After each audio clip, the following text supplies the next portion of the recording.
In this unusual and harsh world, rank completely determines a person's position in the hierarchy. This is why people always strive to improve themselves in order to rise in rank.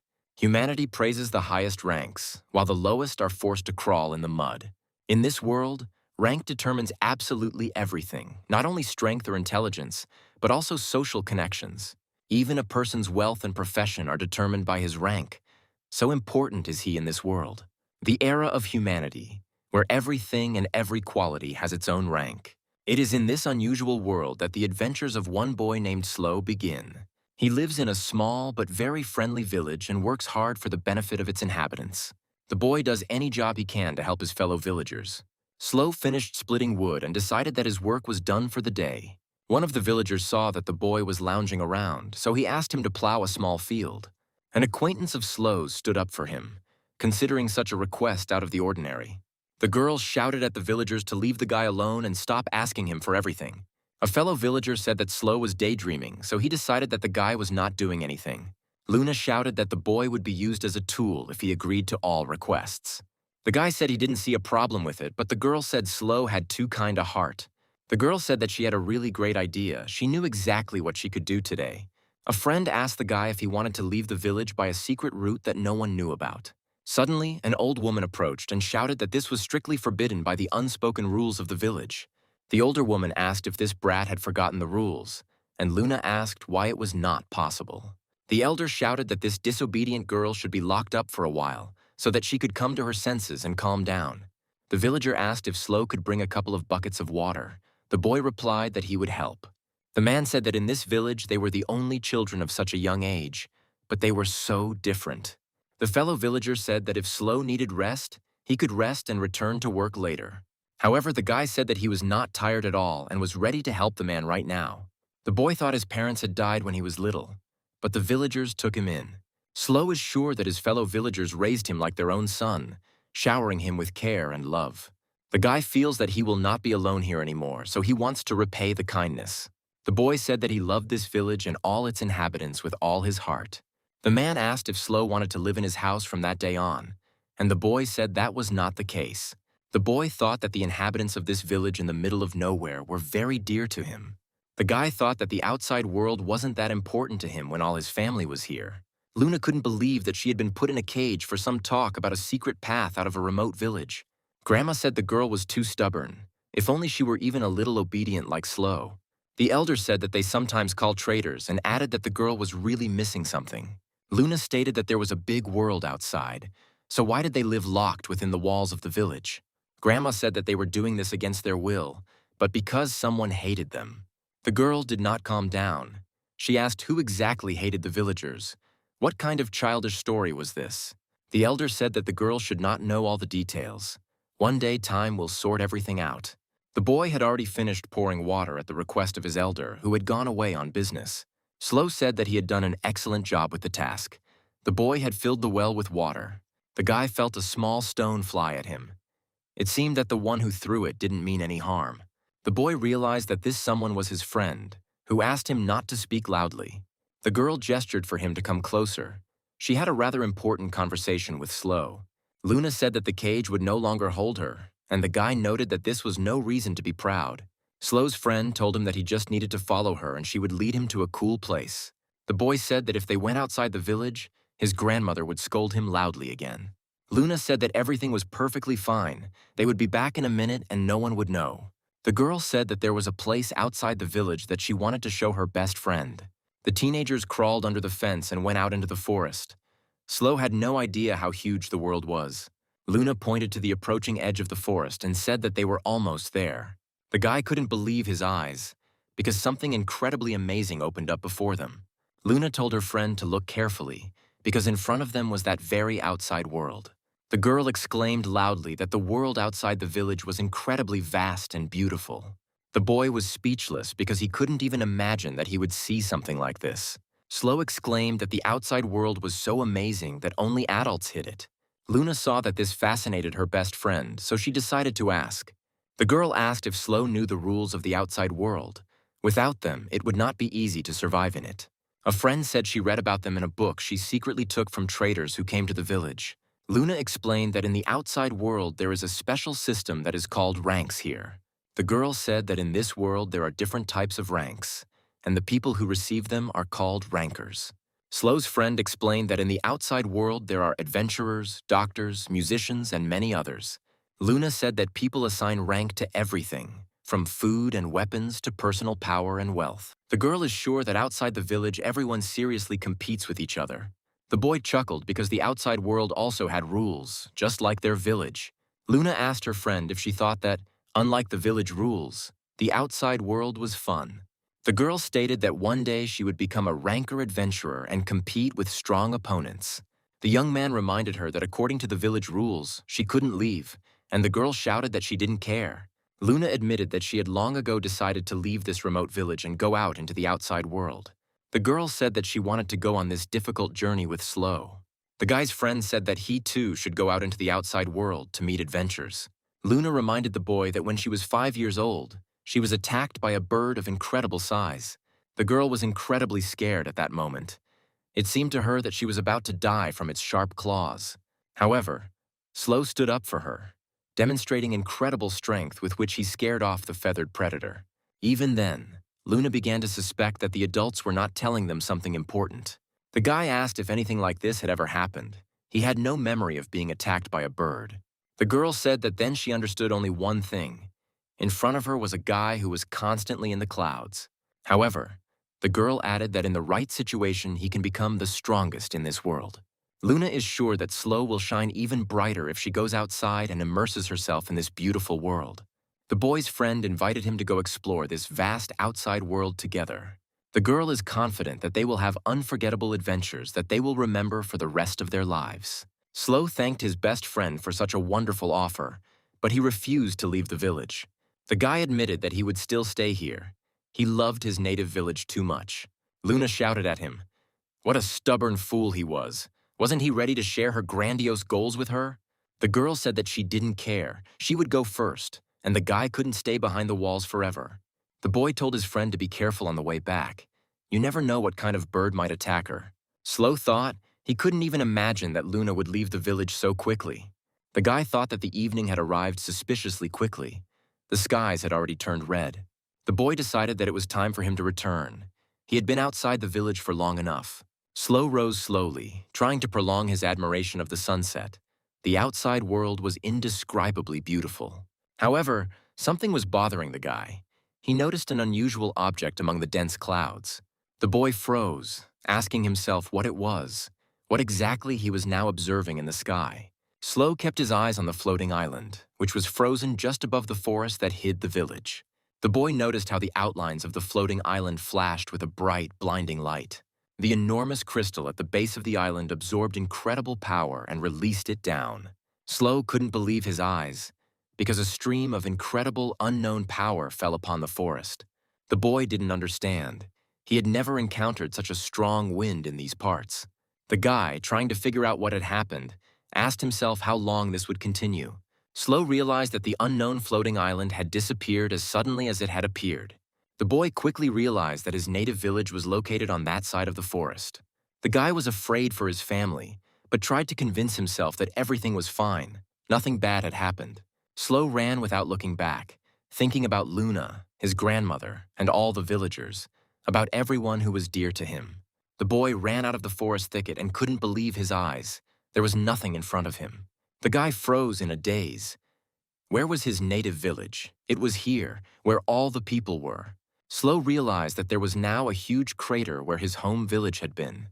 Barely containing his rising feelings, the boy asked what it was that had happened here. The boy asked himself in despair where his native village was, where all the houses were, where the inhabitants were and their familiar voices. Slow called out loudly to his grandmother, hoping to hear an answer somewhere near this empty place. The boy roared, asking if anyone was here, and froze, begging the silence to answer his call. The guy remembered the words of his best friend, who said that she would always be there. Slow realized that he would never again see his family, who had taken him in and warmed him. The villagers promised that the boy would no longer be alone, because they were all his big family. The guy was beside himself with the bitterness of loss and rage that instantly overwhelmed his consciousness. Slow couldn't understand why this had happened. why he hadn't been there when his village had disappeared. The boy heard an unfamiliar voice of some man who said that he was late again. The stranger, breathing heavily, said that he could again only observe the outcome of what had happened. The man realized that this time there was a survivor at the scene of the tragedy. The stranger didn't know what to say. The surviving boy seemed like just a child to him. Slow assumed that the man must know what happened here. The stranger decided to come closer to make sure that the guy was the only survivor. The man, looking at the huge crater, quietly asked if the boy was a resident of the village of Tulls. The stranger, sympathizing with Slow, said that it must be very painful for the boy to see all this. The man who came said that the guy shouldn't worry anymore, that Flying Island is no longer here. Slow asked in desperation if the man knew what kind of island it was, what it even was. The boy shouted that he wanted to know what had happened to the village, to its inhabitants. What had happened? The boy, sobbing, begged to be told what it was and why it left a crater in the village. The stranger realized that it was too early for such a boy to know the whole truth about this cruel world of adults. The man is sure that the guy shouldn't ask about the village, but should go to the address where they will help. Slow shouted that he wanted to know the answer, and the stranger shouted that the guy should look back. The man shouted that this was not a world for children like the boy to get involved in. The stranger is sure that the only thing the guy can do now is to forget about what happened today. The man is confident that this will only make things better, and the boy can rest assured of his words. The stranger thought that he did not want the boy to be sacrificed because of his dangerous curiosity. Slow said he disagreed with his elder, who was trying to shield him from the harsh truth. The boy asked how he could forget today, what the man was even talking about. The stranger realized that this whiny boy actually possessed incredible strength.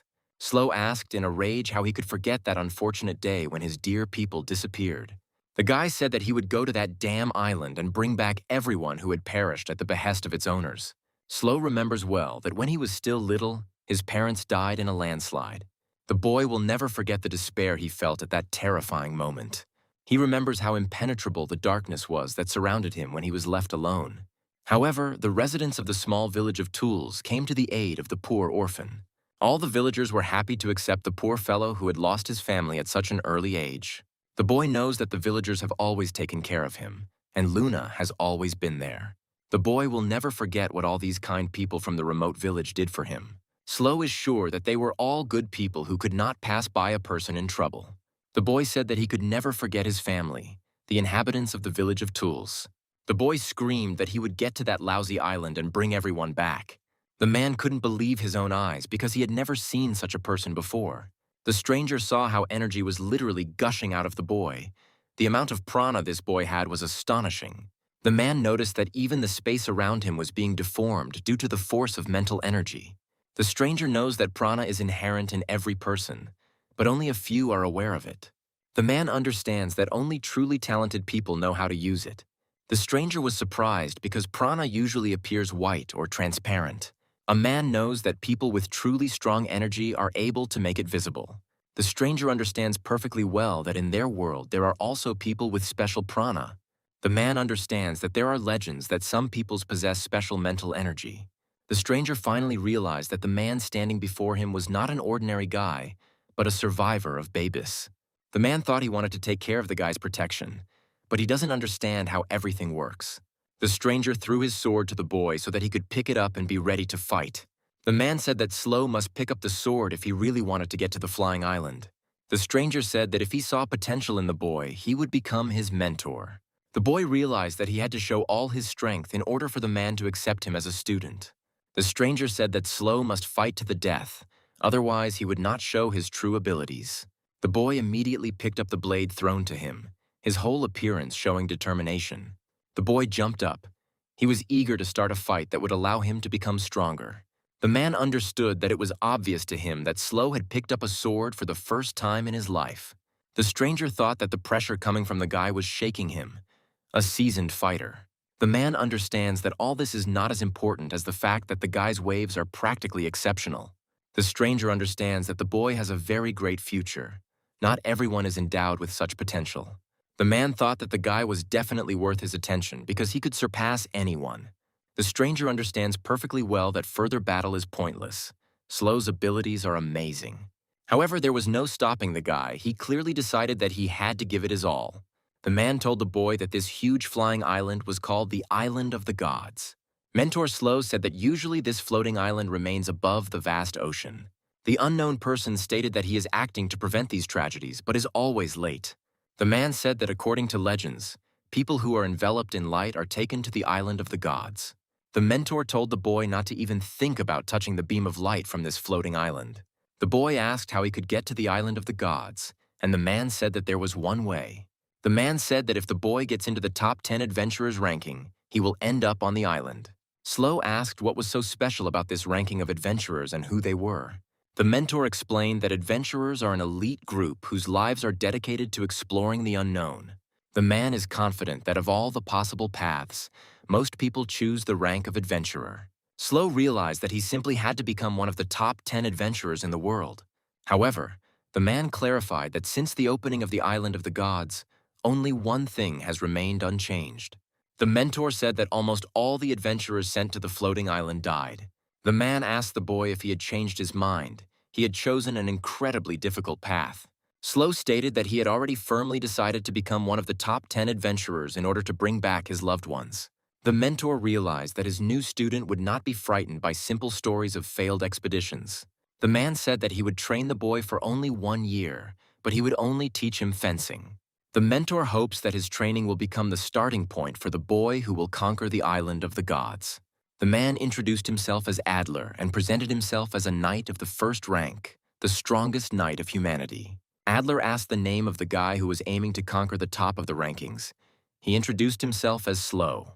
The mentor stated that he was not going to spare the boy who was striving to become the best. The man said that Slow was the first one to hit Adler with one swing of his sword anyway.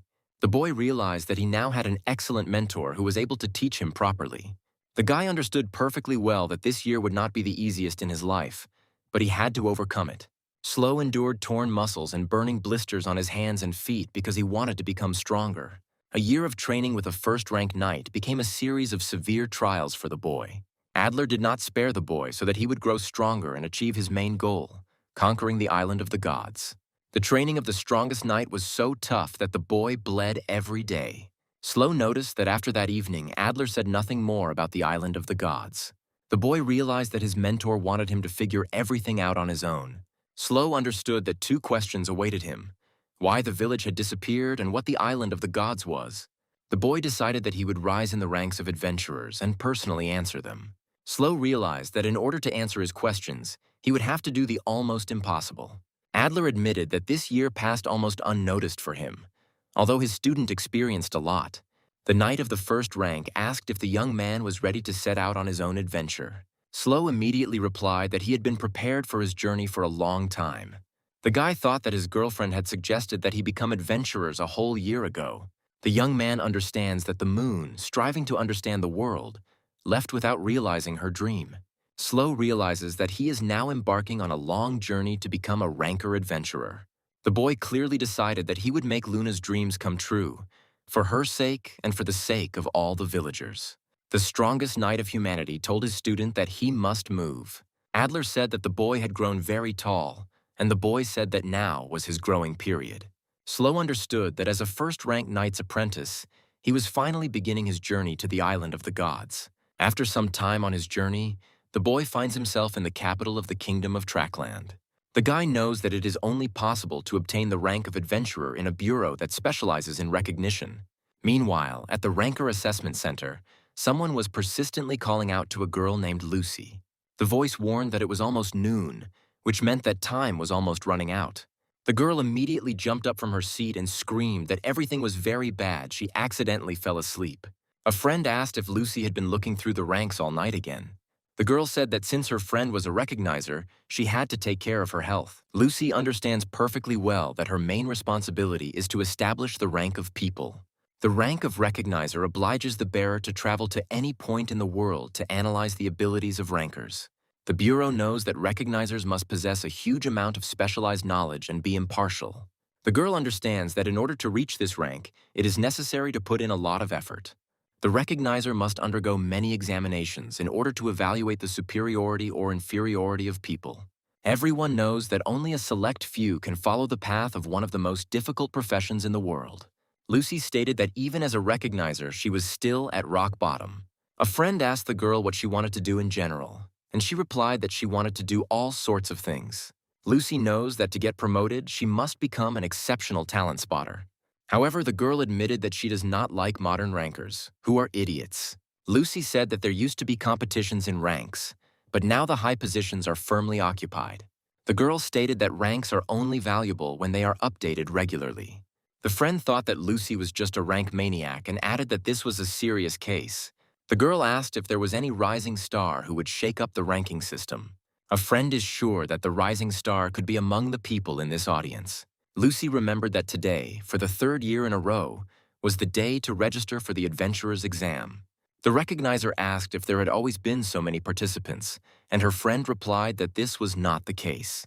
The girls thought that the Shambles Forest's promotion to a dangerous zone had an impact on the young people's interest in the rank. Lucy's friend is sure that this time they have many promising candidates for the rank of adventurer. The girl pointed to Soul Dark, the leader of the most developed mercenary squad, Red Wolf. Lucy's friend knows that the marksman family is known for its archers, and this time they sent Edward. The girl said that there were other promising people, for example, that man in the far row. Lucy recognized him as a ranker merchant, while her friend named the others. The girl determined their ranks. The recognizer's friend said that it was just amazing. All the ranks matched the list. Lucy stated that the title of ranked adventurer is especially prestigious, and many people want to obtain it. The girl knows that this rank allows its holders to enter special and even dangerous territories. The friend realized that she had been called to the reception desk and needed to leave. The registrar greeted the newcomer, and the young man said that he wanted to register his rank. Lucy's friend said that the guy came to the right place. Ranks are the system they run. The girl said that it is possible to update your rank anywhere, but you can only register it at the bureau. Slow said he wanted to register for the adventurer rank test. The registrar said that the guy arrived on time and that he should fill out the form before the exam began. The girl said that the cost of the exam was 3,000 coins, and the young man did not waste time. Slow said he was done filling out the form, and the receptionist assigned the guy a number and asked him to wait. Lucy said there was still a redneck left who didn't even know what a recognition bureau was. Her friend sighed. That was for sure. It had been a long time since she had had to explain elementary things like that. The registrar asked Lucy to help her prepare for the exam. There is not much time left. After some time, the girl was already explaining the rules for conducting the exam for the rank of adventurer. The examiner reported that the tests are divided into 3 types: written, practical, and final. The girl explained that the examinee must pass at least 2 tests out of 3 possible. The examiner warned that the written exam had already begun, and everyone should hurry with their answers. Many of the examinees were very nervous. The range of scores on this test was unusually wide. The girl announced that the first stage of the exam was already over and that those taking the test could put their papers aside. The examiner warned that the practical part of the exam would be held in a forest outside the city. The girl said that they would accompany the examinees when they checked the work of the first stage. Lucy volunteered to help her friend to finish checking the forms as quickly as possible. The recognizer came across a special form. She had never seen such sloppy handwriting. Lucy realized that this answer sheet belonged to that illiterate guy with the lifeless look. However, she couldn't even imagine that he was doing so badly even with his basic education program. The recognizer didn't find a single correct answer. It couldn't even cope with the picture task. The girl asked herself not to judge harshly people who can't even answer questions for villagers. 2 hours later, the examiners brought all the participants to the location of the second practical stage. The girl announced that at this stage, the examinees would have to hunt for treasure in the forest. Lucy's friend said that the board behind her displayed items and their point values. The examiner warned that fighting between exam participants is unacceptable. The girls announced that the practical part of the adventurer rank exam was now open. The examiner told her friend that they had a free minute and could finally take a break. Lucy asked her friend how many participants thought would pass the exam, maybe half. The girl said that this time the participants seemed unusually strong to her, and more than half would pass. Soul Dark asked the examiner if he was the first to return from the forest with prey. The girl noticed that the guy still had plenty of time. Why did he limit himself to just 1 oar? The young man stated that he would pass this part of the exam anyway, so why should he strain himself beyond his means? The examiner noted that Soul would be able to achieve a rank higher than the one she declared when registering for the exam. Edward Marksman was surprised that he was not the first to return with the loot. Had he really been too late? The girl noted that the feather she brought was highly valued, but the guy did not know that these birds were so rare. Sol said that Edward found something to be proud of, some useless bird feather. The archer stated that this bird flies at the speed of sound. The mercenary's gaze could not even keep up with it. Sol Dark apologized, adding that the boy looked much better in a clown costume. Edward asked the young man if he wanted to catch the bird himself, and the young man said that he could. The examiner noted that many of the rankers were incredibly proud people, and Lucy became inflamed by the growing confrontation. The girl heard the heavy steps of one of the participants. Was someone really hurt, or worse? Those who completed the second stage turned around to see what had happened that was so unusual. Slow also completed the practical portion of the exam, but was delayed due to the weight of his workload. The young man easily dealt with the huge red bear that ruled the forest. The guy said he didn't know how to remove the gallbladder from this red grizzly. Slow said he had brought the whole carcass and asked if he could deliver the item just like that. The examiner accepted the boy's work without hesitation and gave it the highest score. The other examinees whispered among themselves, not understanding how this guy had taken down the bear single-handedly. Lucy noticed that Slow was well aware that this magical beast was a red grizzly. The guy said that he was well acquainted with it because this type of monster lived near the village. One of the test takers asked if anyone had ever seen this guy defeat a bear. The man said it happened right before his eyes, but he couldn't describe what exactly happened. A witness to the duel, Slow, stated that everything happened so quickly that he did not understand anything. The man explained that he saw the young man simply swing his sword, and then the bear froze. The man said that before he could notice anything else, the bear collapsed dead. Lucy thought that either she was facing the rising star or a vile deceiver. An hour later, all examinees were gathered at the underground training ground. The examiner stated that adventurers should be afraid of magical beasts as well as people. The girl said that the task of adventurers is to pave the way to new, unknown lands. Lucy's friend knows that bandits and pirates are a strong threat to adventurers of any rank. The examiner stated that the final part of the exam is a simulated battle, and the participants will fight. The girl said that it doesn't matter whether they win or lose. They need to show their abilities. The man asked if Soldark would like to fight him. He was sure that the fight would be equal. The elder heard that this guy only carried stones during the practical part of the exam. The man declared that he would teach this boy, who was not even third rank, a lesson right now. Soldark didn't even turn around to look at the man who attacked him from behind. The young man easily knocked the man out so that he would no longer think of attacking him from the shadows. The boy apologized to the examiner, explaining that he could not contain his anger. The girl said that she would turn a blind eye to this because the man had already failed the exam. The examiner thought that the only person she could pair with Sol was Edward Marksman. Lucy called out to her friend because she had a small request. The girl asked the examiner to pair Sol with a boy named Slow. The matches flew by almost unnoticed, and none of the examinees stood out from the rest. The examiner announced the start of the 8th match. She called out numbers 28 and 41. However, Lucy still decided to intervene in the announcement of the participants of the next fight. The girl said that number 53 was also taking part in this battle. Lucy announced that number 53 would face 2 examinees at once. Sol asked if the examiners were making fun of them, and Edward said that he hadn't been underestimated like that in a long time. Lucy's friend said the girl was making an obvious mistake, but she was completely sure. The girl joyfully exclaimed that if her eyes did not deceive her, she had found that very rising star. Lucy saw incredible potential in the unremarkable boy from a remote village. The named participants in the exam were already fully prepared to begin the battle. They were just waiting for the start. The examiner thought her friend was going too far when she demanded a fight between 2 and 1. Slow understands perfectly well that he cannot lose to his opponents, despite their numerical superiority. The girl once again announced the participants of the 8th duel of the Adventurer rank exam. Lucy's friend said that Soldark is the leader of the ferocious Red Wolf mercenaries. The girl knows that this squad made its name last year when it destroyed the Cayman Mafia. The examiner spoke about rumors that the leader of the Red Wolf personally killed the Mafia boss. Lucy's friend said that Edward Marksman is the young master of a famous family of archers. The examiner knows that he was trained by his father, who was ranked 2nd in the archery rankings. The young man received his rank at the age of 5. There is not a single archer who does not know this genius. The girl stated that an unknown young man would confront these talents. Slow understood that he should not be afraid of his opponents, because his teacher was the strongest knight. The examiner announced the beginning of the 8th duel to obtain the rank of adventurer. Edward Marksman decided that he had to end this senseless fight immediately. The young man prepared to defend himself. He had to assess the abilities of his opponents. The guy easily dodged the arrows heading his way and noticed Soul running up. The leader of the Red Wolf mercenaries quickly closed the distance to Slow. The young men crossed blades, blocking each other's attacks, and a serious fight ensued. Not everyone present at the underground training ground could keep an eye on the swordsman.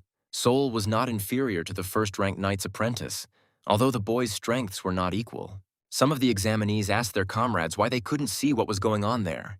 Others replied that they themselves did not see it, but only heard the incessant ringing of steel. Slow decided that he had studied his opponent sufficiently and parried the swift attack with one movement.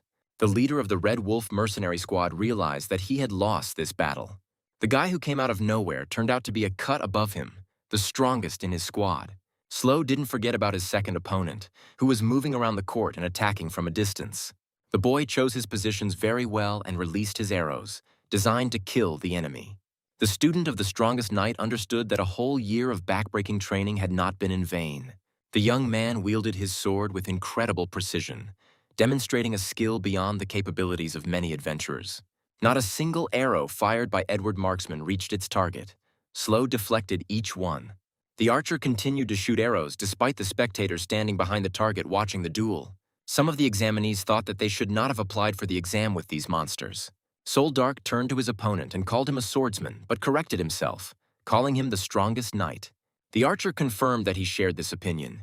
He had never met such strong people. Slow asked those assigned to be his opponents what ranks they had already earned.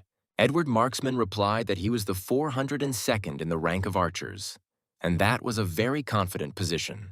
Soul Dark said he was the 753rd ranked mercenary, but what was the point of asking that? Slow said that if he beats his rivals, he will definitely rise to the triple-digit rank. The young man decided not to drag out the fight. Since there were two opponents, he would use prana. Edward Marksman couldn't believe his eyes, because only the strongest possessed such an amount of energy. Soul Dark realized that his opponent suddenly had a terrifying aura of intimidation. Lucy was surprised. The amount of prana was so great that its color was visible to the naked eye.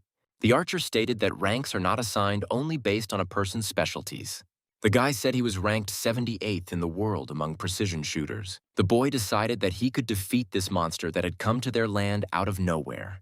However, Edward Marksman did not even have time to release the string of his bow when Slow knocked him down. Soul Dark realized that his comrade had lost to the unknown youth in just one moment. The young man saw how the student of the strongest knight was approaching him to strike. Soul understood perfectly well the gap in strength with the apprentice of a first-ranked knight, so he was afraid of him. The leader of the Red Wolf mercenary squad saw the confidence in his opponent's eyes. The young man realized that in another moment he would lose consciousness due to his opponent's swift attack. Slow understood that attacking head-on was not as effective as delivering a surprise blow from behind. The 753rd ranked mercenary shouted that the guy didn't have to defeat him. The leader of the Red Wolf mercenary squad declared that he had admitted his crushing defeat. The young man said that he needed to go to work after finishing the adventurer rank exam. Soul Dark said it would be problematic if he fell unconscious like Edward Marksman. Slow said that he understood his opponent's position and that he would not intentionally interfere with his plans. The leader of the Red Wolf mercenary squad did not understand what kind of monster came for the rank of adventurer. Soul Dark, in incredible fear, asked himself who the hell this guy was. The examinees couldn't believe what was happening. An unknown young man had defeated two people with 3-digit ranks. The examiner shouted that this was enough. The 8th duel for the rank of adventurer was over. The girl announced that the winner was exam participant number 53. Lucy's friend shouted where this girl was going. They still had groups of people taking exams. However, the recognizer could not miss this rare chance. She wanted to confirm her guesses. The girl turned to the recognizer's exclusive database to find Slow. Lucy found no record of examinee number 53. He never achieved rank. The girl thought it made sense if he lived in some remote village. The recognizer realized that the young man had not committed any crimes and did not belong to any special organizations. The girl thought that it was just a jackpot, and where had such a nugget been hiding all this time? Lucy burst into the room screaming that she wanted to become Slow Tool's personal recognizer. The guy who made a splash during the exam was literally surrounded by other recognizers. The girl realized that she was late, although she was distracted for just a couple of minutes to check the information. Lucy understands that you can only propose after you've researched the background of your desired ranker. The young man asked who this personal recognizer was and why everyone was so eager to become one. The girl realized that this was her last chance. She shouted loudly that she was ready to explain everything to him. Lucy said that the personal recognizer only works with one ranker to record rank updates. The girl said that usually, to update your rank, you have to wait for a decision from the Recognition Bureau. Lucy is confident that a personal recognizer saves a ranker a colossal amount of time. The girl said that such recognizers are especially valued by rankers who travel the world. Lucy stated that this was not all, because each recognizer had an exclusive terminal. The girl said that the boy would be able to receive the latest information on this device at any time. Lucy said that if Slow wanted to effectively rise through the ranks, he had to hire a recognizer. The guy asked again whether the recognizers would really help him climb the rank ladder more effectively. The young man stated that he had only one condition for his future personal recognizer. Slow Tools asked if anyone had the strength to help him get into the top 10 adventurers. The guy wants to know if there is a person among the recognizers gathered here who will help him. People realized that the young man was aiming very high, where only incredible monsters were located. The judges acknowledged that Slow's fencing was impeccable, but even with him, he would not be able to break into the top 10. The young man realized that no one believed in him, which meant that no one would agree to become his exclusive recognizer. Lucy couldn't believe her ears, because Slow Tools said exactly what she had been waiting for. The girl quickly came to her senses and noticed that the guy was already leaving in splendid isolation. The recognizer shouted at the young man not to go far. He should wait for her. However, Slow continued walking, not paying attention to the young recognizer running after him. The girl continued to call him and ask him to stop. She needed to talk to him at all costs. Lucy asked why the young man wanted to be among the top 10 adventurers. The guy cut her off shortly, saying that it was none of her business, making it clear that their conversation would not take place. The recognizer said that in that case, the guy should make this matter hers too. The girl stated that she wanted to become Slow Tools' personal recognizer to help him.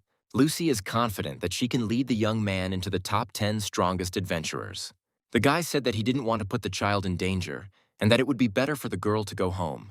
The girl shouted that Soul was still a child and that she was primarily a recognizer. The young man stated that even if Lucy were not so young, he would not have hired her as his personal recognizer.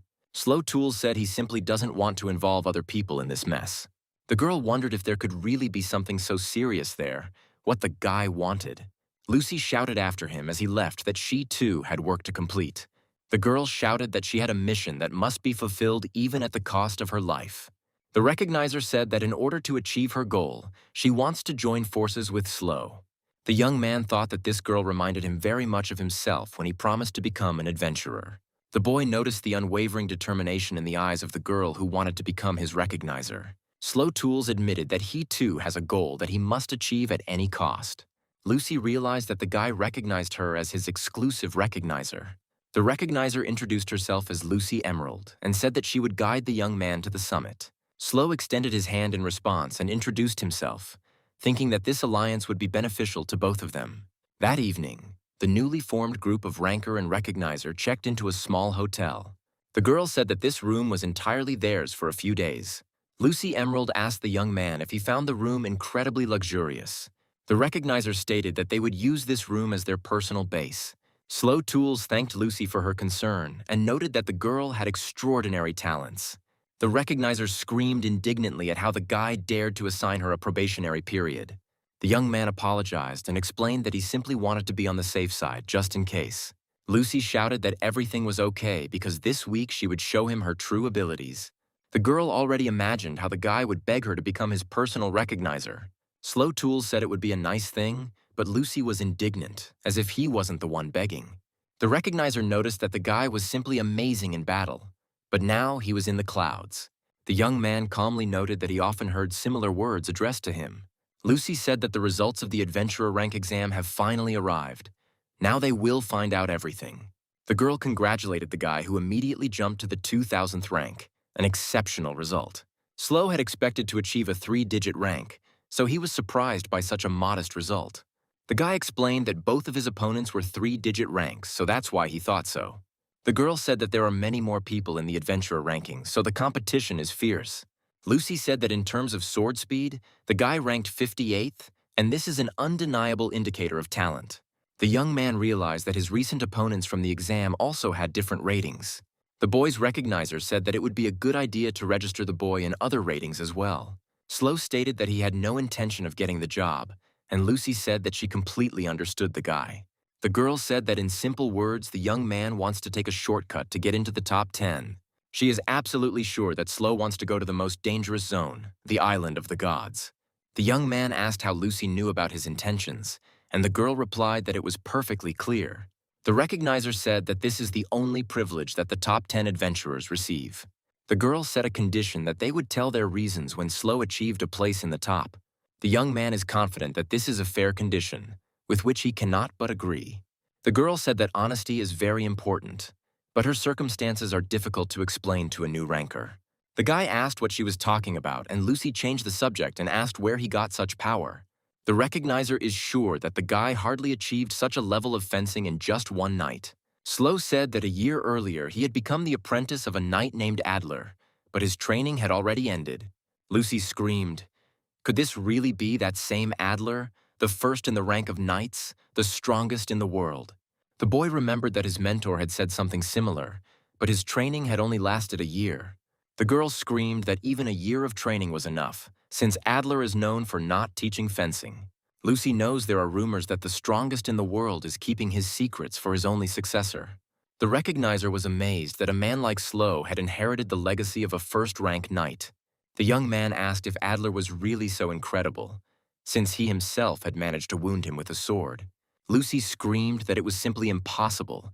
The strongest in the world could not miss the boy's blow. The girl was sure that the guy was just dreaming. How could he even grow up like that? The recognizer was surprised to learn that the name Tools was registered in the database for the first time. Lucy asked directly why the guy was hiding behind this pseudonym, what his real last name was. The young man recalled a conversation with his mentor, when the mentor suggested that the boy lived in a different culture. Adler said that if the guy wanted to get to the island of the gods, he should call himself Tulls. The mentor warned Slow that the risk was high, but if everything worked out, clues might appear. The guy accepted the offer and firmly stated that from now on he would be called Slow Tools. The young man told his personal recognizer that it was not a pseudonym at all, as she thought. Slow admitted that Tools is the name of his family, whom he once loved very much. The guy's personal recognizer said that she now understood and thanked him for the story. The girl suggested taking a rest because all her work as a recognizer here was finished. Lucy Emerald said she could use some time to take off her cap and give her hair a rest. The guy stared at his partner's long hair and was surprised. All this time, he had mistaken her for a boy. The disciple of the strongest knight of humanity asked in shock if his recognizer was really a girl. The girl did not understand the question asked of her, but the understanding gradually came closer. Lucy Emerald exclaimed indignantly, "Was it really only now that the guy noticed that she was not a boy?" The guy briefly apologized for thinking she was a guy. It was very awkward. The newbie ranker's recognizer was indignant. Did he really think that one apology would be enough? The night passed unnoticed. Outside the window of Slow and Lucy's luxurious room, it was quite lively. Despite the early morning, Lucy Emerald was already awake, reading a newspaper by the large window. The girl noticed her partner, who was already coming down from his bedroom, and wished him good morning. The disciple of the strongest knight of humanity said that he had already drawn water. What should he do next? Lucy Emerald did not understand why her half-asleep comrade uttered such words. The young man replied that he was just thinking and wished his partner a good day. The girl suggested going to a small cafe to get a good snack before work. The recognizer is sure that they have a long journey ahead of them, but today is their first day together. Lucy Emerald offered to conduct strategic planning for a top 10 aspiring company. The girl said that successful adventures are necessary to increase rank. The recognizer believes that exploration and development of new territories is the basis of an adventurer's work. Lucy said the guy can do it on his own, but she recommends taking on assignments. The girl said that the tasks pay well, making them ideal for beginners. The recognizer said that tasks can be obtained from the bureau, some guilds, and through her device. Lucy knows that the tasks issued by the Recognition Bureau show an impact on the ranker's statistics. The guy said that he was taking on the most difficult task presented in the device. The girl stated that it was simply impossible. The young man did not have enough strength for this now. Slow said that he wants to try to complete this task. After all, the island of the gods is more dangerous. The guy said that he cannot refuse such places in order to climb the ranking ladder. Lucy realized that the young man was much more stubborn than she thought, and decided that she needed to convince him. A man having breakfast at the next table noticed that the boys seemed to have a problem. The girl stood up to greet Cloud, who noticed that they hadn't seen each other for a long time. Slow asked who it was, and Lucy introduced the man who approached as Cloud Blueward. Lucy Emerald said that this is the person ranked 11th in the adventurer rankings. The guy thought, is it really the whole 11th place? He must be an incredibly powerful person. The young man remembered the words of his teacher, who said that the highest ranks are real monsters. Slow Tussle thought that if he was ranked 11th, he was a top-ranked adventurer. The guy made a logical conclusion that Mr. Cloud was only one step away from the island of the gods. The girl said that the man appeared just in time. She had a big request for him. Slow's personal recognizer asked Mr. Cloud to beat the guy up to bring him to his senses. The man accepted Lucy Emerald's request, and within a moment they were in the ring. Cloud Blueward politely asked the guy how long he had been waiting for him. Unfortunately, he had to wait a little longer. The man admitted that he never thought he would receive a request for a duel, and he had to borrow a weapon. Cloud Blueward said that the spear felt very light to him, and Slow Tools formally introduced himself. The man asked Slow to put off formalities. It would be better to be more simple with other adventurers. Cloud Blueward said that Lucy Emerald updated his rank once. She is an amazing recognizer. The man is confident that the girl has enormous knowledge and conviction to form an accurate rank. Cloud said that if Lucy asks him for something, he wishes to fulfill that request to the fullest. The man stated that he would show the stubborn newcomer his place, and noted that the girl cared about Slow. Meanwhile, the young man realized that even with the naked eye, it was clear that Cloud was incredibly strong. The boy realized that he was practically powerless against a man who could easily pierce him with a spear.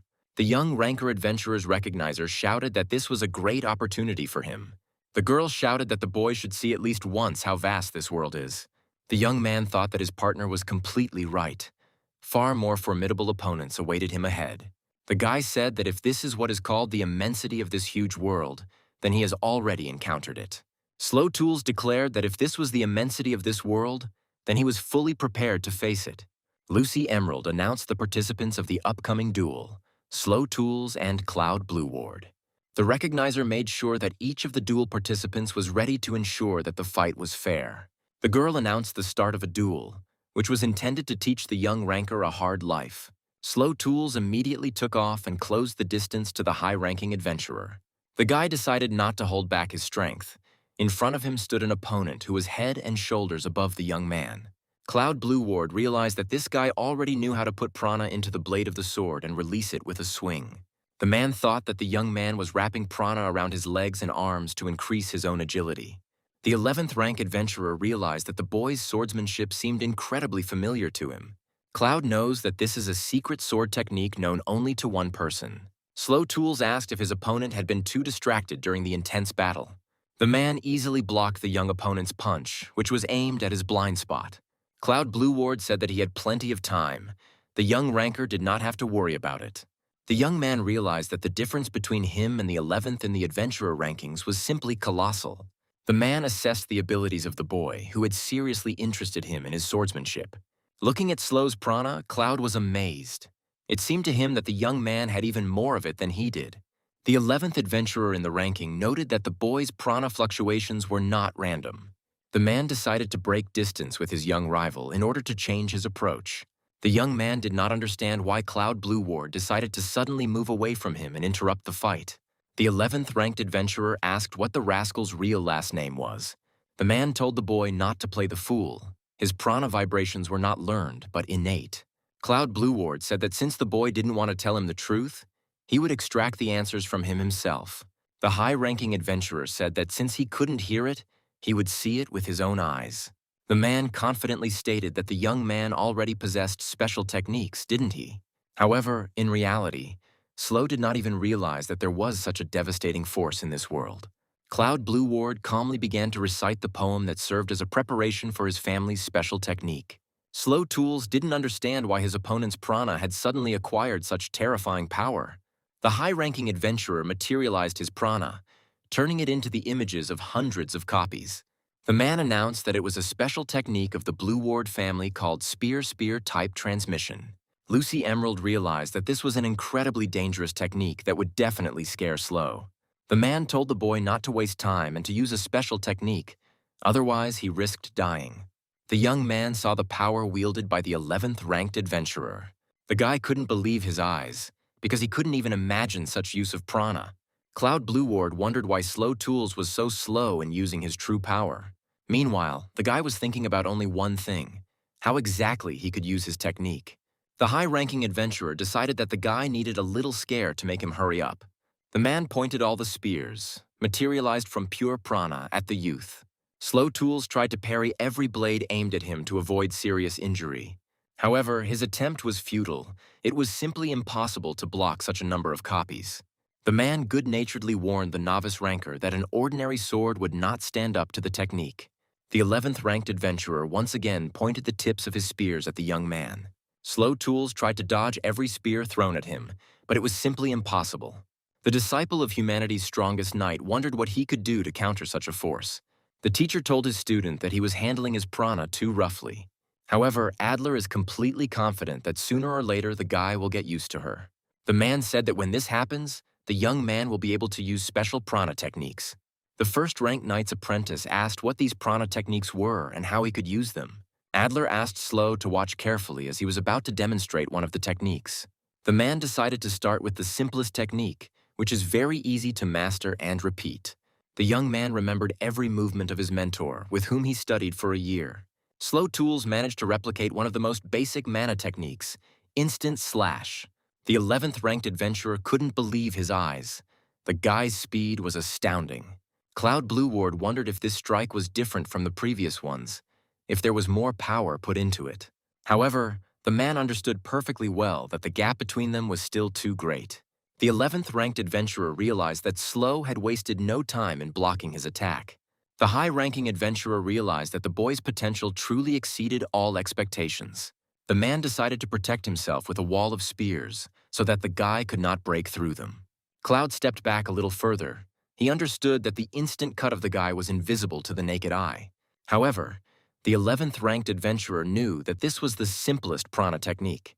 A high-ranking adventurer decided to show that he wasn't the only one who could put prana into a weapon. Slow Tools managed to put his blade forward at the very last moment to block his opponent's spear. The young man could not believe that the spear throw would be so powerful and overwhelming. The young ranker could not withstand the onslaught of the weapon, charged with powerful prana, and lost his balance. The guy realized that now he had practically no chance to get up. He had lost this battle. Cloud Blueward said the young man had done well, but the gap between them was enormous. The man decided not to drag out this duel. Now he knew a lot about the young man named Slow Tools. Lucy Emerald realized that the 11th ranked adventurer was not going to spare the newcomer. The young man realized that this was the end, and he had not even come close to his goal, the Island of the Gods. Cloud Blue Ward warned the new ranker that he was underestimating the adventurer's rank. The boy thought that if he had mana techniques too, he could compete with Cloud. The high-ranking adventurer unleashed all his spears, materialized from pure prana, on the youth. The novice ranker could no longer continue the battle. His strength was completely exhausted. Now Slow Tools understood how big the gap was between him and the 11th rank adventurer.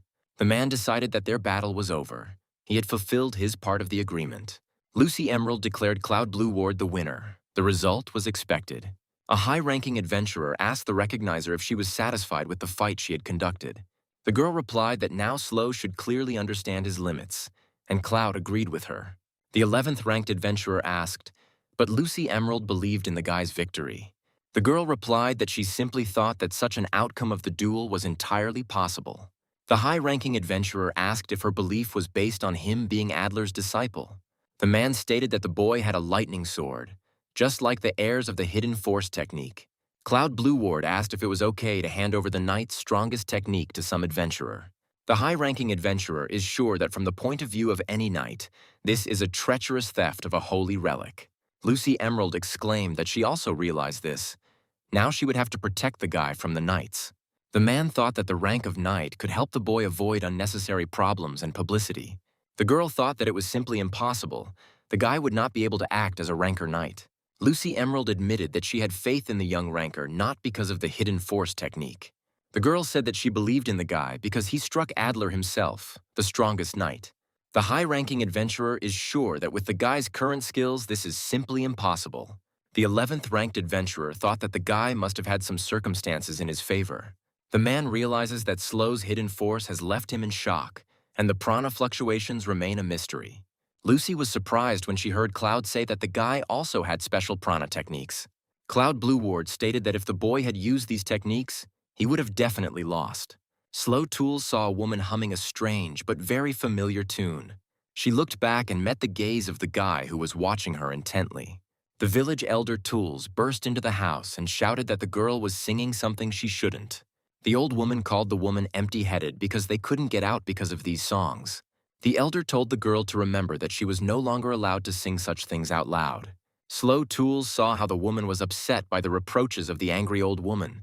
The woman asked Slow to forgive her for what she was about to do. The aspiring ranker adventurer opened his eyes and realized that he had just seen his memories. Slow Tools asked where he was now. It seemed like he was in the underground arena just recently. Lucy Emerald said the guy slept all day and they were now at the recognition bureau. The young man asked how this could have happened, and the recognizer replied that he had lost consciousness in battle.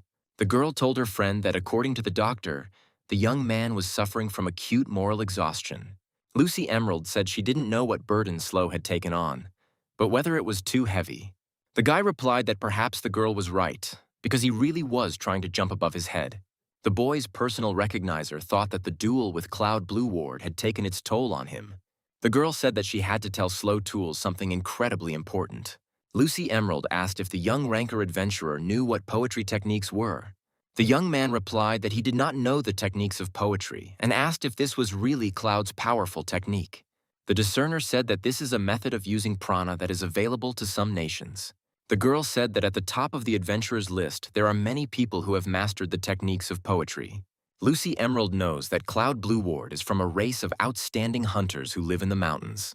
The discerner knows that such peoples transmit knowledge orally, encoding it into poetry. The girl explained that it was for this reason that such techniques were called poetry techniques. Lucy Emerald said that genetics plays a major role in these types of prana uses. The personal recognizer stated that Mr. Cloud Blueward had discerned the boy's predisposition to technology. The girl asked her friend if he had any idea where he got such an unusual talent from. The young man said he thought he had an idea, and Lucy cried out joyfully that it was amazing news.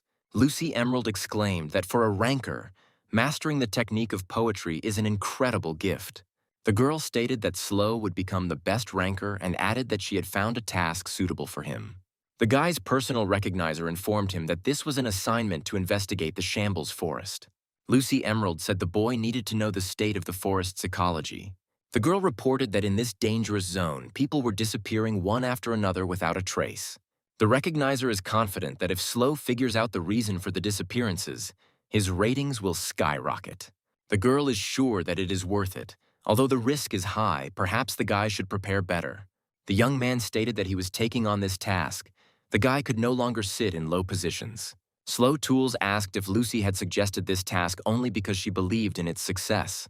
The girl exclaimed that of course that was true. She would not send a ranker to certain death.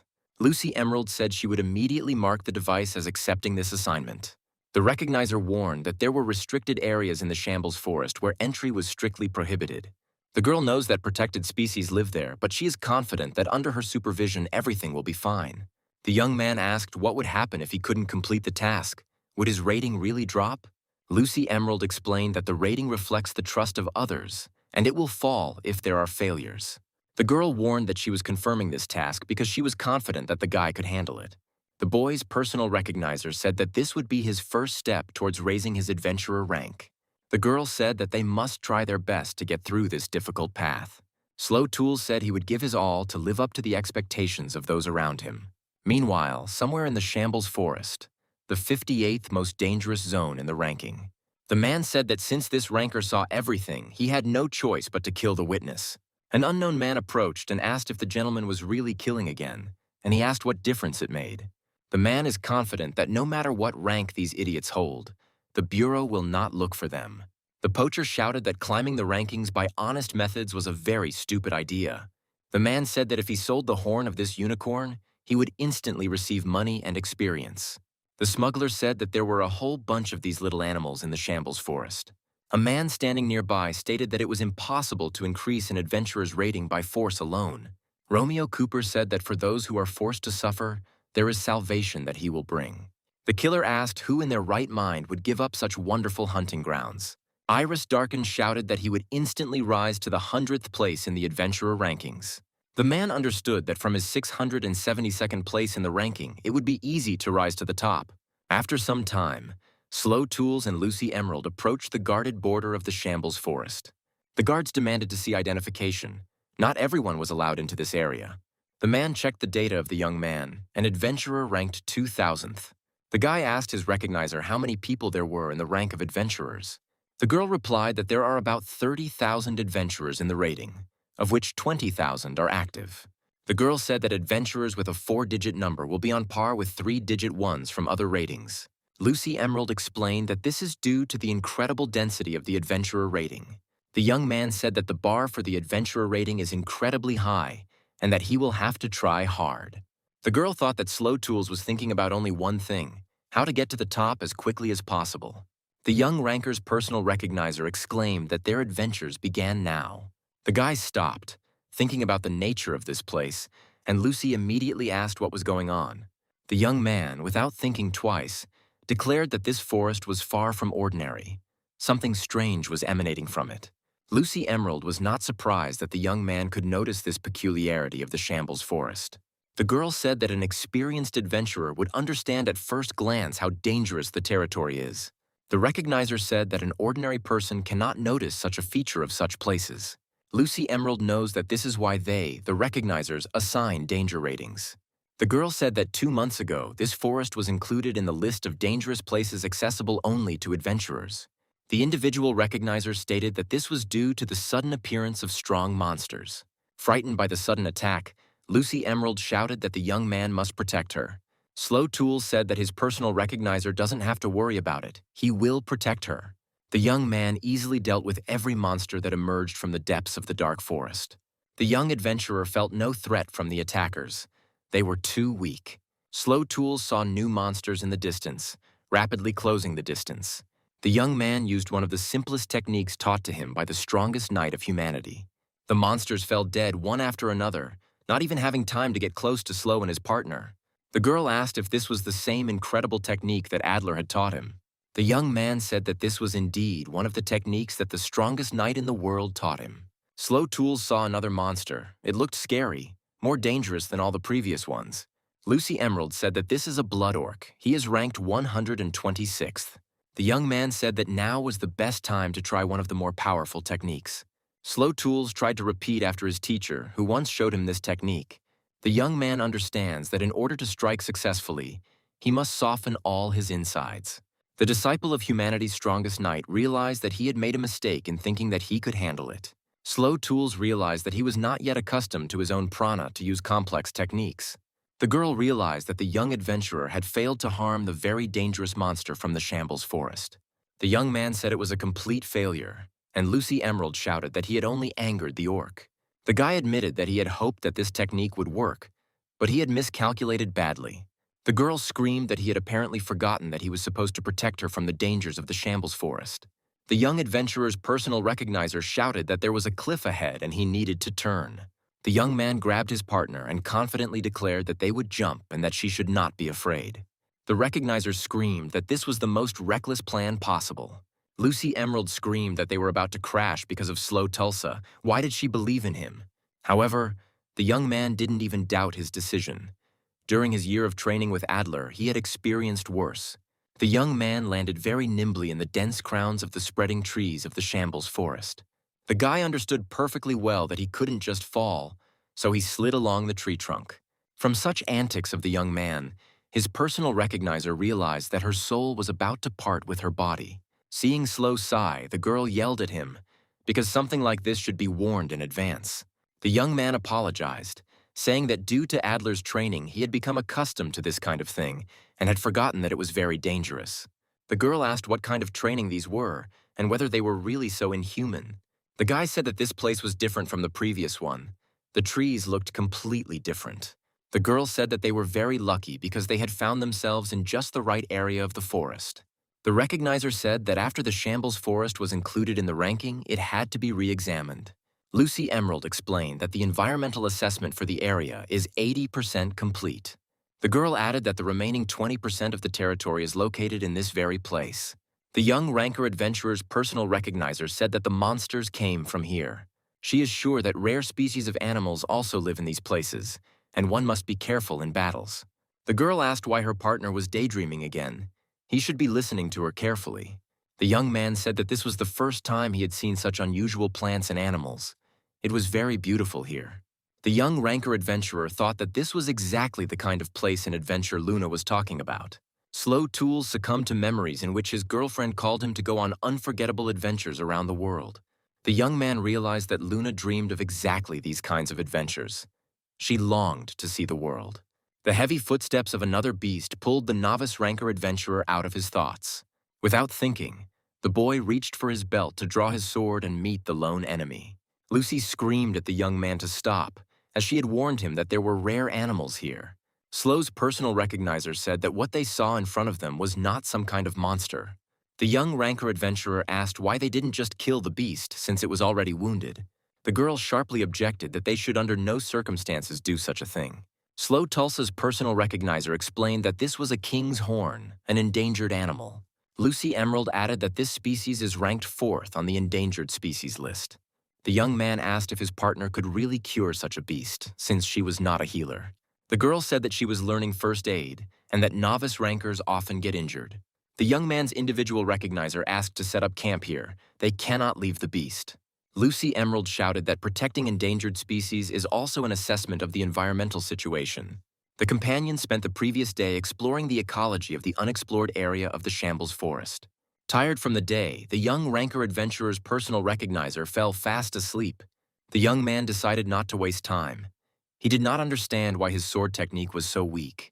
Slow Tools decided to try out one of the simplest techniques of humanity's strongest knight once again. The young ranker adventurer once again repeated the movements of his great mentor, Adler. However, the prana released by the boy could not damage even the bark of an ordinary tree from the Shambles Forest. The young man came to the conclusion that this could not be left like this. He had to get used to prana as soon as possible. Slow Tools fell and thought that his recent fight with Cloud Blue Ward showed him what he should strive for. The young ranker adventurer realizes that he was dumbfounded by the strength of being ranked 11th in the adventurer rankings. The young man understands that now he cannot go to the island of the gods to bring back his loved ones. The aspiring adventurer was determined that he must become stronger to fulfill his wish. The guy remembered his Lucy's words. The girl is sure that Slow has special poetry techniques. The young man asked himself how he would understand what special techniques his family had. The morning began with Lucy's sudden scream. The recognizer clearly did not understand what exactly was happening. The young ranker adventurer immediately jumped up, preparing to defend his partner. He shouted out what had happened. The girl said that the royal horn suddenly became angry. She did not understand what was going on. Slow Tools looked at the wounded animal and noticed that it seemed like the beast had already fully recovered. The young adventurer's personal recognizer said that this species has incredible regeneration. The girl noted that it was still a cub, and they usually get along well with people. The recognizer said that such behavior could mean that the animal was injured by a person. Lucy Emerald asked her friend to take a closer look at the horn. It looked like someone had tried to cut it off. The girl is sure that this is the work of poachers who are hunting for valuable rare trophies. The discerning ranker adventurer knows that the horn of these creatures is a cure for all ills. Lucy Emerald explained that it was because of humans that their species was on the brink of extinction. The royal horn decided to attack first, without waiting for the actions of those whom he considered his offenders. The young man easily blocked the rare beast's attack, covering his partner with the blade of his sword. The king's horn was frightened when he saw the tip of Slow's blade. The poachers left an indelible scar. The young ranker adventurer noticed that the beast was very scared, and Lucy wanted to catch up with it. The girl said that even if he had recovered, it did not mean that he had completely recovered. The recognizer stated that no one had previously known that the king's horn was found in the Shambles Forest. Lucy said the chase was part of an assessment of the ecological safety of the dangerous forest. The young man immediately prepared himself and declared that he would go forward, and the girl asked him to be careful. Lucy said there might be poachers nearby, and Slow asked what if he ran into them. A young adventurer asked if he would rise in rank if he eliminated the dishonest businessmen. The individual recognizer said that everything would depend on the capabilities of the opponents encountered. The young man exclaimed that in that case he would try to eliminate as many poachers as possible. The boy was amazed at the speed of the king's horn, which is a very fast, rare beast. The novice ranker quickly got his bearings and realized which way the frightened beast had run. Slow Thule continued to run at full speed to catch up with the fleeing king horn. The young man managed to notice the arrow in time, which was clearly fired by someone who was not the most simple archer. Soldark shouted that this poacher should not have been caught by the leader of the Red Wolf squad. The mercenary who attacked Slow Tulsa said that he was in a very bad mood today. The king's horn's pursuer was able to easily parry the attacker's attack from a blind spot. Soldark immediately noticed the bright green color of the prana of the one he mistook for a poacher. The leader of the promising mercenary squad, Red Wolf, asked Slow Tulls to stop immediately. The young man thought that the stranger's voice seemed incredibly familiar, but he could not remember it. Slow Tools thought he might have heard the mercenary in the recognition bureau or on the city streets. However, the young man still could not understand why they had attacked first and were now asking him to stop. The young ranker adventurer demanded to know who these people were and by what right they were attacking. The boys shouted out their names. They were Slow Tulsa's opponents in the adventurer rank exam. The day after the adventurer rank exam, the following happened at the recognition bureau. All those who had passed the exam gathered in the main hall, each hoping to receive a good assignment to start with. Soldark said he came for work, and the receptionist asked what rank to select the task for. The leader of the Red Wolf mercenary squad said that he was interested in working for the adventurer rankings. Edward Marksman shouted that he had come to receive a quest for his adventurer rating. The boys realized that yesterday they had fought on the same team and lost to a knight who came out of nowhere. Soldark and Edward Marksman walked away silently, not knowing where to begin their conversation. The boys turned to each other at the same time, their tone expressing clear dissatisfaction with their interlocutor. Both young men yielded the first word to the other, each waiting for an excuse for yesterday's defeat. The archer sighed and said that he had not been able to find out about the knight who had defeated them both. The leader of the Red Wolf mercenary squad confirmed that there is indeed no information about the mysterious warrior. Soldark said it was hard to believe, but that guy really wasn't listed among the rankers. Edward Marksman admitted that it was shameful for him to lose to someone who is not even a ranker. A boy from a famous family of archers said his pride had been dealt a crushing blow. Soldark remembered his return to the mercenary squad after the exam and how his comrades greeted him. The leader informed everyone, in response to the question, that he had successfully obtained the rank of adventurer. The Red Wolf mercenaries joyfully exclaimed that they would now be able to expand their sphere of influence. The girl confidently said that their captain had probably made the other participants suffer through the exam. Soul's mercenaries are completely confident that their leader, with a triple-digit rating, could not lose to the newcomers. The confidence of his subordinates only fueled the rage within the young man, who was forced to surrender to the unknown. The Red Wolf mercenaries began to whisper among themselves, not understanding what had come over their captain. Soul thought that the guy who defeated him didn't even look at him after such an easy victory. The leader of the promising mercenary squad thought he was a nobody to that guy. Soldark announced that starting tomorrow, all members of the Red Wolf will train 3 times harder. The girl quickly found an explanation for the leader's decision.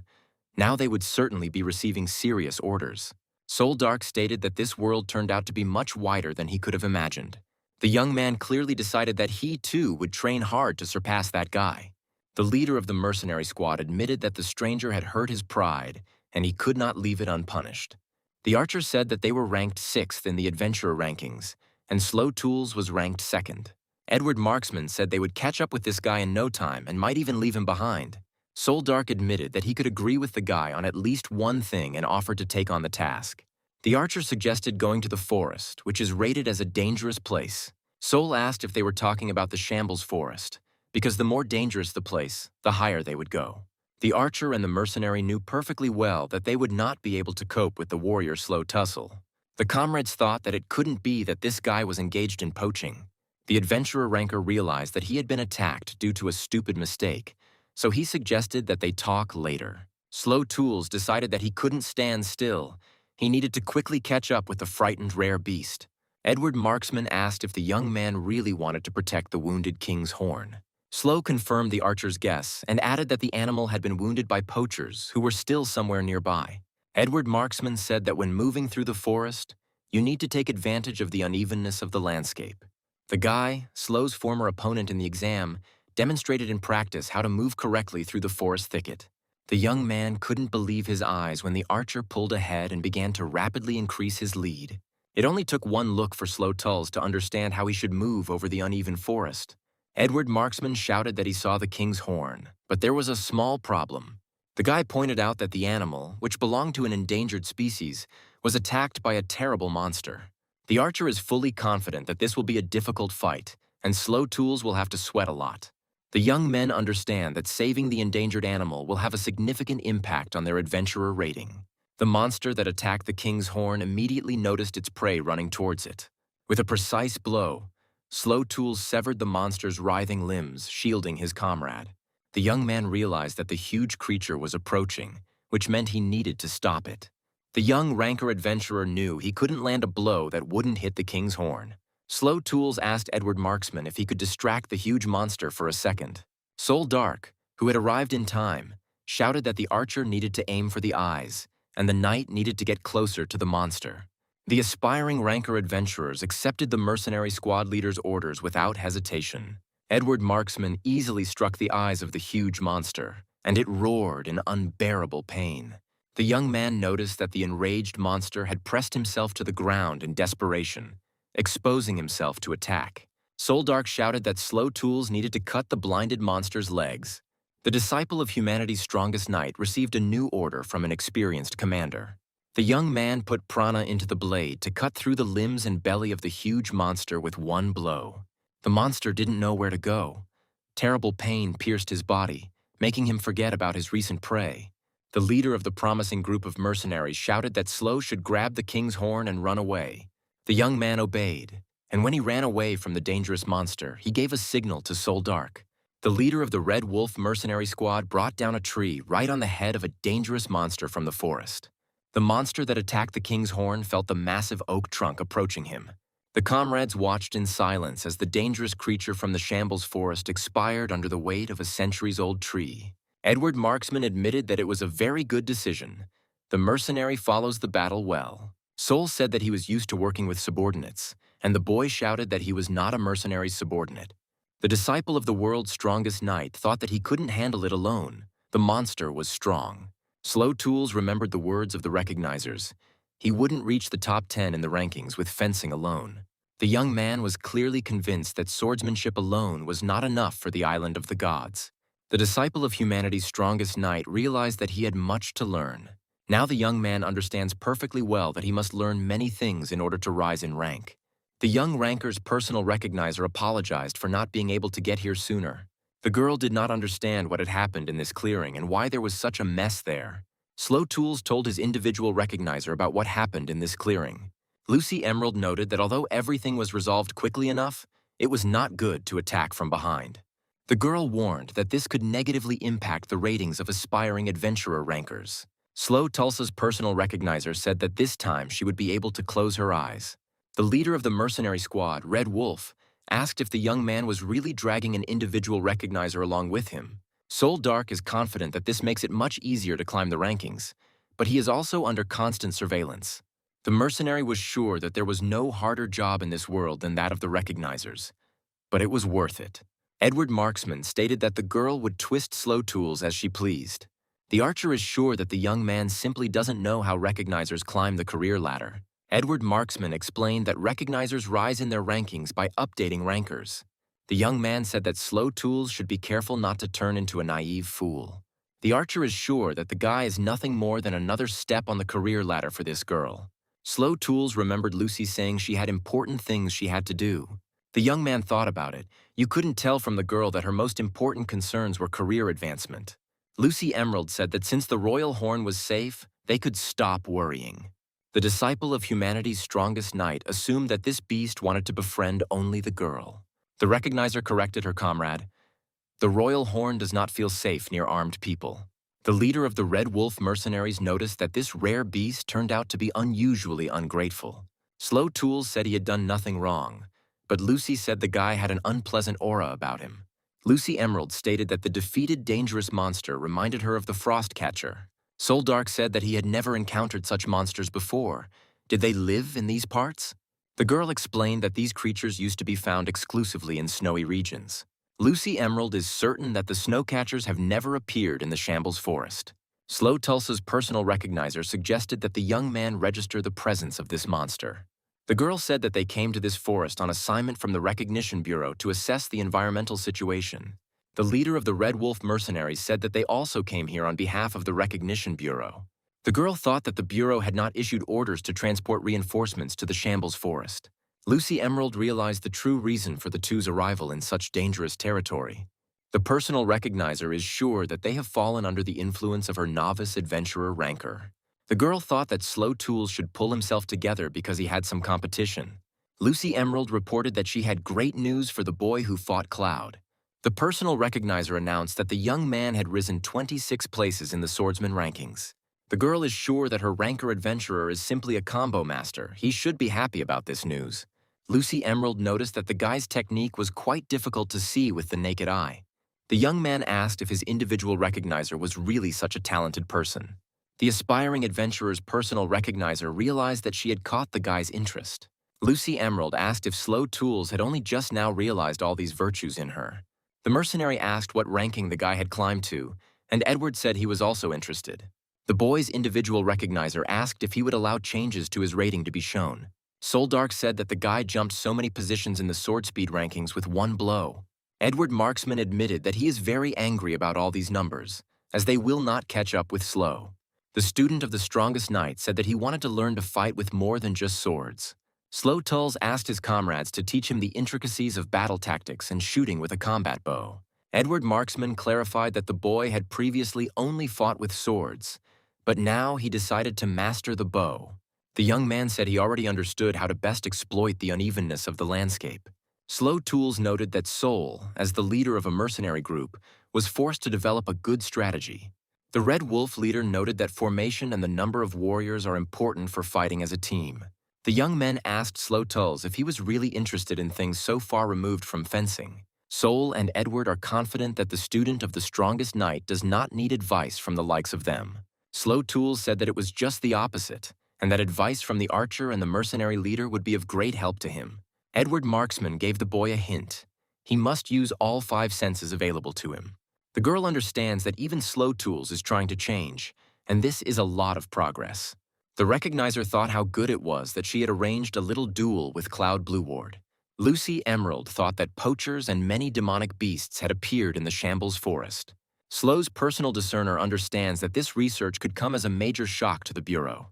Iris Darkin had been watching the fry all this time as they entered the territory of the Shambles Forest. Romeo Cooper asked what his friend was seeing now, and he replied that they had come across some babies. The smuggler claimed that these children had fresh organs and that they would be able to sell them for a higher price. Iris Darkin muttered that the king's horn was no longer as valuable, but now they would have to catch them all. The man stated that these are the laws of nature, and anyone who sets foot on his territory will pay for it.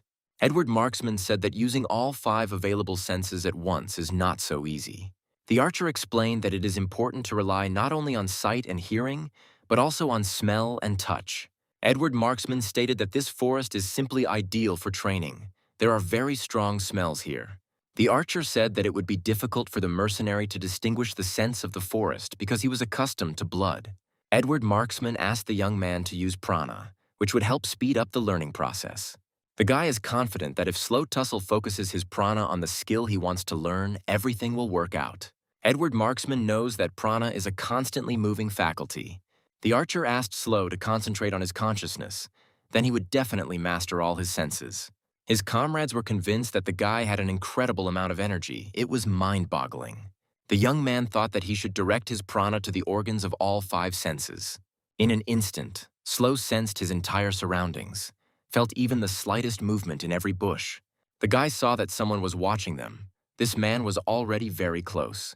The young man was even able to discern the distraught expression on the stranger's face, who was staring at them. Slow Tools immediately stood up, preparing to meet the man rapidly approaching them. The guy explained that he saw someone and added that they had incredibly little time.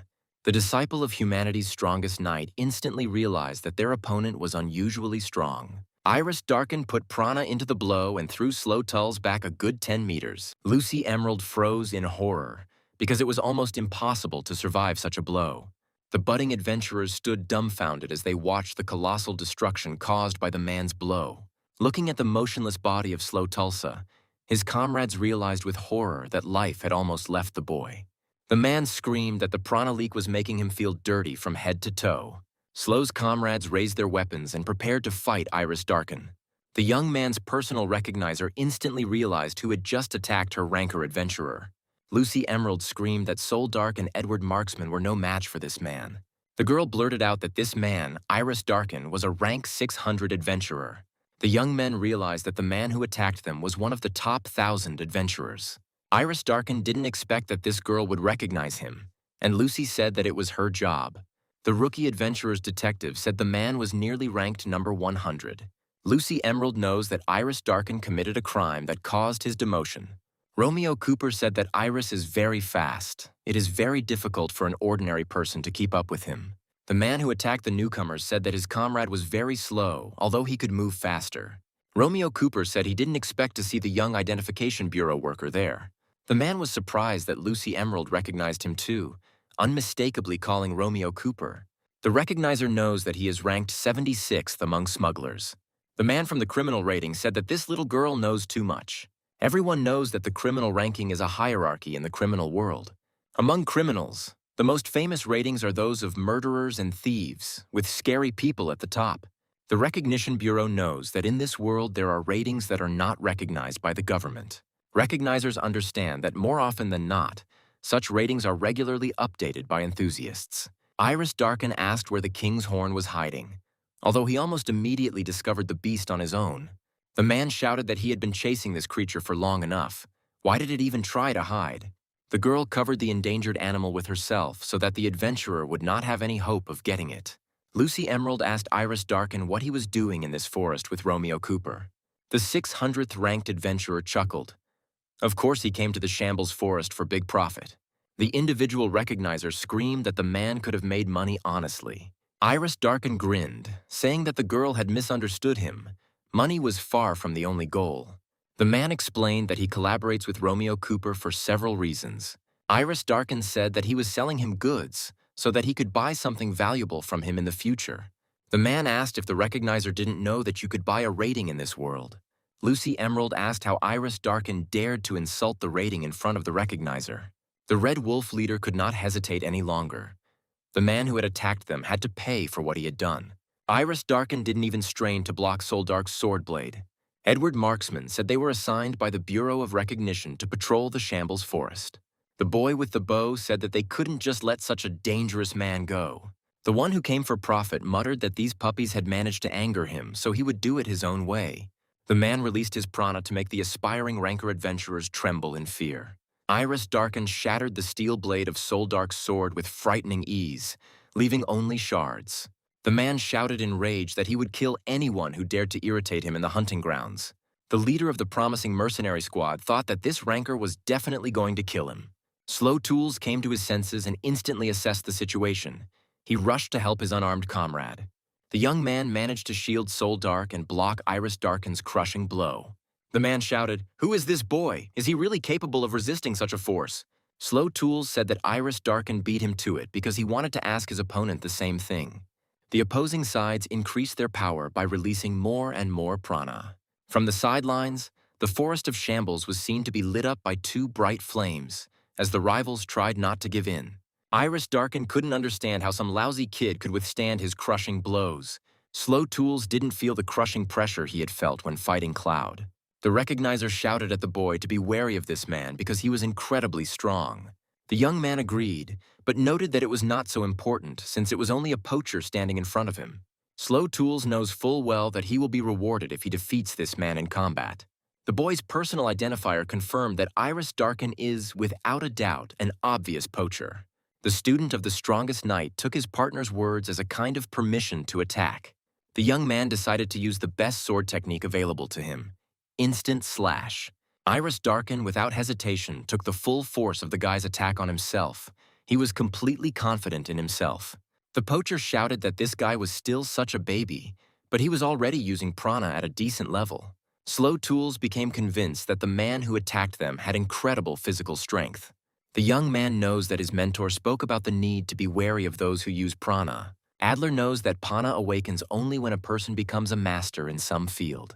The strongest knight gave himself as an example. When he became a master of the sword, prana was revealed to him. The man said that people study something carefully, and then hidden powers awaken within them. The mentor of a boy from a remote village knows that prana tells about a person's achievements. In the blink of an eye, humanity's strongest knight found himself at the top of a steep slope. Adler stated that if a person has prana, then he is already a master in some field. The young man understood that he would not be able to compete with such people, so he had to be wary of them. However, now Slow Tools could not avoid fighting Iris Darkin because he was a poacher. The guy's personal recognizer shouted that Darkan was ranked 12th in the boxer rankings. The girl stated that the man who attacked them was ranked 48th in the speed rating. The recognizer informed the young man that Iris was ranked 19th in the power rankings. Lucy Emerald realized with horror that the man was ranked 7th in the weightlifting rankings. The girl shouted that this man's power level was the highest in the world. Iris Darkin said that he doesn't like the methods of the recognizers. They find out everything about a person without asking. The man declared that he would destroy this little girl first, so that she would not get under his feet. The poacher who attacked the rankers easily tore out the massive tree, not noticing its weight.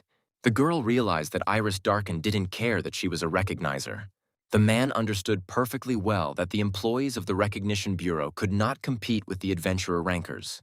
The poacher wished the girl to die quickly and not to bother him with her presence anymore. Iris Darkin threw a centuries-old tree at Lucy Emerald, who was trying to help her partner. Slow Tools managed to shoot down a flying tree in time to protect a girl from his squad. The young man took the full impact of the flying tree on himself in order to deflect it from the poacher's intended trajectory. However, the force with which Iris threw the tree was incredibly great. Slow Tools now understood what it meant to stand against the world's strongest in pure power. Romeo noticed an unusual fluctuation in the boy's prana, which he found incredibly amusing.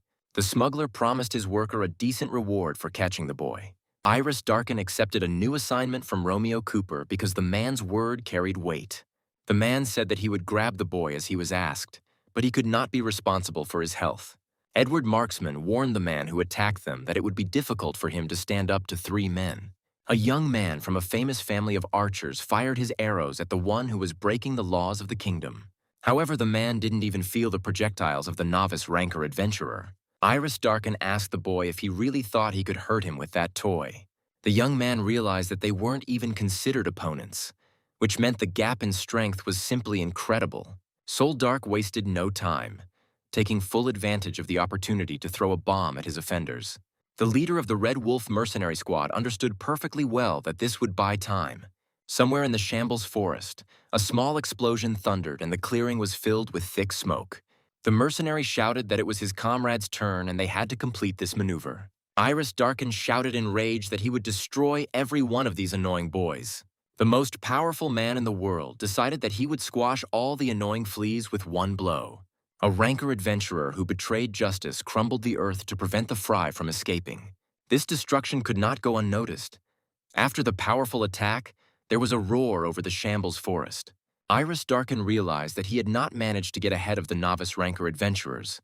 They had fled. The one who attacked the defenders of the King's Horn clicked his tongue in displeasure when he did not find the little ones with his gaze. Romeo Cooper warned his employee that he had acted recklessly and extremely dangerously. The smuggler asked what they would do if Iris Darkin killed that special boy. Meanwhile, the budding ranker adventurers tried to run as far away from the poachers as possible. Edward stated that there was a different plan initially, and Soul said that the guy understood him correctly. The archer said that he decided to run away from there because fighting with such a man was very dangerous. Slow Tools knew he couldn't even handle the adventurer ranked 600th. The King's Horn slipped from the hands of the boy who was trying to help the beast leave this dangerous zone. The young man apologized to the rare beast, which growled at him due to a sense of danger. Lucy Emerald said they could stop here. The distance to the smugglers was quite large. The girl said that there was something she had to tell the disciple of humanity's strongest knight. Slow Tulsa's personal recognizer stated that they must capture the smuggler Romeo Cooper. The young man asked if his personal recognizer was talking about that bearded man. Lucy Emerald said that the guy understood everything correctly. She was talking specifically about the man with the beard. The disciple of the strongest knight of humanity asked why the girl needed to catch Romeo. The individual recognizer said that it was all for her personal goals, which she spoke about. The young man realized that he couldn't just leave everything as it was. He had to help his partner. The leader of the Red Wolf mercenary squad said that first they had to decide what to do. The young man's personal recognizer apologized to the guy because she was rushing things too much. Soldark said that their team has taken a mission to this dangerous area, so they will continue to monitor. The detective stated that the young men were unable to cope with the men who attacked them. The mercenary said that after they uncovered the poacher's plan, they would report it to the Identification Bureau. The young man asked how much their rating would change once they implemented their plan. The girl asked if she couldn't influence these guys' reckless decision. The recognizer said they would rise in the adventurer rankings by at least 1,000. The leader of the Red Wolf mercenary squad convinced the girl that they would not run into trouble. Soldark asked what exactly Slow and Lucy were going to do. They probably already had a plan. The young man replied that they would carry the king's horn to a safe place. It was part of their task. Edward Marksman is confident that the presence of such a rare beast significantly complicates the fight. However, Slow Tools said that he had a reason for not wanting to involve this kid in their squabbles. The guy's personal identifier said that the royal horn had already suffered because of poachers.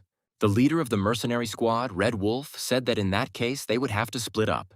The young man said that he and Edward Marksman would wait for their comrades under that tall tree. Soldark explained that he and an archer from a famous family would take turns keeping watch underneath him. The leader of the mercenary squad explained that they should unite to be on the safe side. Edward Marksman told the boy that he would now teach him to move through the forest much more efficiently. The boy with the bow said that his comrade could already move on. He would definitely catch up with him. Edward Marksman asked if the mercenary was in a hurry, and he said that he also had something to tell. The young man showed the student of humanity's strongest knight how to navigate tall trees. The leader of the mercenary squad explained what the young man should pay attention to first. Adler's student thanked his comrades for the valuable experience they shared that day. Soldark asked if the young man could lend him his dagger because the mercenary's sword was broken. The mercenary leader is confident that it will be beneficial for the boy to conduct image training before bed. The boy's individual recognizer said that it was now time for them to take the king's horn to a safe place. The girl said that she was worried about Iris Darken, but they had to complete the task they had taken on. Lucy Emerald asked her partner if he understood exactly what she had just asked. The young man replied that he understood everything completely. They were assessing the ecology of the forest and hiding the animal. Slow Tools is confident that Sol and Edward are not bad guys, so they can rely on them. The girl asked, "How about doing an ecological study and finding the habitat of the king's horn?" The boy's personal identifier said that she was very curious about where this baby could have come from. Lucy Emerald is confident they can find the rest of this endangered species. The girl is confident that this baby will be able to take them to his home, where they will meet the rest of the individuals. The recognizer thought that the rare beast heard her words, and therefore had already run to its home. The girl said that they should trust the instincts of this royal horn. He is quite smart. The guy's personal recognizer is sure that this animal is scared, so he will run to his house. The disciple of humanity's strongest knight said that he completely agreed with his partner. Lucy Emerald exclaimed that the royal horn had led them to another unidentified magical beast. The girl screamed that Slow Tools must immediately draw this incomprehensible magical creature. The young man hastily tried to carry out the task given to him, but admitted that it did not work out very well. Lucy Emerald screamed that she saw another beast. They had to hurry or it would run away. The rest of the difficult day was spent completing the task from the Recognition Bureau. The King's Horn never led Slow Tulsa and Lucy Emerald to their home in the Shambles Forest. The young man decided to try to follow the advice of his comrade, the leader of the Red Wolves. The disciple of humanity's strongest knight understood that prana could attract Iris Darken. However, he had to learn to control it better in order to use stronger techniques. The guy's individual recognizer called out to him. The girl wanted to talk to Slow. Lucy Emerald asked if she was distracting the guy, to which he replied that everything was fine. The young man said that he was simply conducting the training that Soldark told him about. The girl said that she checked the guy's report and his drawings made her very happy. The recognizer hoped that in the future they would sort out the boy's lack of artistic talent. The girl said that the recording should be shorter but objective. Slow almost failed.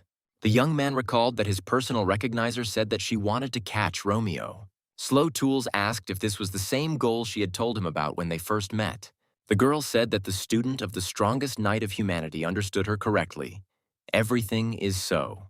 The young man said that he was ready to cooperate with the girl because he could not pass by. Slow explained that he went to bed so late because he couldn't sit still without doing anything. The guy said that he was very familiar with this feeling, so he wanted to help the girl. Lucy Emerald screamed. How could Slow talk about this so easily? He couldn't understand her. The girl thought that she had gone too far because she didn't know what this guy had been through. The guy's personal recognizer asked if this was really why he trained every day until midnight. Lucy Emerald realized that the disciple of humanity's strongest knight was somewhat similar to her. The girl thanked the guy for agreeing to help, but he doesn't know her goal. The young man stated that they would be able to cooperate without any problems, even without knowing everything about each other. Individual recognizer Slow stated that she was ready to tell him about her goal. The girl explained that the rating is a list of outstanding people, arranged from top to bottom. Lucy Emerald is absolutely convinced that being included in the ranking proves a person's worth. However, the girl knows that in this world there is a different rating, which is written from the bottom up. The guy's personal identifier stated that she is hunting for people from this dark rating. The girl told Slow Tools that 5 years ago she had a very close friend. Lucy Emerald said that this girl's name was Mirella. She was blind from birth and did not know the world. The boy's personal recognizer said her friend never laughed at her dreams.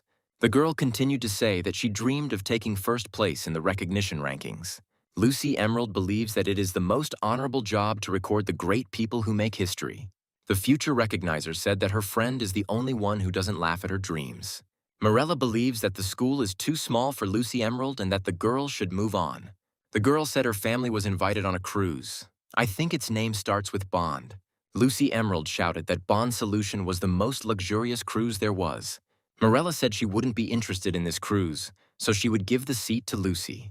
The girl is sure that she won't be able to enjoy this cruise anyway because she can't see anything. The future recognizer screamed that she could not accept a ticket from her only friend. Lucy Emerald said she doesn't want to go on the luxury cruise without her best friend. The girl said that she would hold Mirella's hands and tell her everything she noticed.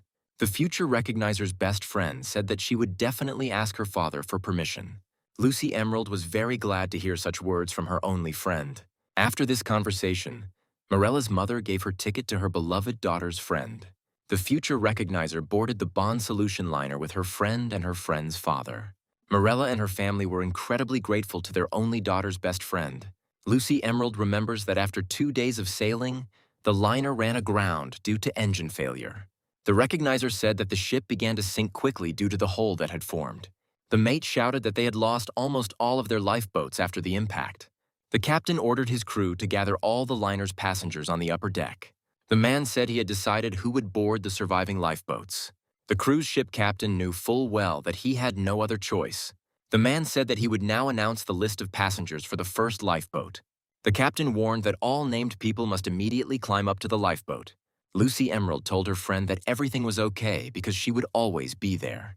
The future recognizer heard her name and was upset because her friend's name was not mentioned.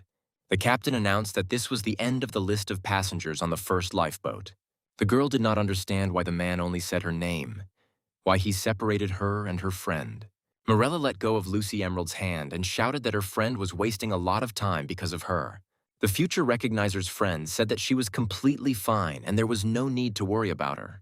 The girl is sure that they must obey the captain's orders, otherwise everyone on this liner will die. Mirella said she believed Lucy Emerald would be a great recognizer. Recognizer Slow remembers the lifeboats reaching the shore and then heading back immediately. The girl continued to hope that her friend would arrive in the second group of evacuated passengers from the plane. However, when the lifeboats docked again, the girl's only friend was not on board. Lucy Emerald knew that the lifeboats would not have time to return to the liner a third time. The future recognizer fell into despair because her only friend did not return from the ship. The sailors rejoiced at their rescue, believing that they survived only thanks to their honesty and clear conscience. Lucy Emerald heard the sailors. They were sure that the people with the worst rating were left to drown. The girl asked what these people were talking about, what they meant by the words worst rating. The men were scared because this was not information that every person should know. The future recognizer asked to explain to her the meaning of these words. Otherwise, everyone would find out about this conversation. The sailors realized they were cornered and agreed to tell if the girl did not turn them over to the captain. Lucy Emerald still can't get the words she heard that dark evening out of her head. The recognizer explained that it was a list of people arranged in order of least ability. The girl said that no one knows where such ratings will be used. They are terrible. The young man suggested that such ratings are used when the situation gets out of control. The guy's personal identifier said that such ratings are reserved for those on whom human lives depend. The girl is sure that even hospital directors have lists in store to decide who will live. Lucy Emerald has stated that she wishes with all her heart to wipe the worst ranking off the face of the earth. The guy understands what the worst rating is, but what does it have to do with the smuggler Romeo Cooper? The girl explained that she sincerely wanted to defeat a criminal with the help of another criminal. The individual recognizer said that the criminal ranking is also an unofficial ranking. Lucy suggested that Romeo Cooper might know who was compiling the unofficial rankings. Slow Tools asked the girl if she had any idea who might be behind this, but she just shook her head. The young man's personal recognizer suggested that there might be an entire underground hierarchy there. The young man said that it must have been difficult for Lucy Emerald to go through all this all alone. The guy said that it must be very painful, but still the girl never stopped and moved on. Slow Tools is absolutely sure that his individual recognizer is simply an incredible person. The girl thought that the young man now knew her personal goal in life, but still had not revealed his. The individual recognizer asked the guy not to say anything like that, otherwise she would cry. The disciple of humanity's strongest knight thought that his recognizer was very easily moved. Lucy Emerald said it was now Slow's turn to share the goal he was working towards. The girl raised her voice and said that she thought it was unfair that she was the only one crying there. The young man agreed to tell what he was striving for, but warned that he would not cry. The partner of the disciple of humanity's strongest knight said that she would make him cry. In the morning, the guy asked his personal recognizer if she had really been crying all night.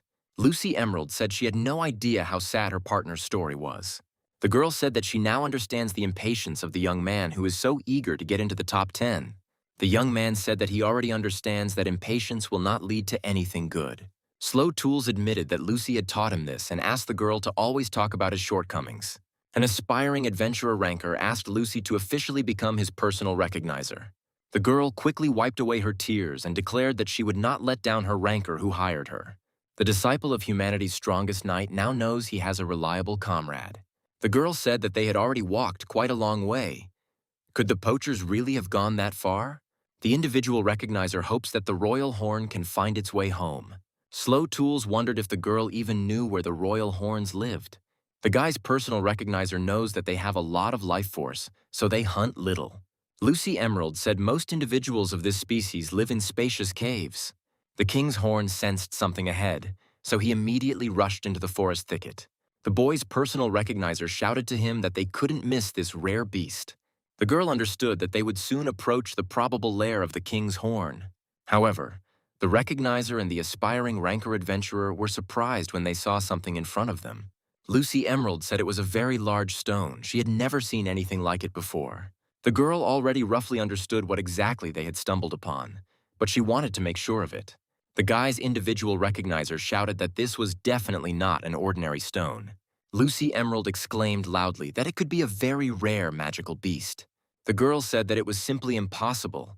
Such a monster could not be here. Slow Tulsa's personal recognizer informed the adventurer ranker that her doubts were now cleared. Lucy Emerald asked the young man if he had heard of mimics, insidious monsters that lure people with treasures. The girl claimed that the mimic muses lure poachers with magical beasts. The personal recognizer explained that these monsters travel the world and collect magical beasts. Slow Tools quickly realized that the royal horn found in the forest was in the mimic muses collection. Lucy Emerald knows that when these monsters hunt, they release all their stored magical beasts at once. The disciple of humanity's strongest knight realized that this mimic muse was unlucky enough to run into Iris. Lucy stated that the boy had completed the task. He had unraveled the cause of the environmental change in the Shambles Forest. The young man said it was simply terrible. The death of the mimic muse had affected the entire region. Slow asked if the wound had been inflicted by poachers, and Lucy remarked that it had appeared after death. The girl knows that neither the mimic muses form strong bonds with their pets, nor are they the ones who hurt her. The recognizer is absolutely certain that only an animal that originally lived in the forest could have done this. The royal horn deeply misses the mimic muse, which was his home. The disciple of humanity's strongest knight stated that he too had lost his home. The young man said that he was very familiar with this bitter feeling that was impossible to escape. Slow Tools said it felt like his heart was about to break into pieces. The boy's individual recognizer said that she was going to cry if Slow didn't stop. Suddenly, a terrifying roar of an incredibly dangerous magical creature was heard from behind those standing. The comrades turned around and realized that a giant blood orc stood before them. The guy's personal recognizer noticed that they were already familiar with this monster from the Shambles Forest. The bloody orc also remembered his prey, which he managed to miss not so long ago. The ferocious giant immediately pounced on Slow and his comrades, but the boy was faster. The young man dragged his group members away from the magical monster that was attacking them. The disciple of humanity's strongest knight realized that the blood orc was in no hurry to attack them. A starving giant beast from the Shambles Forest unceremoniously tore off a chunk of flesh from a dead creature. The guy's personal recognizer screamed that this monster was devouring the mimic muse. The king's horn could not bear to watch some magical monster desecrate his home. The guy's individual recognizer screamed that their new comrade was making a big mistake. The giant beast from the Forest of Shambles didn't even notice the small king's horn, throwing it aside. However, the magical beast did not give up. It wanted to protect the body of its deceased master. The disciple of humanity's strongest knight blocked the path of his new comrade to prevent him from rushing into battle. Slow Tulls asked the king's horn not to be a hero and to stay behind him, in safety. A young ranker adventurer declared that he would deal with this magical beast from the Shambles Forest. The boy remembered the words of Edward Marksman, who had suggested to Slow how to use prana more effectively. A boy from a famous family of archers knows how to use a skill that always fails. However, the guy knows little about sword fighting, he asked, because they also use prana. Slow Tools admitted that he couldn't control his prana, and Edward said that it wasn't a problem. The guy said that his family practices a special method of prana control, and the young man will quickly master it. The disciple of the strongest knight understands that now he simply must succeed in softening the guts. The young man asked what other method of prana control his friend Edward Marksman was talking about. The archer said that to do this, Slow Tools must learn to control all 5 senses. The young man from a famous family of archers said that his comrade should then look within himself. The guy said it would feel like he was looking down on himself from somewhere above. Edward Marksman suggested his friend give it a try to see how much he was missing out on.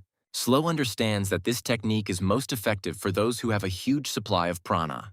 The disciple of humanity's strongest knight decided that he would look at himself using his heightened senses.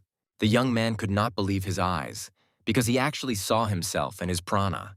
Slow Tools thought that the movements of his prana were erratic, which is why he couldn't get used to it. The young man thought that now he was beginning to understand how his prana really worked. The guy decided to take control of his mental energy in order to subordinate it to his will. The furious monster felt a real threat from its prey and therefore rushed at it. The young man grabbed the sword handle more comfortably and used a special technique, softening the insides. The bloody orc couldn't believe that this brat's technique was more powerful than it had been before. The individual recognizer exclaimed that Slow Tools' second technique worked perfectly. However, everyone understood that one blow was not enough for such a huge and ferocious monster. The disciple of humanity's strongest knight knows that the power of this technique increases with each strike. That is why the young man did not stop and continued to deliver his crushing blows. Slow said the softening of the guts technique gradually gains power with each strike. The disciple of humanity's strongest knight knows that this special sword technique has no end. The furious creature from the Shambles Forest had never met such a powerful opponent. Slow Tulls understood perfectly well that the blood orc was no longer able to continue the battle. He was destroyed.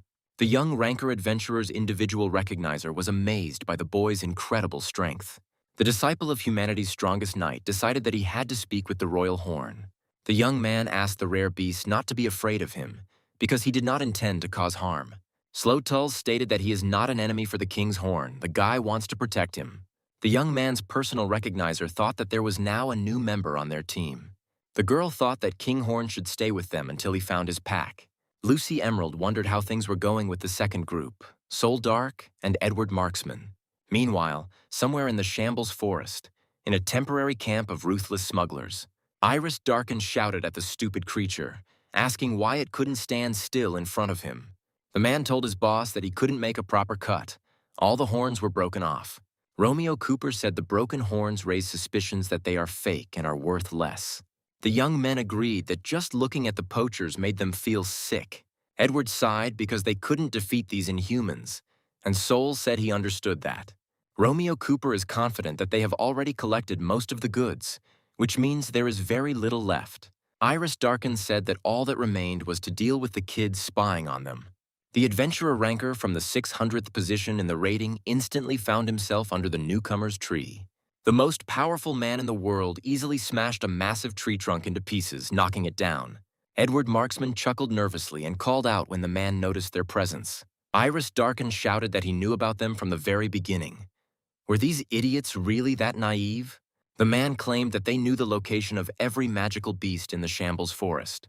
An archer from a famous family shouted out that this triple-ranked freak was more than just strong. The ranked adventurer, ranked 600th, easily caught the mercenary smoke bomb. The man said the same trick wouldn't work on him twice. Were they really that stupid? Iris Darkin screamed in rage that he would kill these little bastards. They could not escape his wrath.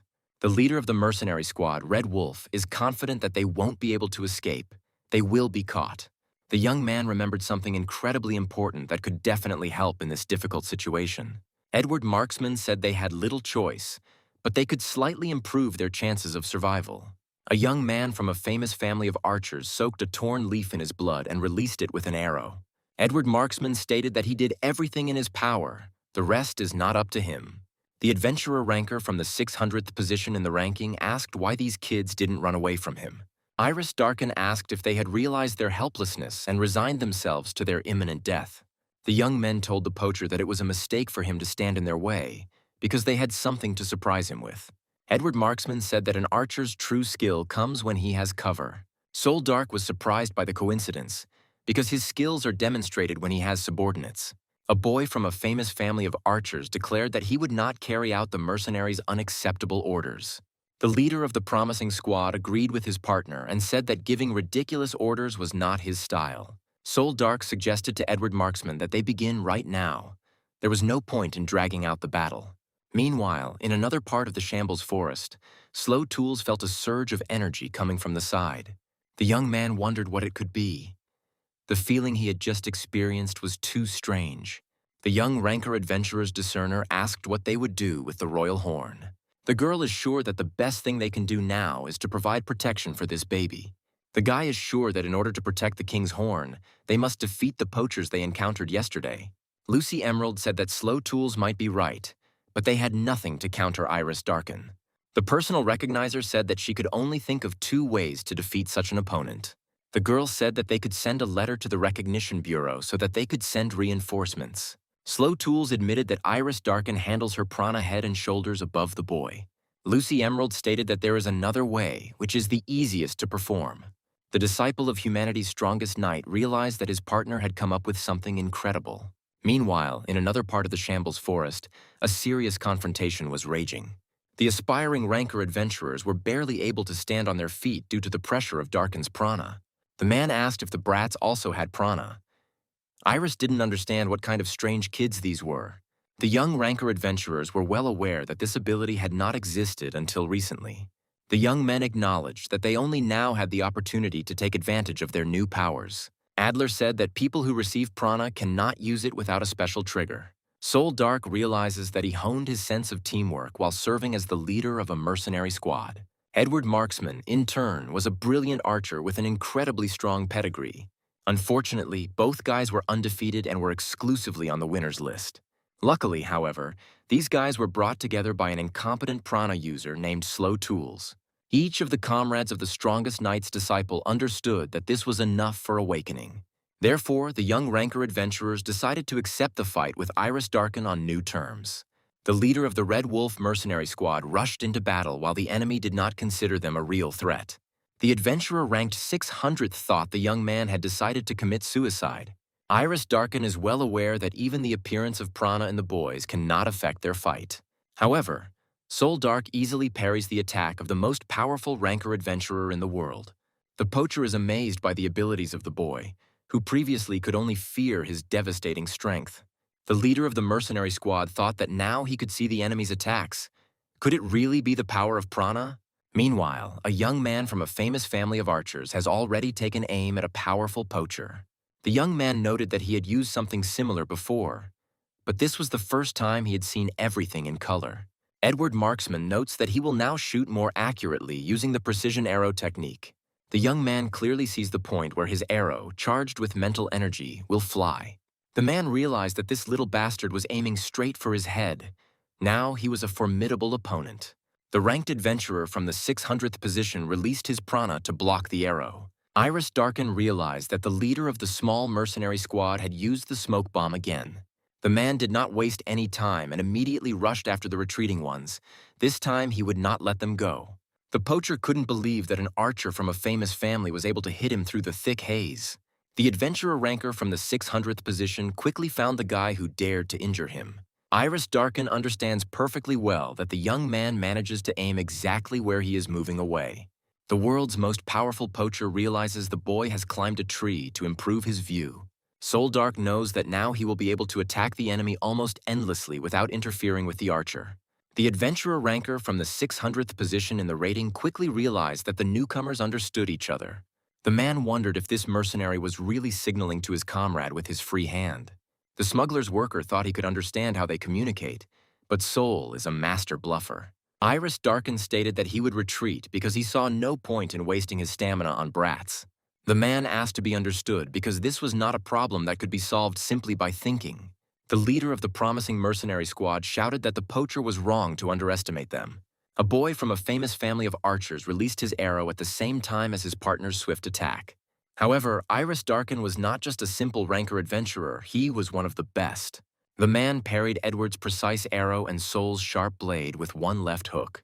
Iris Darkin is ranked 48th in the reaction ratings, making him difficult for newcomers to defeat. Therefore, he easily grabbed the young man's dagger and decided to lose that only weapon. The man said that he is ranked 19th in the strength rankings. Have the brats really forgotten about that? The poacher easily threw aside the guy who had just lost his weapon. The leader of the promising mercenary squad, Red Wolf, realized that prana had not helped them at all. A boy from a famous family of archers called out to his comrade, who could no longer continue the fight. Iris Darkin tore out the nearest tree to use it to cut off the remaining boy's support. Sol Dark, with the last of his strength, croaked to his partner to run without looking back. They had lost. The ranked adventurer from the 600th position smirked as he saw the mercenary clinging to life. The poacher said the boy's organs were already damaged, so they wouldn't be able to sell him for a high enough price.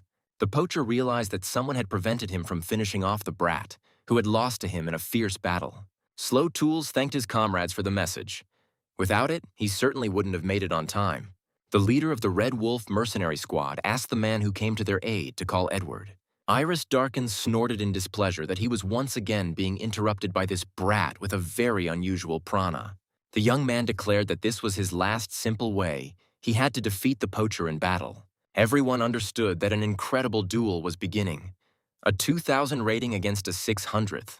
Romeo Cooper noticed that his subordinate was late.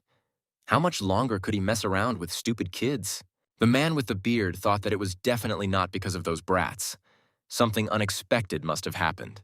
The smuggler thought that the only possible option was the boy with unusual prana. Romeo Cooper couldn't help but grin because he was not mistaken in the abilities of the young ranker adventurer. Meanwhile, the situation between the duelists became increasingly tense, each trying to assess the opponent. The disciple of humanity's strongest knight understood that this duel would be very difficult. The adventurer ranker from the 600th position in the rating decided not to delay his quick victory. The man made a swift lunge, intending to instantly crush the rookie ranker. However, Slow Tools blocked the powerful fists of the poacher, who was an excellent boxer. The young man wrapped his legs in prana to bypass the furious opponent in the blink of an eye. The disciple of humanity's strongest knight decided to attack an incredibly dangerous opponent from the blind spot. However, Iris Darkin easily blocked the instant slash with the praka tightly wrapped around his hands. A novice ranker adventurer recklessly charged at an opponent who was stronger than him. The adventurer ranked 600th smirked at the boy's obvious stupidity. However, the man encountered unprecedented resistance. His fist was unable to reach the insolent man. The world's most powerful poacher noticed that the boy began to move much better. The disciple of humanity's strongest knight already understood that he would not lose this difficult battle. Iris Darkin stated that the boy had shown a significant increase in strength, but it was still not enough. The man released all his prana and declared that this newbie ranker was no match for him. The young man didn't understand why his poacher had such overwhelming power that it shocked him. The guy didn't even have time to realize that Iris Darken was going to crush him with one blow. The adventurer ranked 600th in the rankings sent the guy flying with a powerful kick. Slow Tools couldn't do anything. He could only protect himself with prana until he landed. However, the young man did not lose faith in victory over such a formidable opponent, despite his crushing power. The world's most powerful poacher did not let go of his prey, quickly catching up with the young ranker adventurer. The young man understood perfectly well that there was one area in which Iris Darken had failed to excel. An adventurer ranked 600th asked the guy what was wrong and why he was running away. The poacher threw another tree at the young man and shouted that the boy could not win by avoiding the blows. The disciple of the strongest knight realized that he had to dodge the rapidly approaching object. The young man thought that he had to win at least a moment to counterattack the poacher. Iris Darken shouted that the boy must accept his death. The outcome of the battle was already predetermined. The student of the strongest knight ordered himself to come to his senses immediately. Now was not the time for doubts. The young man thought he was fighting a man who was only ranked 600th. Slow Tools knows that he has already dueled Cloud Blue Ward, the 11th ranked adventurer. Adler's apprentice realizes he has nothing to fear from some poacher in the Shambles Forest. The young man decided that now was the best moment to show all his prana and counterattack the enemy. Iris Darken didn't expect to see such volumes of prana in a boy who had recently become a ranker. The disciple of humanity's strongest knight delivered his crushing blow and wounded the powerful poacher. The adventurer ranked 600th shouted that this guy was copying his technique. The young man stated that the technique he used was not even close to a special prana technique. The man shouted in anger that the young man was talking complete nonsense when he called his techniques anything other than techniques. Slow Tools remembered the words of his comrade, who said that he should not attack head-on. The young man realizes that he must use his brains to defeat the powerful poacher. Soul Dark stated that in their world, the success of a battle depends on the templates a boy possesses. The leader of the mercenary squad agreed to reveal several patterns for Slow to follow as an example. The young man said that the very essence of the word tactics means the ability to create the necessary conditions for victory. The disciple of the strongest knight remembers the first condition, which is determined by a sudden attack. Slow Tools also remembers the second condition. He must lure the enemy into his territory. However, the guy understands that the third condition implies an ally who is ready to support. The leader of the mercenary squad realized that his partner had done a good job and completed everything that was necessary. Romeo Cooper's subordinate screamed, "Could this brat still move?" Soul Dark was well aware that they had embarked on a very dangerous adventure, which had almost succeeded. The young man thought that his partner was twisting his arms around him, but their plans were going incredibly smoothly. The adventurer ranked 600th realized he had been captured. The leader of the mercenary squad, Red Wolf, shouted that Slow must not hesitate. This was a crucial moment. Iris Darken was furious at the realization that he had been dancing to the boy's tune all this time. The poacher released an incredible amount of prana to repel the aspiring rankers. The killer said that these newcomers were very unlucky because they pissed him off. Edward Marksman decided that he should contribute to his partner's victory and took aim at the poacher. A boy from a famous family of archers took out Iris Darken's eye with a sniper shot. The man roared with rage as these brats had partially blinded him. Edward Marksman knew he had given Slow the perfect opportunity to counterattack. The young man croaked that the rest was left to the student of humanity's strongest knight. The aspiring ranker adventurer understood perfectly well what exactly he had to do now. Slow Tools used his first sword technique, Instant Slash, to crush the powerful enemy. The partners decided that this was enough to completely disable the poacher. Edward Marksman and Soul Dark were completely exhausted from fighting such a fierce opponent. Slow Tools realized that his opponent was still standing strong, meaning he had not lost. The adventurer ranked 600th shouted out and asked who they thought he was. The man was filled with anger and shouted that these bastards would pay with their lives for their behavior. The leader of the Red Wolf mercenary squad realized that they had failed to defeat the powerful poacher. The disciple of humanity's strongest knight realized that he was about to feel a crushing blow. The adventurer ranked 600th understands that this blow should have finished the guy off. However, the man noticed Slow Tulsa, who was high in the sky due to his prana emission. The man was surprised that the young man was able to successfully block his last blow, but the guy was finished. The powerful poacher shouted that he would tear Slow to pieces as soon as he hit the ground. Iris Darkin shouted that the young man deserved credit for holding out for so long. The man is completely sure that all of the young ranker adventurer's comrades are unconscious. The poacher shouted that Slow Tulsu had no one left to rely on, he was left alone. The adventurer ranked 600th is certain that the young man should simply die. The disciple of humanity's strongest knight realized that he had been driven into an incredibly dangerous trap. The student of the strongest knight noticed familiar silhouettes below, his comrades rushing to help. The king's horn understood that the man who had helped him was now in great danger. The young ranker's personal recognizer shouted the poacher's name to get his attention. Iris Darkin wondered for a moment what this girl was even thinking about. She was completely out of her mind. The king's horn took advantage of the dangerous poacher's moment of confusion and attacked. The smuggler's subordinate quickly realized that this was the same puppy that had escaped from them. It was a rare magical beast that understood perfectly well that he had already done enough for his comrade. The boy's individual recognizer screamed for Slow Tools to gather his strength and finish off the poacher. The girl is completely confident that the student of the strongest knight has enough strength to do this. The young ranker adventurer expended all his prana to use a special technique. Iris Darkin couldn't believe his eyes, because this young man's body contained an unprecedented power. Slow Tools was well aware that now was the best opportunity to resolve the issue with the poacher. Therefore, the young man used the most powerful sword technique available to him at that moment in time. The smuggler's subordinate watched as an unimaginable barrage of prana blasts rushed towards him. Iris Darkin took the full force of the young ranker adventurer's prana that fell upon him. The world's most powerful poacher realized with horror that he was powerless to block these swift attacks.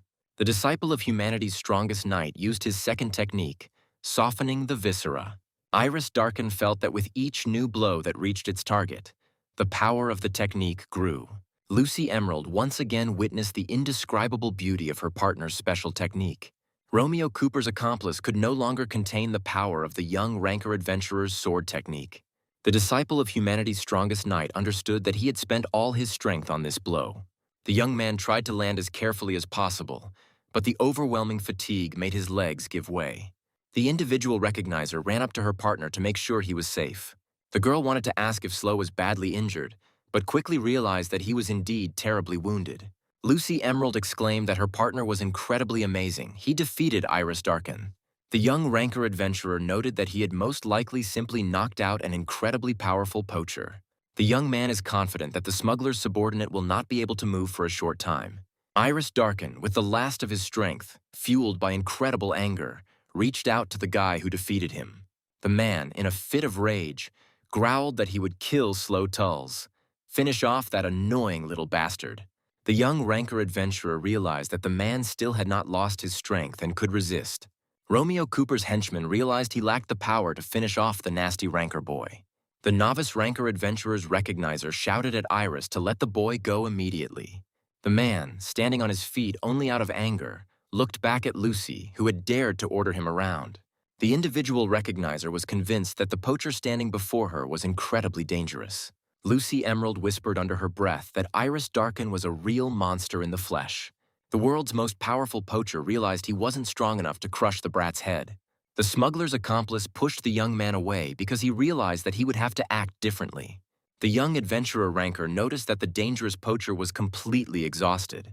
Iris Darkin decided to catch his breath to gather his strength, but an uninvited memory appeared before his eyes. The man shouted, asking how much longer his partners would be lazing around. Why were they such slackers? The comrades replied that they were in no hurry. Iris Darkin simply had too much stamina. The partners of the smuggler's future accomplice said they needed to be a more cohesive team.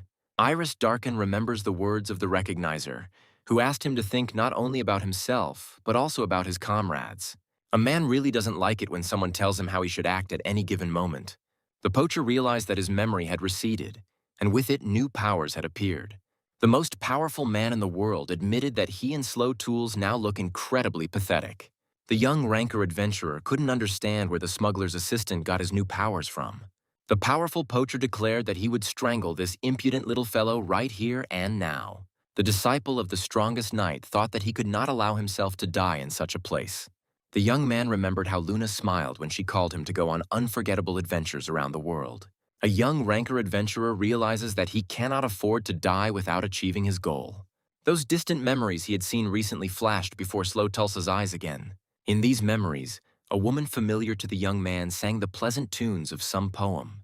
The disciple of the strongest knight realized that these motives were a special technique of poetry of his family. Iris Darkin asked what was going on. Why was this guy suddenly lit up with a green glow of prana? The man couldn't understand why the young man had such overwhelming prana power. This time, the young ranker adventurer was able to hear the poems that the woman from his memories was singing. A woman the boy knew sang about the life they had on the unhindered sunny slopes. The young man could not resist and repeated the verse after the woman who seemed incredibly close to him. Iris Darkin felt an incredible power awakening within the body of the young ranker adventurer. The smuggler's assistant couldn't believe how the boy's prana power and glow continued to grow. The man, in despair, asked the void again what it could be. Did the guy really have a trump card? The world's most powerful poacher screamed in incredible pain when he realized he had lost half his forearm. Iris Darkin roared that this bastard had just taken his arm. How dare he do that? Slow Tools understood perfectly well that the most powerful poacher in the world would no longer be able to defeat him. The individual recognizer thought that the disciple of the strongest knight used the poetry technique. Lucy Emerald doubted what she saw. She always thought that the techniques of poetry looked different. The girl is completely confident that this technique of poetry is different from all other special techniques. The world's most powerful ranker adventurer screamed that the person standing in front of him was just a damn bastard. The man decided to crush the young man with a powerful blow of his fist, but he encountered an insurmountable obstacle.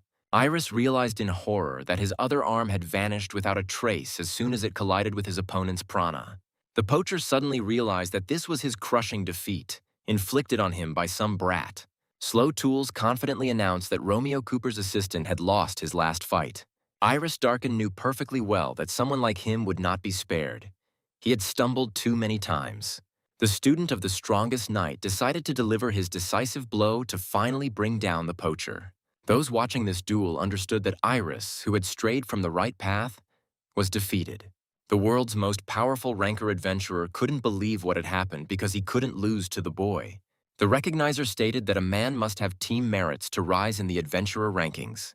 A representative of the Recognition Bureau said that Iris Darkin never carried out tasks in the group. The employee explained the Bureau's position. The man had too little ability to cooperate with other rankers. Iris Darkin shouted that the recognizers should judge on merit. He was stronger than many double digits. A representative of the Recognition Bureau stated that they cannot change the criteria for evaluating adventurers. The man shouted that the second-ranking adventurer also specialized in solo missions. The recognizer explained that certain exceptions may apply to some rankers. The representative of the Recognition Bureau noted that Iris, unfortunately, does not have such privileges. The future poacher thought that from the outside it was simply not obvious how hard he was trying. The man is completely confident that for a ranker, his rank is the embodiment of all his aspirations. Iris Darkin decided to cooperate with some rankers just to rise in the adventurer rankings. Race remarked that collaborating with a 3-digit ranker was, no matter how you look at it, cool, and Melos confirmed it. The future poacher is completely sure that he is not inclined to cooperate because he is too good. The man is firmly convinced that his partners will always be nothing but an incredibly annoying burden for him. Reyes apologized to Iris Darkin because he didn't think there were griffins in such a place. A 3-digit ranked adventurer dispatched the beast with one blow. The future poacher said that they needed to quickly complete the task. Such monsters were no obstacle. The man thought about how when he joined the team of these rankers, he began to encounter powerful monsters. Iris Darkin doesn't see this as a big problem because dealing with them isn't that difficult. However, something is bothering the future poacher, as if his new partners are leading him by the nose. Iris Darkin noticed that his new comrades left the camp every night after the battles. The man became curious about what Race and Melos were up to, so he followed them. Iris Darkin realized the bitter truth that he had indeed been led by the nose all this time. The guy exclaimed that the slain monster was entirely composed of incredibly valuable materials. Rice said that everything turned out just as they planned, and that this idiot did everything for them himself. Melos asked if Iris really didn't understand anything, but he was as dumb as a brick. A close friend of the girl said that among rankers there are sometimes such complete fools. Iris Darkin approached his comrades who had betrayed him and told them that they had turned out to be incredible scum. The man warned those who were leading him on that they should throw away the bag containing the stolen valuables. The future poacher's comrades realized that their plans had been discovered, and there was no turning back. The guy figured out how to get out of it. Reyes called out to his friend and without hesitation punched her in the face. Melos didn't understand why her partner had acted so meanly, how he could hit her so hard. The guy's face immediately changed, and he asked why the girl's face was covered with such terrible wounds. Reyes smiled cynically and raised his voice, asking what the adventurer Iris Darkin had done. The man approached the actor and said that he was not just a scoundrel, since he was ready to do something like this for profit.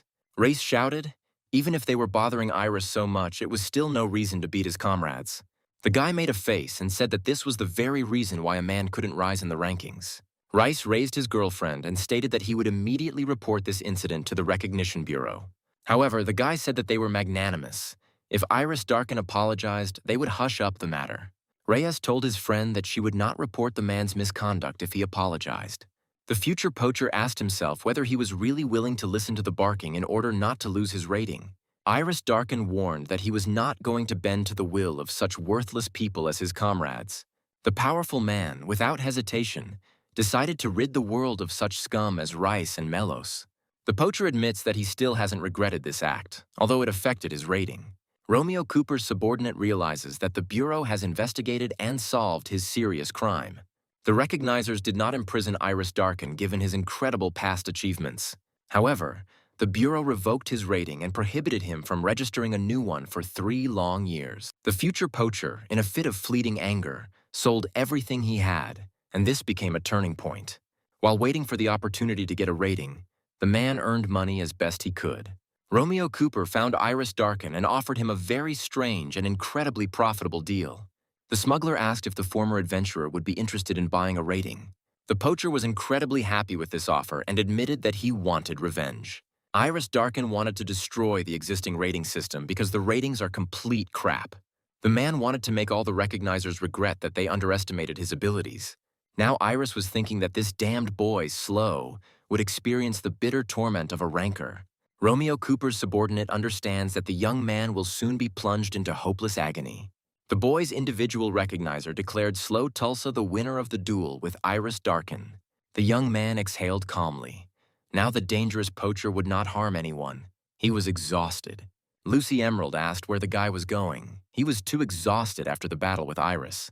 The disciple of humanity's strongest knight declared that this is not the end. Romeo Cooper is free.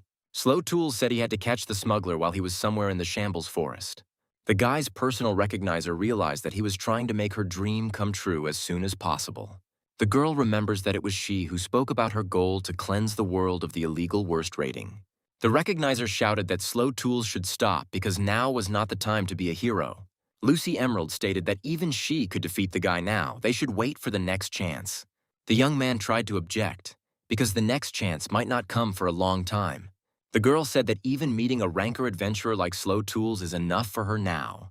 The disciple of humanity's strongest knight turned around to confirm the sincerity of the girl's words.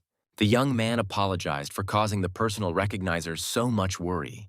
The aspiring rancor adventurer who defeated Iris Darkin collapsed to the ground from his own exhaustion. Edward Marksman was the first to wake up and decided to immediately go to the recognizer's bureau to report. The next to wake up was Soul Dark, who volunteered to help treat Slow Tools' wounds. The leader of the mercenary squad, Red Wolf, admits that he is also wounded, but his prana allows him to move. The comrade of the disciple of the strongest knight of humanity understands that his strength serves to help his partner. Slow Tools realizes that while he is unconscious, he is having an incredibly long dream. In this dream, the boy's mother asked if it was really enough to just talk about their techniques.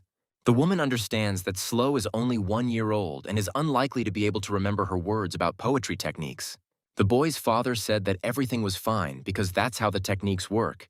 They are imprinted in prana.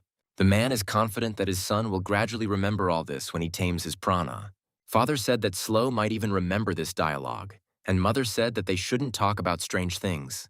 The man turned to his son and said that their ancestors possessed a special and incredible power.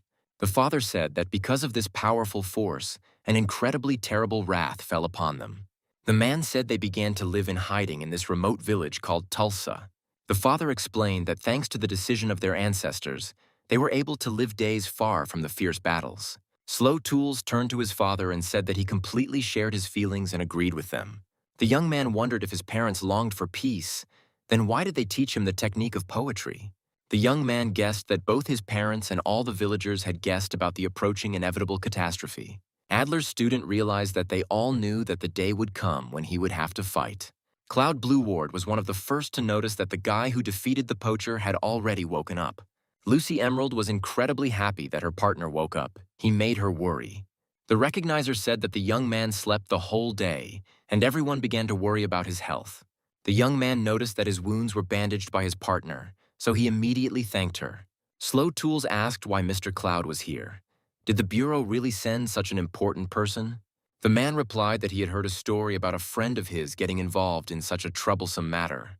The 11th ranked adventurer asked if Slow could move on his own, and he confirmed it. Meanwhile, Soul was asking Edward why he had returned and whether he was really worried about his comrades. Cloud Blue Ward asked Iris Darken if he could move. They needed to go to the Bureau.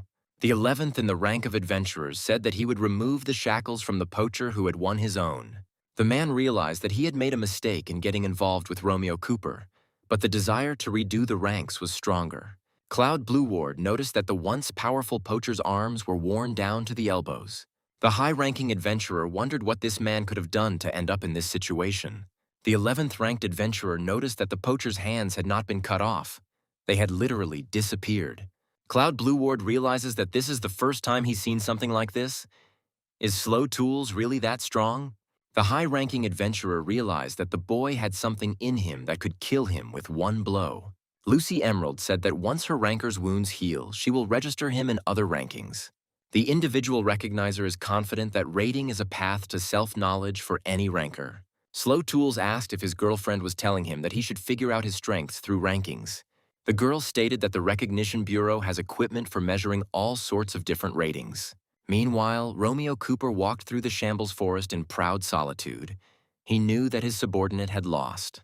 The smuggler thought that the last burst of unusual prana marked Iris's defeat. The man thought that for someone who had been in hiding for many years, this guy appeared quite self-confident. Romeo came to the conclusion that the young man was behaving provocatively in order to capture the attention of the Island of the Gods. The smuggler from the 76th line of the dark rating approached the huge gate in the forest. The massive doors opened before Romeo Cooper, who stepped forward with confidence. The smuggler who entered was greeted by the voice of a subordinate, who said that he was waiting for the leader. Romeo Cooper turned to his fellows and announced that they had finally discovered the descendant of babies. The man exclaimed that this allowed them to make significant progress in their incredibly large-scale plan. The smuggler is convinced that the time has come to save the world, which should not dance to the tune of ratings. Romeo Cooper ordered his brothers not to hold back their strength in the upcoming fierce struggle. The smuggler's comrades declared that they, all under the name of Ouroboros, would save this world. Romeo Cooper turned out to be the pseudonym of an incredibly legendary criminal named Adam. He ranks among the top smugglers, murderers, drug dealers, and prana scientists. Meanwhile, his criminal organization, Ouroboros, is the world's #1 dark organization. After some time on the road, Slow Tulls and his comrades reached the capital of the Kingdom of Trackland. The young ranker adventurer's individual recognizer notified everyone that they had arrived. Lucy Emerald asked Soul and Edward to go to the treatment room. They needed to rest. The boy said that his recognizer gives orders very clearly, and the girl admitted that she had already gotten used to this. Lucy Emerald asked her partners to clear their schedules in 10 days. The girl stated that the Recognition Bureau would update the ratings of the rankers who caught Iris. The archer and the mercenary were incredibly happy about this news, because they were hoping for a good promotion. The recognizer added that she had something to say to Slow Tools about the King's Horn. Lucy knows that when the Identification Bureau takes rare animals into its care, someone has to become a guardian. The girl asked her ranker to take the royal horn to her. She knows that he is a responsible guy. The recognizer assured that she herself would like to become the guardian of this animal, but her work does not allow it. The disciple of humanity's strongest knight agreed to become the master of the royal horn. The girl stated that since the young man became the full guardian, he must give a name to the rare animal. Slow Tools thought about it because this was a very important step in building a relationship with a smart pet. The young man said that he would name his rare magical beast with the worthy name of Ralph. The boy said that when he was still very little, the village was attacked by a red grizzly. Slow Tools added that one brave man had fought him to protect the village. The boy explained that he took the name of the village's protector because he thought they looked alike. The disciple of the strongest knight thanked Ralph for helping him in the battle with Iris Darken. The young man declared that he would continue to count on King's Horn, his new comrade. The partners handed the animal over to the protection of the Identification Bureau. The young man can visit him at any time. Edward and Sol were lying in the treatment room, arguing over who would rise higher in the rankings. The disciple of humanity's strongest knight wondered how many places his ranking would change. The man who defeated the most powerful smuggler admitted to himself that he was a little nervous. The staff doctor at the Recognition Bureau shouted that the young people were being too loud. Clara Save shouted that if the sick were in her hands, their wounds would be cured in just 10 days. The woman screamed that Slow Tool's insides were in complete disarray, but he was acting as if nothing had happened. The doctor is absolutely sure that young rankers are fools because they do not spare themselves. The archer and the mercenary declared that they would quickly catch up with the knight's apprentice, and Clara was outraged by the boy's disobedience. Slow Tools noticed that the Bureau of Recognition's staff doctor was using prana to control the bandages. The young man wondered if this was also the power of prana, and admitted that Clara Save's skills were undoubtedly amazing. The personal recognizer visited her partner several times, and the guy noted that she looked busy. Slow Tools is sure that the girl is simply swamped with her work as a recognizer. The young man understands that the work of a recognizer is the most rigorous and impartial in the whole world. Lucy Emerald's friend noted that the girl has been having a very difficult time in the last few days. The girl said that this recognition review would take a long time, and Lucy agreed. The recognizer asked Layla to contact a pranic scientist of at least rank 50. The girl realizes that no matter how much she searches, there is no information about the people called Tools. Lucy Emerald wondered what kind of poetry technique this could be. It seemed incredibly special. 10 days later, the comrades were discharged from the treatment ward and sent to a special meeting room. The recognizer explained that when updating complex ratings, this space has to be rented.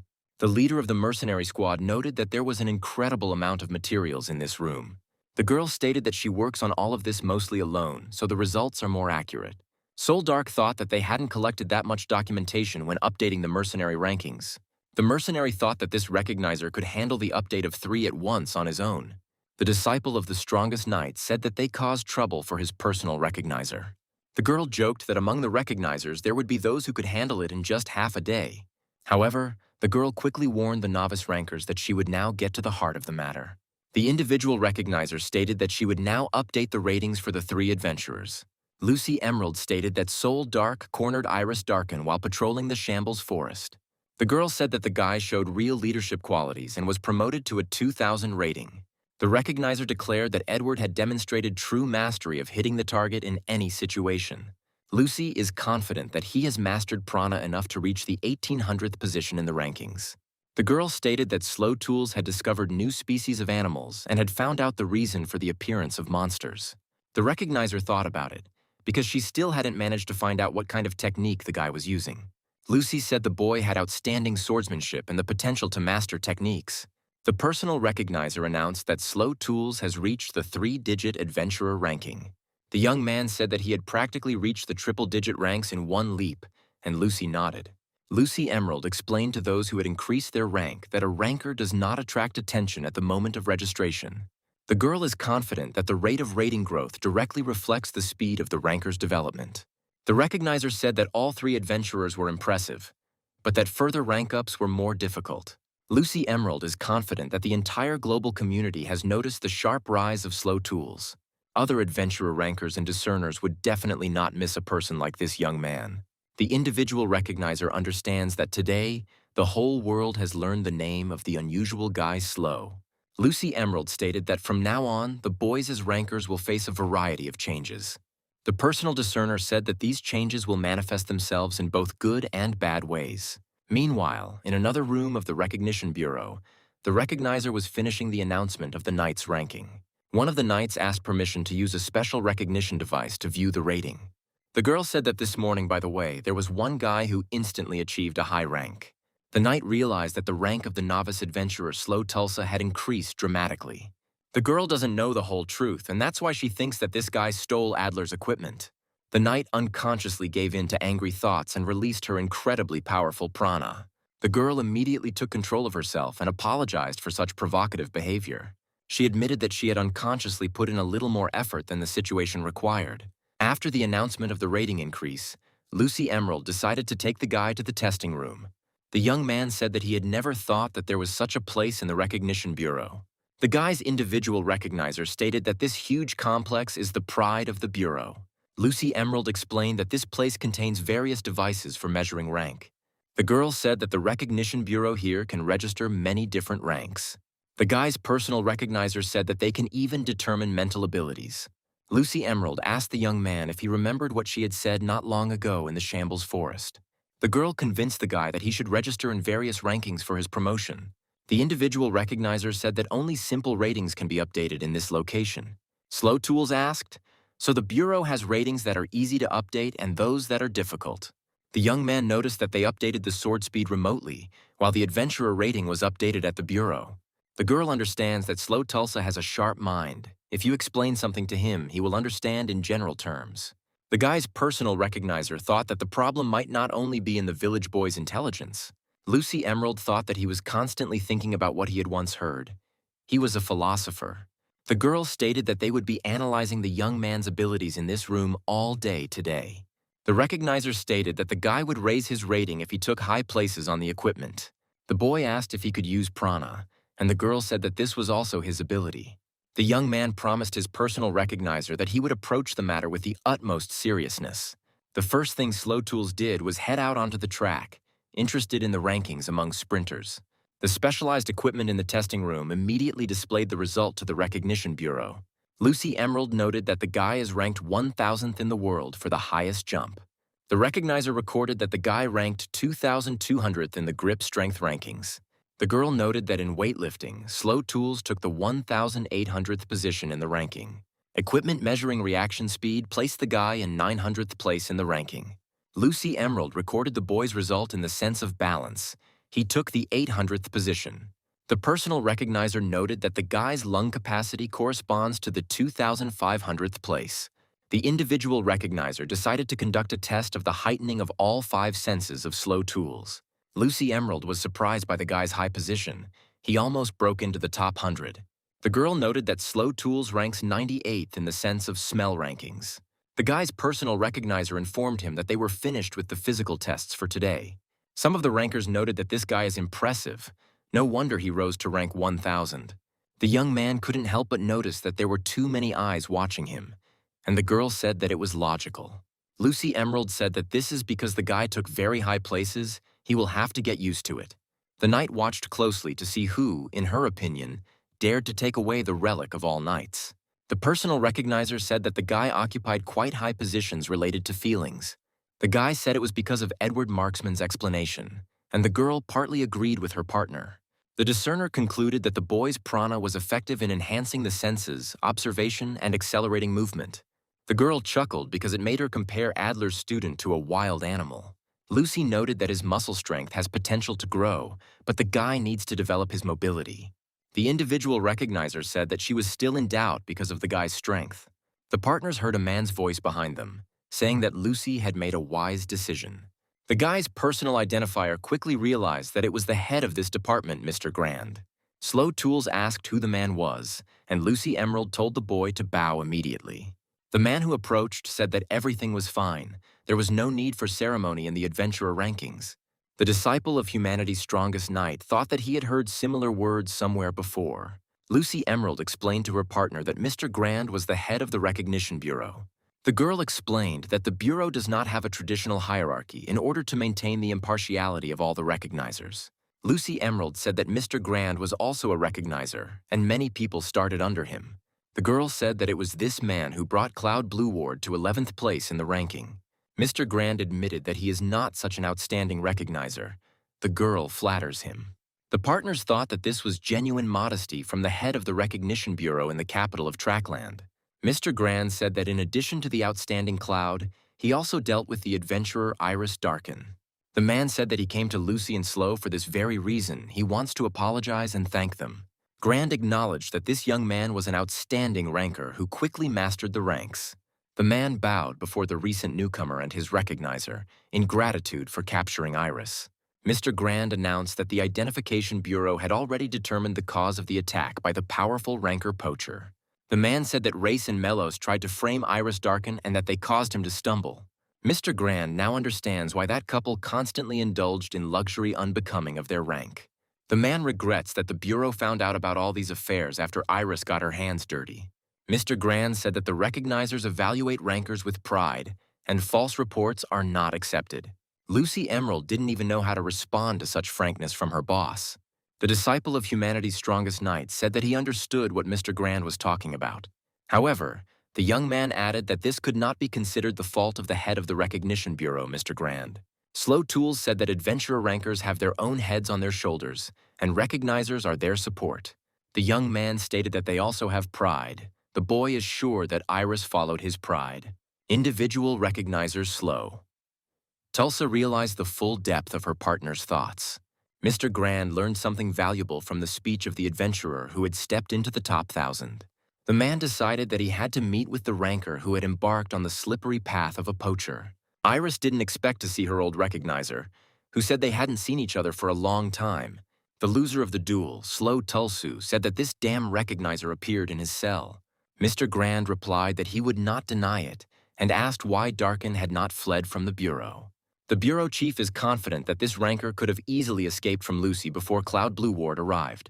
The captured poacher told the man to shut up. He didn't want to talk about such topics.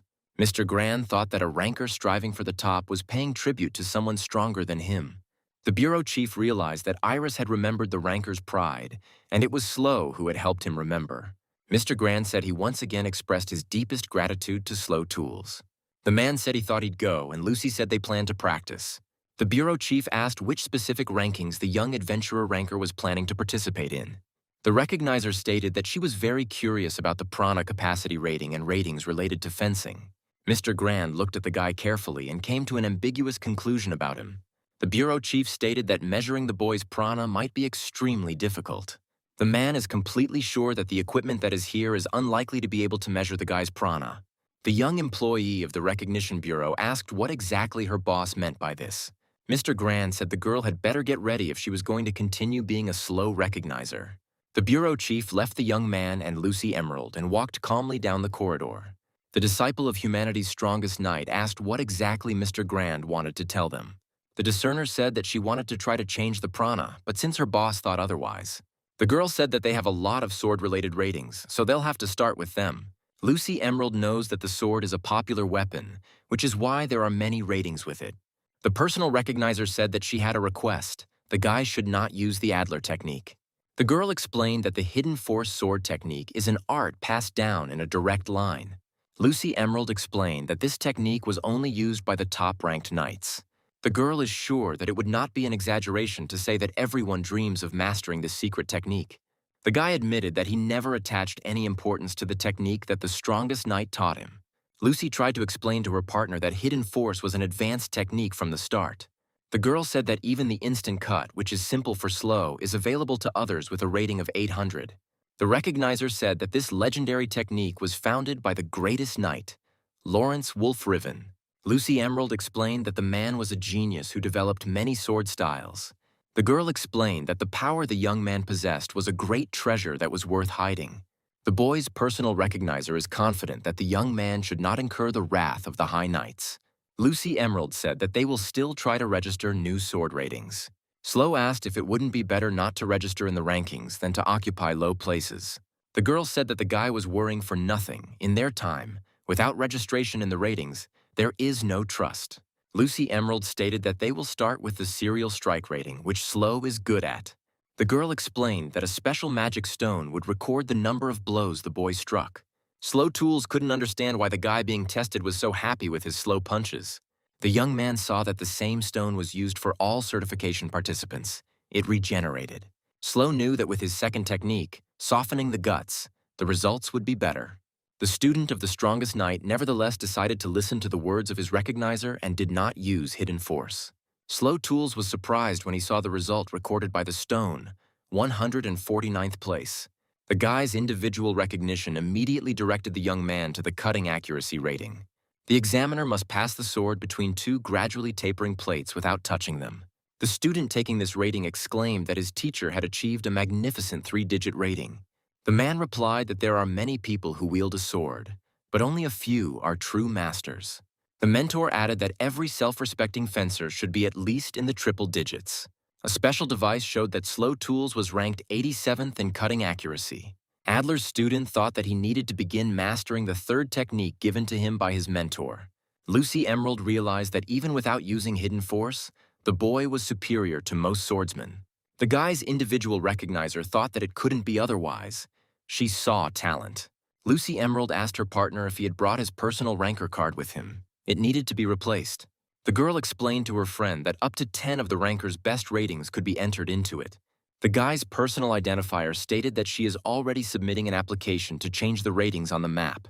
Lucy Emerald and Slow Tools heard a female voice, the owner of whom asked, "High places." The one addressing the young man and the recognizer asked if he had not yet reached a high level. Suspecting Slow of stealing the knight's sacred relic, Tulsa decided to show the real result. The girl, with unprecedented ease, riddled the special skill test stone in the blink of an eye. Adler's student realized that this female knight was in the top 30 in the strike speed ranking. The girl asked why the young man was surprised by her modest result, since he could do it much faster. The stranger said that if the guy tried, he himself was capable of achieving a similar result, wasn't he? The female knight said that she had no doubt that this guy was using the hidden force technique. The disciple of the strongest knight realized that his recognizer's plan had failed. But from what moment? Lucy Emerald was scared because now Slow's survival was a pressing issue. The female knight demanded that the disciple of humanity's strongest knight fight her. However, an unknown girl from the knight ranking stated that she would have one condition for the guy. The knight girl demanded that Slow Tulls not touch the sword after his loss. The ranker, who had risen to the triple-digit rankings, wondered if she was really asking him to give up fencing. An unknown girl from the knight ranking realized that they were attracting too much attention. The knight girl demanded to move to another place. The young man should follow her. Lucy Emerald and Slow Tools realized that this was their last chance to leave things as they were. The girl stated that the dissemination of the hidden force technique was the greatest humiliation for her. The ranker knight admitted that she would not want the young man to demonstrate his skills to others. The girl introduced herself as Fidelia Goldsmith and said that she occupied the 300th place in the rank of knights. The ranker knight made it clear that she wanted to show at least a minimal amount of respect to the greatest technique. The boy's recognizer asked the girl how she knew that he possessed this legendary technique. Fidelia Goldsmith asked if they thought no one would notice these perfect movements. The girl said that even during the adventurer rank exam, her senior noticed Slow's unusual movements. The guy said that he didn't steal the equipment, and the girl asked how he got it then. Fidelia understands that Master Adler is a most noble man. He would not teach the young man. The girl knight is sure that the mentor wanted to pass on the greatest technique of hidden force to her. Fidelia Goldsmith explained this situation to herself.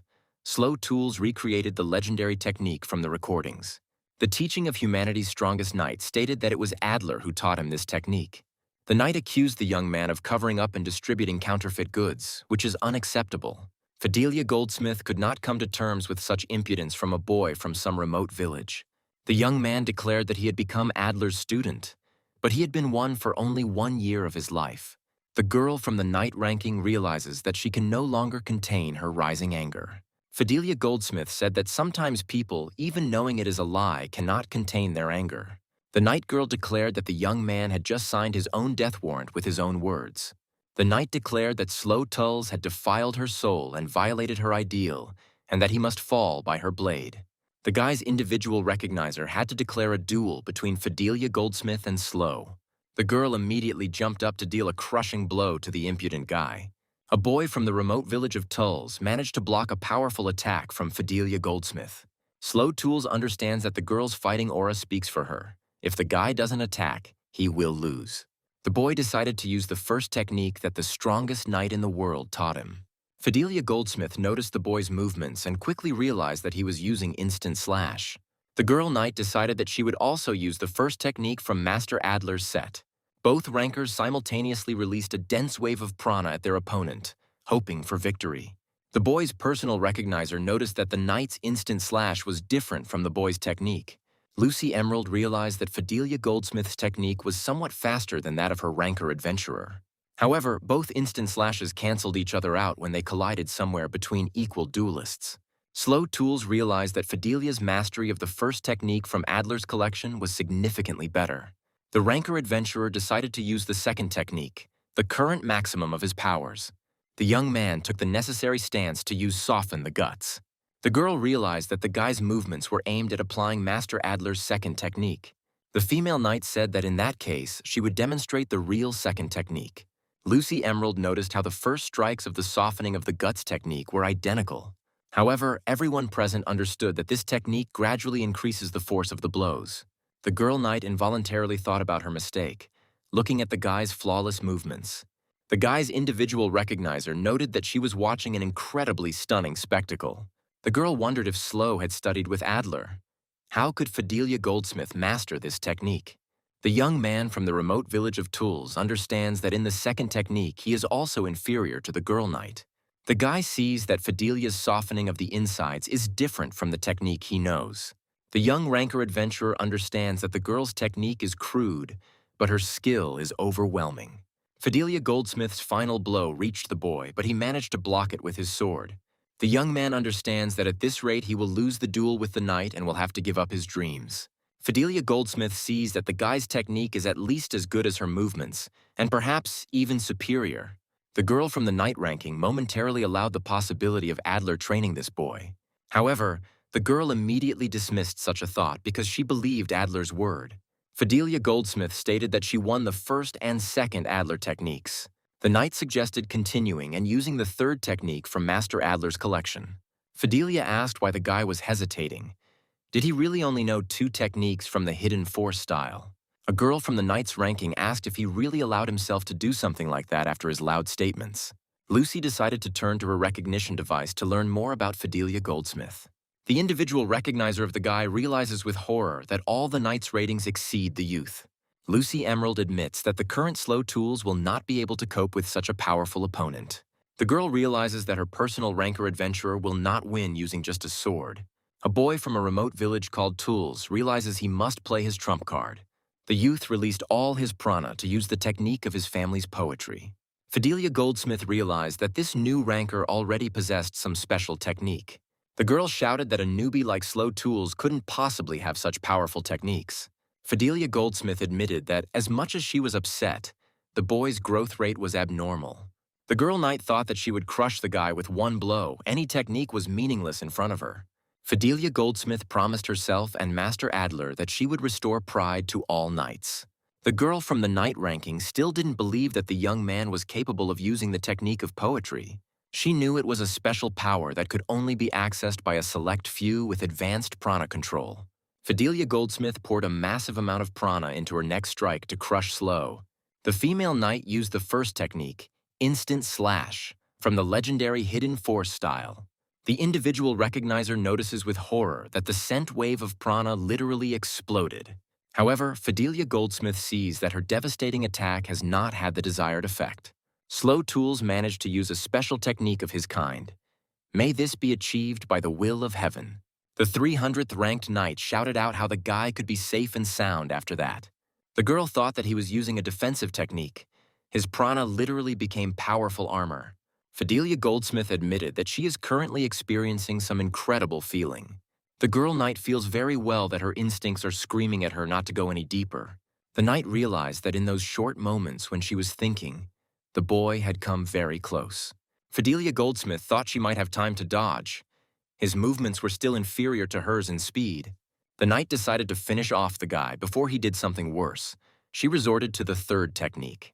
Fidelia shouted that she was using flurry, but the boy continued to ignore his opponent's weapon. The knight ranked 300th doesn't understand why the guy doesn't block her sword. The girl confidently thought that he would not be able to withstand her attack, but Fidelius's sword cracked. The knight couldn't believe that she had been defeated by some guy from a remote, unknown village. The young man decided that he could not end his opponent's life, so he stopped the sword in advance. The recognizer, overseeing the rules of the duel, shouted that it was enough. Slow had won. Fidelia Goldsmith collapsed at the realization that she had managed to lose to the novice ranker adventurer. Lucy Emerald noticed that the young man also could not stay on his feet and fell to the ground. The girl asked if everything was okay with her ranker, and he replied that his body was refusing to obey. The individual recognizer realized that Slow Tool's poetry technique provides an extreme load. Now Lucy Emerald understands that after the battle with Iris, the guy fell for the same reason. Fidelia Goldsmith turned to the void before her as if humanity's greatest knight stood there. The girl knight burst into tears because she could no longer contain her feelings caused by defeat. Fidelia Goldsmith asked through tears why a man like this guy needed the hidden force technique. Lucy Emerald decided that she had to calm the knight down, who was restless. The recognizer said she understood that the knights idolized the hidden force, but it was wrong to attack like that. Lucy Emerald is certain that Fidelia Goldsmith has some special reason for attacking slow. The knight cried out that of course she had such a reason because she was Adler's only student. The girl explained that her knightly ranking had once been stagnant due to her powerlessness. Fidelia Goldsmith said that Master Adler only secretly taught her the hidden force technique once. The strongest knight of humanity approached her and advised her to loosen her grip. The knight admitted that it was at that moment that she realized that Adler had decided to show interest in her. Fidelia Goldsmith realized that humanity's greatest knight wished to impart the hidden force technique to her. Lucy Emerald realized that in front of her was not Adler's student, but his crazed fan. The 300th ranked knight stated that Master Adler is known for not teaching people techniques. Based on what happened at that moment, the girl decided that she was the only exception to the rule. The girl lived with the thought that she had a talent that proved worthy of the recognition of the great knight. Fidelia Goldsmith admitted that she tried her best to raise her ratings and get closer to Adler. The female knight thought that Adler would reveal the secret of hidden force to her once she reached the top of the rankings. Fidelia Goldsmith wondered what she could have done wrong in considering herself the sole heir. The 300th ranked knight asked the void in front of her once again why she was not Adler's chosen disciple. The individual recognizer realized that Fidelia Goldsmith was an example of an obsessive fan. The disciple of the world's strongest knight stated that he was not lying when he said that he was Adler's disciple. Lucy Emerald was surprised that her partner had already gotten to his feet, but he admitted that he was still struggling. Slow Tools stated that he learned all the hidden force techniques from Adler, emphasizing that he is not a thief. Fidelia Goldsmith found the strength to acknowledge the boy's words. She said that she recognized Adler's movements. The 300th ranked knight admitted that Slow's hidden force technique was genuine. The girl knight admitted that she watched the master from afar and tried to imitate his movements.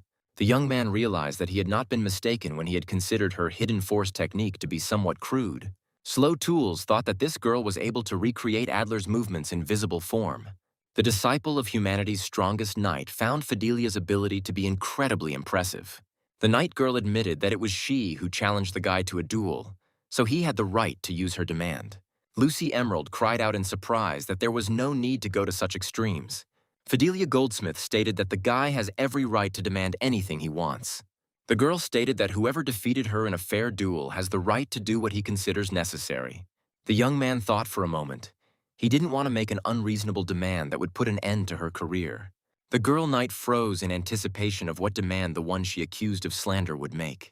The student of the strongest knight understands that he must demand something equivalent and reasonable. The knight girl is completely ready to accept any demand of the guy who won the duel. The young man's individual discernment understands that Slow Tools will not go to extremes. The disciple of humanity's strongest knight declared that he was ready to make his demand. The girl asked to wait a minute. She stated that the guy should not make strange demands. Slow Tools asked why he should ask for something like that. Wasn't it going too far? A boy from the remote village of Tools said that he would make 2 small demands of the loser. Slow Tools stated that, firstly, the girl should help him rise in the ranking of adventurers. The young man said that, secondly, Fidelia Goldsmith should teach him her hidden force performance.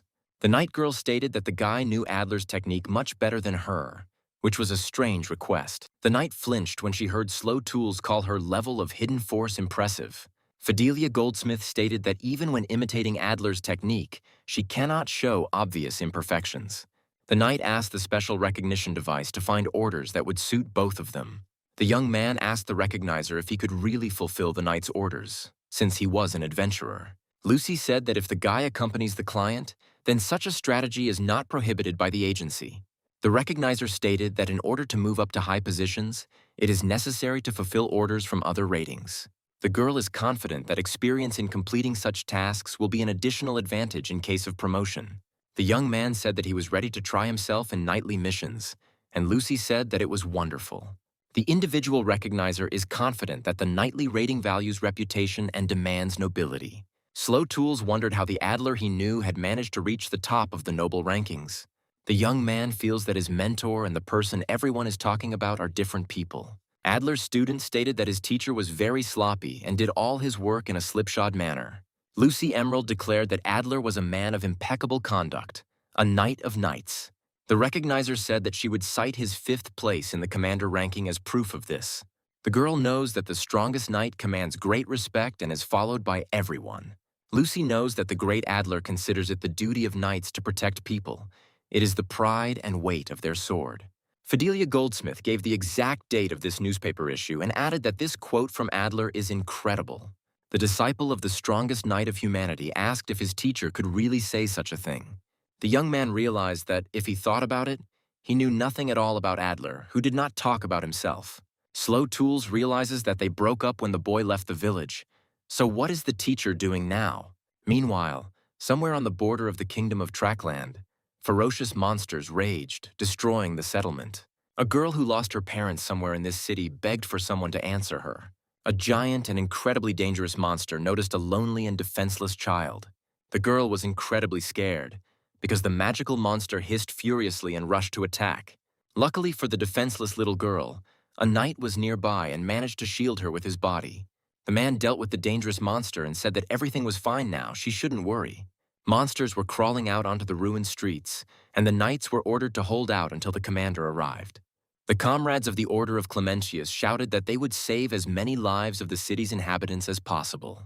However, soon the knights felt an incredible roar, comparable to an earthquake.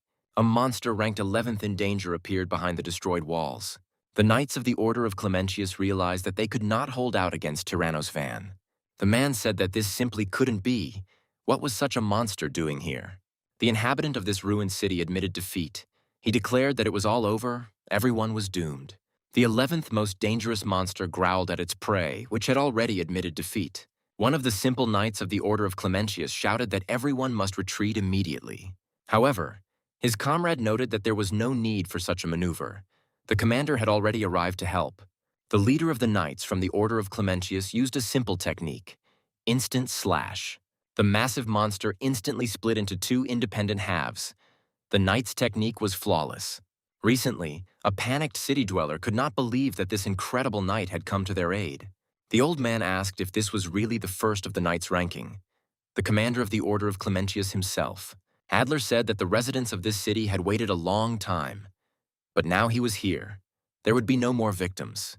The inhabitants of the ruined city immediately realized that they were under the best possible protection. The rescued city residents began to rejoice and shout, "Long live Master Adler!" The world's strongest knight smiled, inspired by the happy faces of ordinary citizens.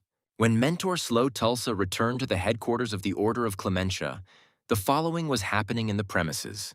Master Adler leaned back on his sofa and said how lazy he was to do such things. The girl who came in said that the commander had done a great job, and the man added, especially in flattery. The girl said that their commander often disappears, so a lot of paperwork accumulates in the order. Adler noted that he had repeatedly warned that he would disappear from time to time. The girl said that Adler never once answered her where he was constantly going. She said that last time the leader disappeared for a year, and when he returned, they saw an incredible scar. The girl noticed that in the Order of Clementius, everyone believed that Commander Adler could not be wounded. The man chuckled when he heard that his subordinates considered the one who inflicted the scar to be the strongest. Adler said that everything would become clear very soon, and thought that Slow Tools was already a triple-digit adventurer. The head of the Order of Clementia thinks that his student is unlikely to possess more than 2 hidden force techniques. Adler realized that the guy would not rise through fencing alone, which meant he would awaken the technique of poetry. The man remembered his first fight with Slow Tools. The guy had amazed him beyond belief. The head of the Order of Clementius already understood that the young man had an incredibly special prana. Adler remembers well what he felt the moment he and his student crossed swords. At that moment, the man noticed that the prana of the young man from the village of Tools was literally evaporating his prana. The head of the Order of Clementius realized at that moment that if he did not throw all his forces into defense, he would die. Adler understands that this guy will become an incredible ranker. He's the only one who managed to injure him. The head of the Order of Clementia understands that 3-digit ranks are too small to reveal potential. The strongest knight of humanity mentally asked the guy to become stronger. He cannot hesitate in this position. Fidelia Goldsmith said she had chosen a near-perfect assignment for herself and her teammates. The female knight offered to take on the task of escorting an important person on a transcontinental express. The knight explained that they were to escort Thomas Waitking, the 30th ranked merchant. Fidelia Goldsmith warned that a rival guild may have hired assassins. Meanwhile, at the secret base of Ouroboros, the following dialogue took place between members of the Dark Organization. The man asked his partner to keep it a secret from the leader that he was going to take the initiative. Adam's brother said that it was too early, but he had to find out what Baby's heir was capable of. The man stated that he might have to tell the boy the true nature of the Island of the Gods. Adam's brother stated that, oddly enough, they could well become close because they had similar goals. Everyone knows that Dream Japper is a railway connecting Trackland and the neighboring Republic. Lucy Emerald said their journey would total over 6,000 kilometers. A boy from a remote village was surprised by the huge locomotive. How such a colossus could move. Fidelia Goldsmith said they were supposed to meet the customer on this platform by the locomotive. The night girl asked her companions not to lose face. They must trust their employer. The guy's personal recognizer told him to show his personal card to confirm his level. Without even approaching the hired rankers, Thomas Waitking shouted out what kind of country bumpkin would be accompanying him. The young man held out the ranker's card, and the merchant immediately knocked it aside, not even needing to look at it. The man shouted that he would never trust his life to a simpleton like this ranker adventurer.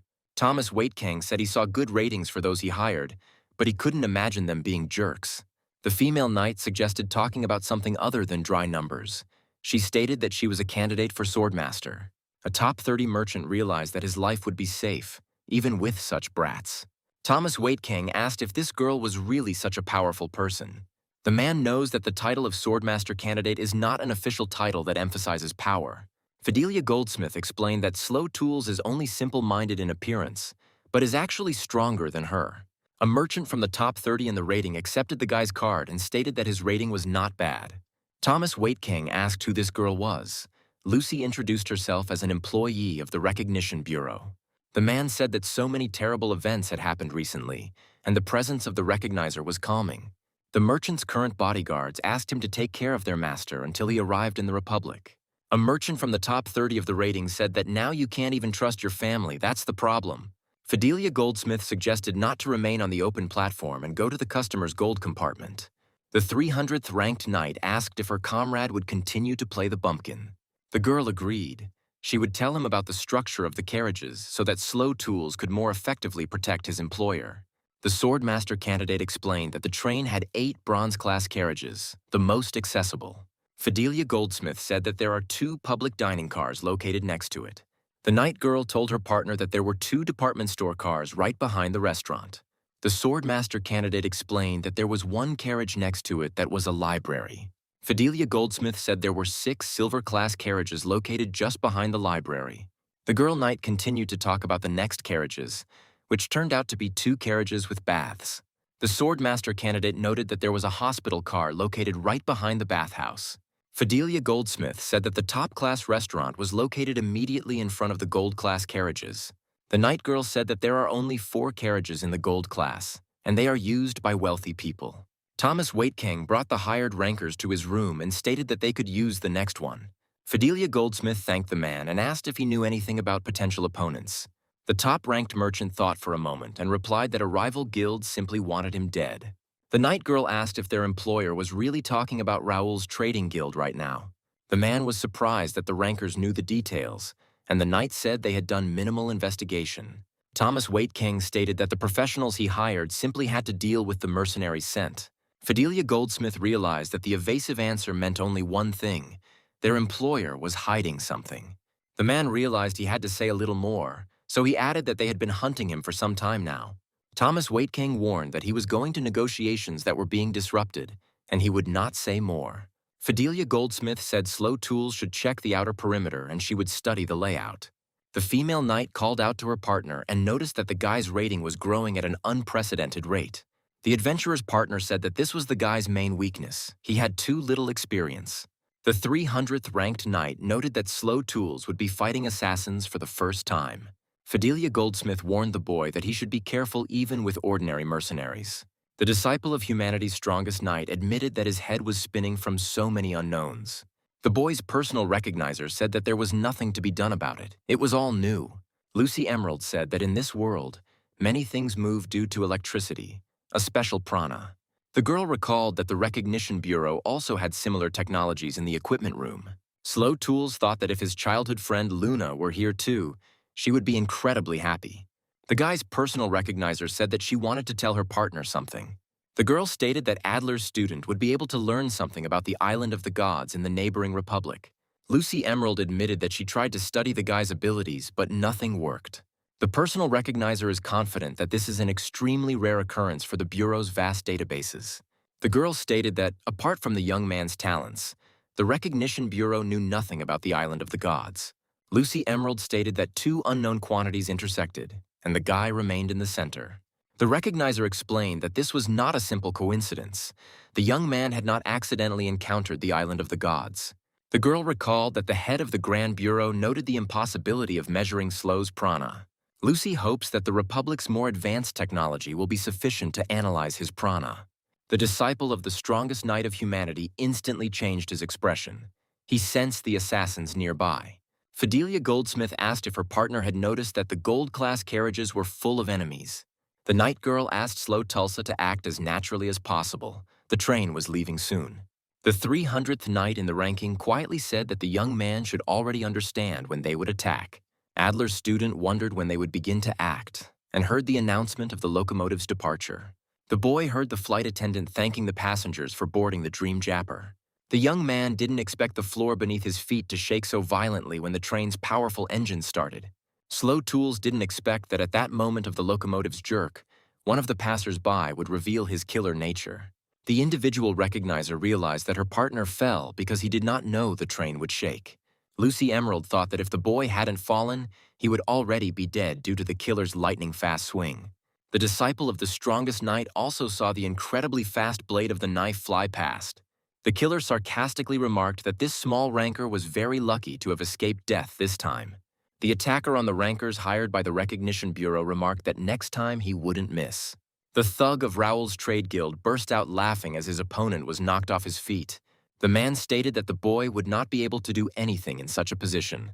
The killer would mercifully kill the ranker. The young man understands that despite his rather low rating, he studied under the strongest knight of humanity. Slow Tools threw his hunting dagger at his opponent's face to buy him time to rise. The killer warned that with such a reckless throw, the guy wouldn't even buy himself any time. The man realized too late that the young ranker had thrown his sword after the dagger. Slow Tulsa's attacker rushed to shoot down the rapidly approaching object, but missed the guy. The disciple of the world's strongest knight punched the unfriendly thug in the chest with all his might. The young ranker adventurer, wasting no time, raised his sword and prepared for the assassin's attack. Hired by the trading guild, Raoul realized that this was no ordinary adventurer. The thug decided to quickly close the distance in order to crush the impudent boy at once. The disciple of humanity's strongest knight easily blocked both daggers of the agile assassin. The man pushed off the floor to gain the most suitable position for himself. The thug used the power of his prana to appear on the ceiling of the carriage in an instant. The killer wrapped his legs in prana to pounce even faster on the guy, who managed to jump back. However, Adler's student immediately noticed that the man who had attacked him had already prepared his daggers. The man burst out laughing because he decided that the young ranker adventurer would not be able to handle such a maneuver. The thug's confidence faded as he noticed the dagger blades glancing over the head of the man kneeling down. Raoul, hired by the Merchant Guild, realized that the boy had not yet tried to point the blades at him. Slow Tools hit the man in the chest again and he lost consciousness. The fight was over in the ranker's favor. The young man immediately rushed towards the employer's room. He felt that this was not the end. The guy warned his recognizer that he sensed two more. They were somewhere nearby. The apprentice of the mightiest knight realized with horror that the assassins had entered Thomas Whitekang's room. The candidate for Swordmaster informed the guy that he was too late. She had already dealt with the mercenaries. Fidelia Goldsmith said they were attacked just after the locomotive pulled away. The female knight said that their opponents were acting more aggressively than they expected. The Swordmaster candidate suggested canceling the trip, but the employer said that was unacceptable. Fidelia said they would try to eliminate the attackers quietly so as not to interrupt the train's movement. The night girl said that these mercenaries entered through the window, which means they will return through it. Slow Tools saw his partner unceremoniously begin to throw away the unconscious bodies of the killers. Fidelia Goldsmith asked. I guess that seems pretty harsh for someone like Slow Tools. The girl knight is sure that this is the best way out, because they do not have a person for interrogation and protection. The guy asked if they were dead, but his partner reassured him, saying that was unlikely. Fidelia Goldsmith asked the employer to let them know if he decided to move around Dream Japper. The female knight asked the recognizer how she assessed the level of the mercenaries who attacked them. Lucy Emerald immediately named at least the 500th place in the criminal ranking of assassins. Fidelia Goldsmith said they could handle that level and added that she was incredibly happy with the recognizer. The night girl asked how Slow Tools had done.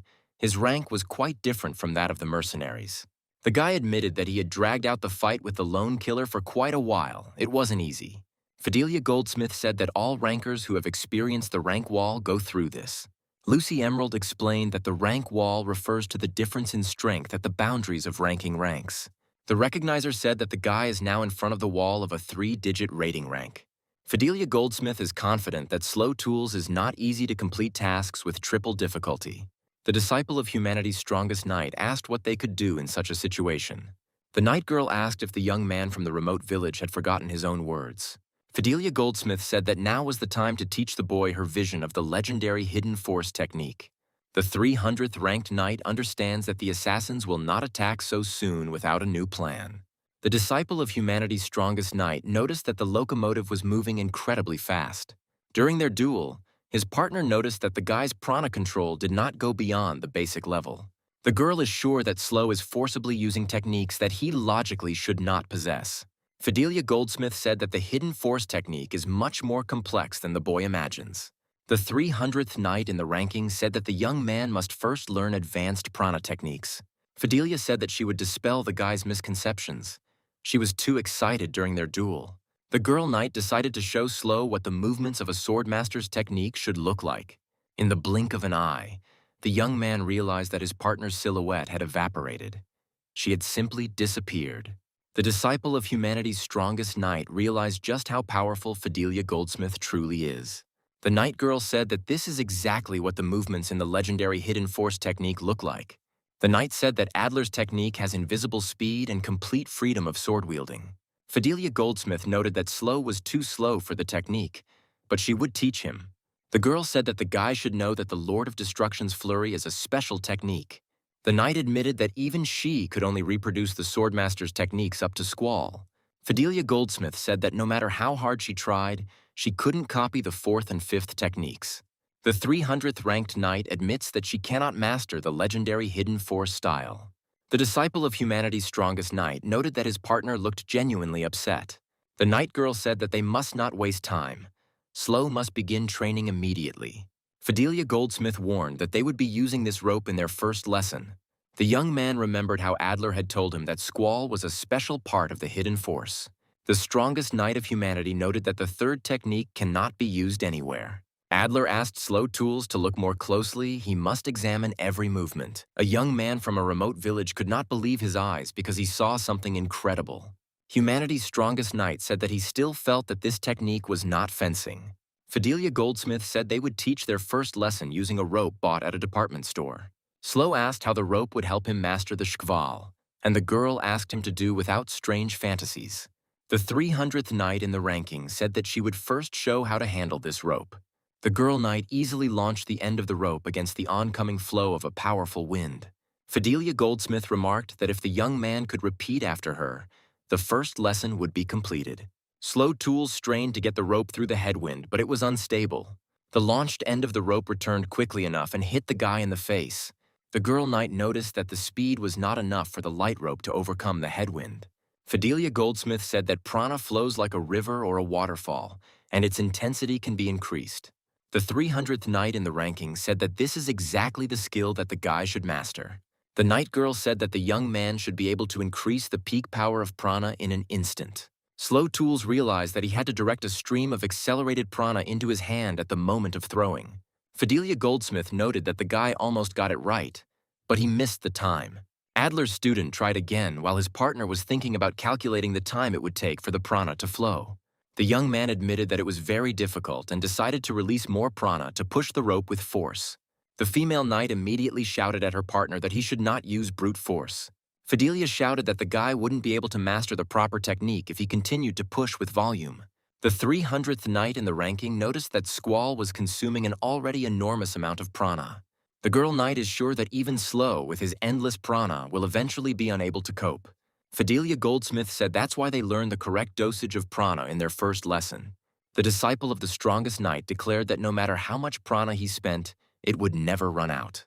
The 300th knight in the ranking realized that her comrade turned out to be an incredibly self-confident person. The knight girl said that the young man needed to try to release his prana to its full potential once. Slow Tools accepted his partner's offer without further ado because he was confident in himself. Fidelia Goldsmith was surprised by what she saw. The guy really did have abnormal prana reserves. Thomas Waitking asked the individual recognizer Slow Tools what that just was. Lucy Emerald thought that her ranker's prana output had increased compared to last time. The recognizer wondered if the boy's internal volume of prana was really growing in such phenomenal leaps. Meanwhile, the assassins of Raoul's trade guild thought that there was no talk of such guards.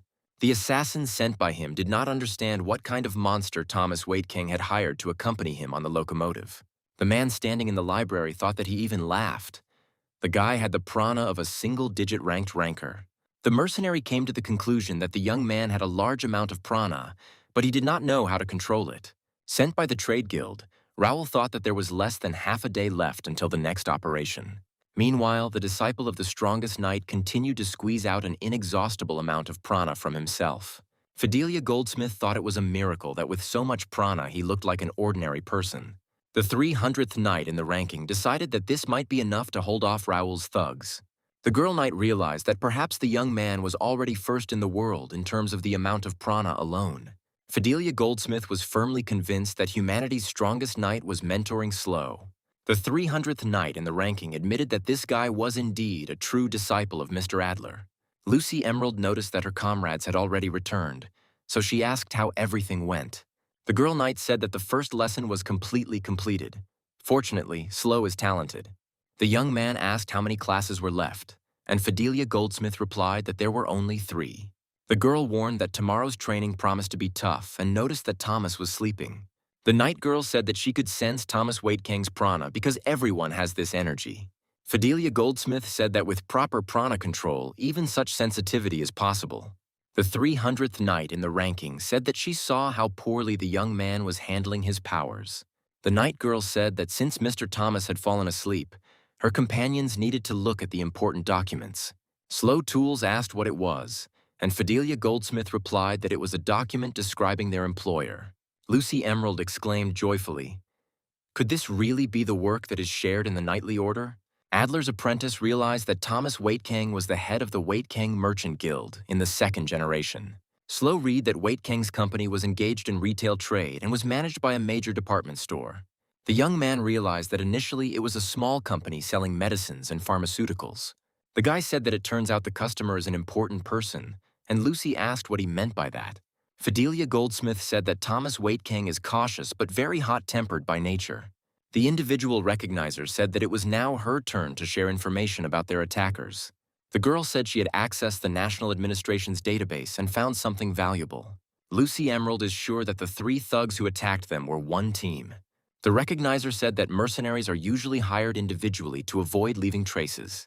The girl is sure that Raoul hired the Despada group, 49th place in the dark ranking of groups. Lucy explained that this gang of mercenaries came from the Destroyer organization, 6th place in the ranking. The personal recognizer is confident that they may not consider ordinary members of Despada as worthy opponents. However, she is confident that their top brass are high-class ranker assassins sent from Destroyer. Lucy Emerald said that it was bad if she was really right and such people were nearby. She is completely confident that this task can rightfully be considered the most difficult for her comrades. Meanwhile, the killer came to the restaurant. He knows for sure that there is a place for transmitting messages here. The man found a bookmark that contained a coded message that the preparations had already been completed. The killer thought he wanted to get away from the work that got his hands dirty, but he had no choice. Ranked number 100 on the list of killers, John Teufel said he would have to take action personally. When Thomas Waitking woke up, he wanted to go to a fine restaurant to have a hearty meal. Slow and Fidelia's employer exhaled. He had just had a great meal. The food here really is good. A merchant from the top 30 of the rating said that he didn't spend so much money for the gold class in vain. The guy whispered, "It was hard to taste food for poisons," the knight replied. "It's good that the chef understood everything." The boy asked Lucy why she wasn't eating, and she replied that she needed to have the same experience as him. The employer, forgetting to warn his companions, walked away from the table and decided to go shopping. A high-ranking merchant noticed that the department store carriage sold only good things. The man said that the selection of porcelain here was poor. It seemed they were not used to dealing with tableware. Slow Tools asked his partner if it was okay to let Thomas Waitking shop in such peace. Fidelia Goldsmith admitted that she did not want to let her employer out of his golden room at all. The 300th ranked knight warned the ranked adventurer that she would be stepping away for a while. Lucy Emerald asked how the guy was finding his new partner's training. Slow replied that it wasn't hard. The young man said that he was learning to use prana effectively, so that it was even easier for him physically. The recognizer asked if her ranker had exhausted all of his prana, not counting the poetry technique. The disciple of humanity's strongest knight thought for a moment, as he did not remember such moments.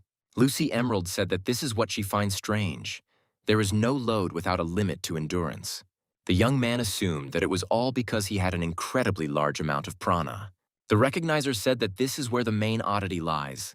His technique drains his prana in an instant. The girl said that if his ability destroyed everything, he would remain naked and fall into the ground. The recognizer said that such precedents exist, but the guy's ability is on a different level. Lucy Emerald said she had only one hypothesis left regarding her ranker's verse technique. The girl said that Slow Tulsa's ability destroys everything that poses a danger to him. The young man said that he had not previously thought about how the special technique of his family's poetry worked. The girl is sure that the killers are not going to show up so easily, Slow said.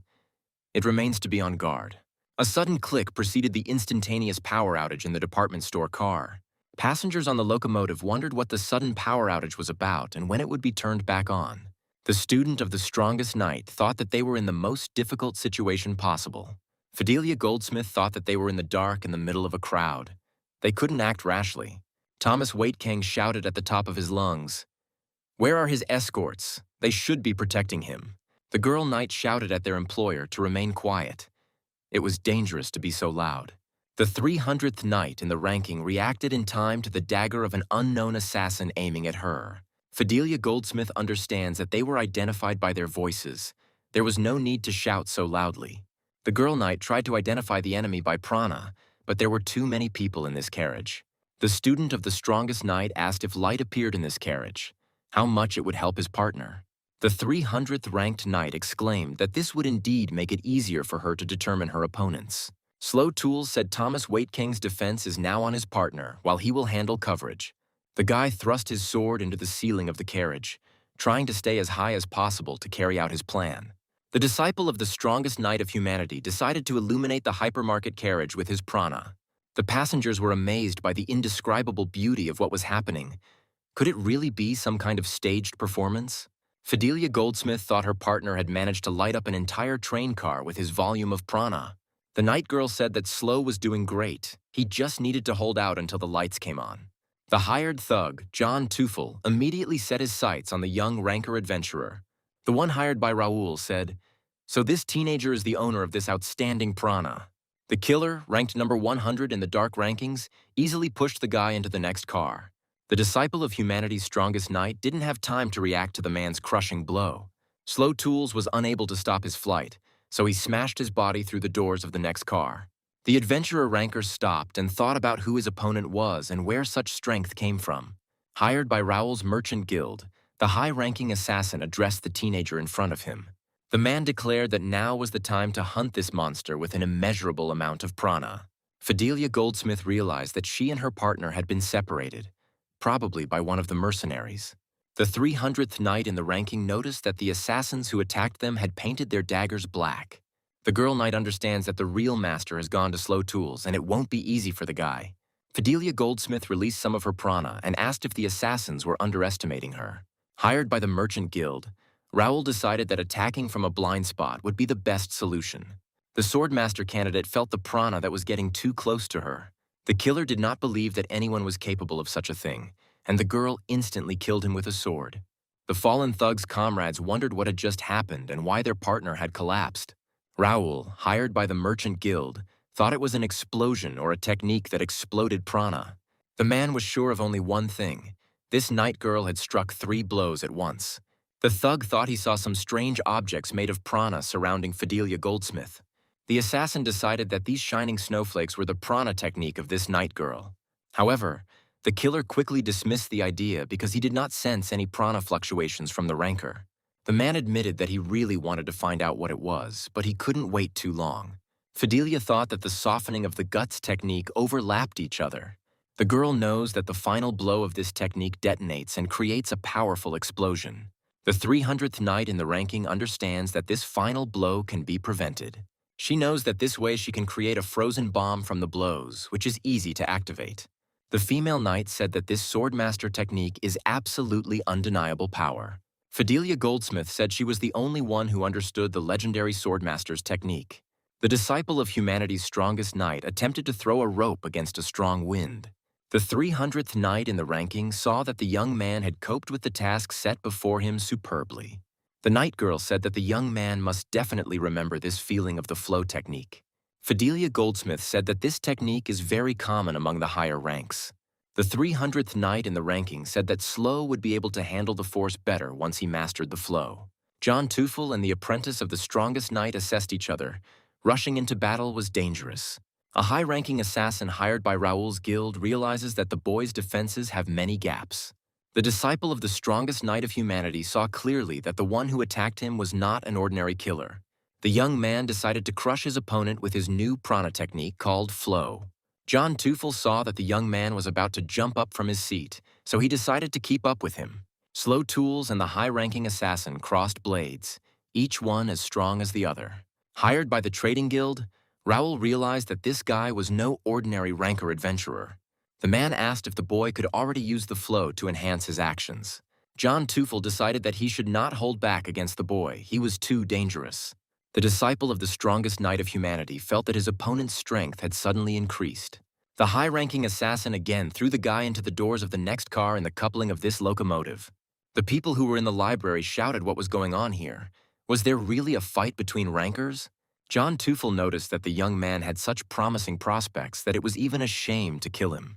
The boy from a remote village thought that his opponent was on a completely different level. Slow Tools thought that the attacker had free control of the flow. Probably he was the leader of the hired thugs. The young man understands that this killer is superior to the previous rankers, but he will still have to fight. The student of the strongest knight decided that he also possessed the flow, which meant he had a chance. The guy rushed forward at his opponent, but he easily dodged Slow's direct attack. The young man from the village realized that despite the high speed of the equipment, its attack was easy to avoid. The high-ranking assassin noticed that the young rancor adventurer had not yet fully mastered the flow. Hired by the trading guild, Raoul thought that this boy's fate was very unenviable. The man is sure that if an ordinary person were born with such power, he would have been shown how to control it. John Teufel guessed that the young man grew up in an environment that avoided conflict, and that his talent was not fully realized. The leader of the attacking thugs stated that it would be very easy to deal with such a monster in a shell. Slow Tools noticed that his opponent had disappeared in the blink of an eye. His speed was simply incredible. The disciple of humanity's strongest knight barely managed to block the assassin's swift attack. The young man thought that he now understood what his main problem with using the flow technique was. Slow Tools decided that, firstly, he could not control his flow of prana. He was too straightforward. The disciple of the strongest knight realized that, secondly, he could not combine the flow and Adler's technique. The young man realizes that when he tries to use a technique from the hidden force style, an explosion occurs. The leader of the hired thugs thought that the young man had just used a self-destruct technique. Slow Tools realized that the legendary swordmaster technique and the stream could not synchronize. A young man from a remote village admitted that he is currently unable to use 2 techniques at once. The assassin ranked 100th in the dark ranking easily dodged the boy's instant slashes. John Teufel noted that Slow Tools has a high level of swordsmanship, but is otherwise of low skill. The merchant guild's hired Raoul threw his axe at the boy, but he was able to dodge the attack. The student of the strongest knight saw that his attacker instantly reached his weapon. John Teufel did not hesitate to use the fragments of the locomotive that had broken off from the wall. Slow remembered his partner, who told him that the killers use every opportunity to win. The leader of the hired thugs quickly closed the distance to crush the hesitant guy. The young man blocked John, but quickly realized that at that angle his sword would break. A boy from a remote village decided to jump away from the axe blade to save his weapon. The disciple of humanity's strongest knight understands that his rival is capable of thinking far ahead. The young man understands that the stronger a person is, the more he relies on tactics and forward thinking. Slow thought that he was not inferior in flexible thinking, because he had experience fighting strong opponents. Adler's student knows that a swordmaster's techniques are changeable and can be adapted to any situation. The guy decided to use the first technique of the swordmaster from the legendary Hidden Force style. The young man immediately released a large number of instant slashes to distract his opponent. The high-ranking assassin thought that this adventurer was a fool for using the same technique. John Teufel fought off several instant cuts and realized that he was wrong. Something had changed. The man realized that this time the boy's attacks were incredibly fast. He compared them to fired bullets.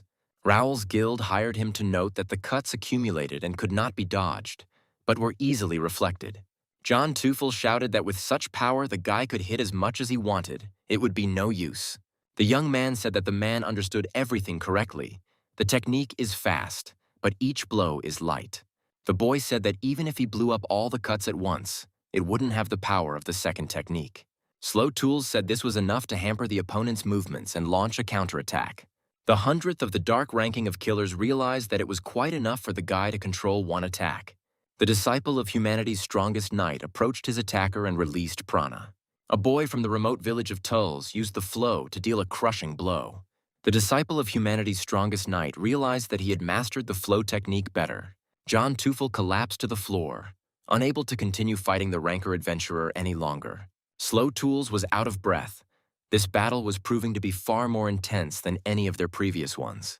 The young man thought that he had somehow won this difficult battle, but he felt weak. The high-ranking assassin said that the effect of his poison had finally manifested, and he was now calm. The man said that even a scratch from an axe was enough for the deadly poison to do its job. The disciple of humanity's strongest knight realized that he had only missed one attack from the assassin. Slow Tools asked if there was an antidote for this poison. John Teufel grinned sarcastically and showed the bottle. The killer, ranked number 100 on the dark list, demonstratively crushed the boy's last hope. John Teufel shouted that this damned monster was destined to die on board the Dream Japper. Just at that moment, the poisoned boy's comrades and employer entered the library car. Fidelia Goldsmith noticed the unnatural color of her partner's face and asked if it was poison. The 300th knight in the ranking saw the broken vial and decided that the killer had destroyed the only antidote. The young man asked his comrades to move away from him. He wanted to try something. Lucy Emerald asked if the boy really wanted to use his special technique. The disciple of the strongest knight of humanity began to recite the technique of poetry of his kind.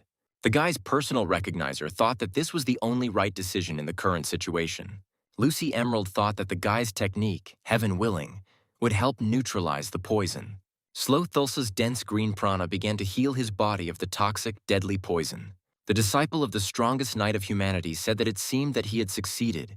He did not feel the poison. After some time, an announcement was made that the surprise performance in the shopping car was over.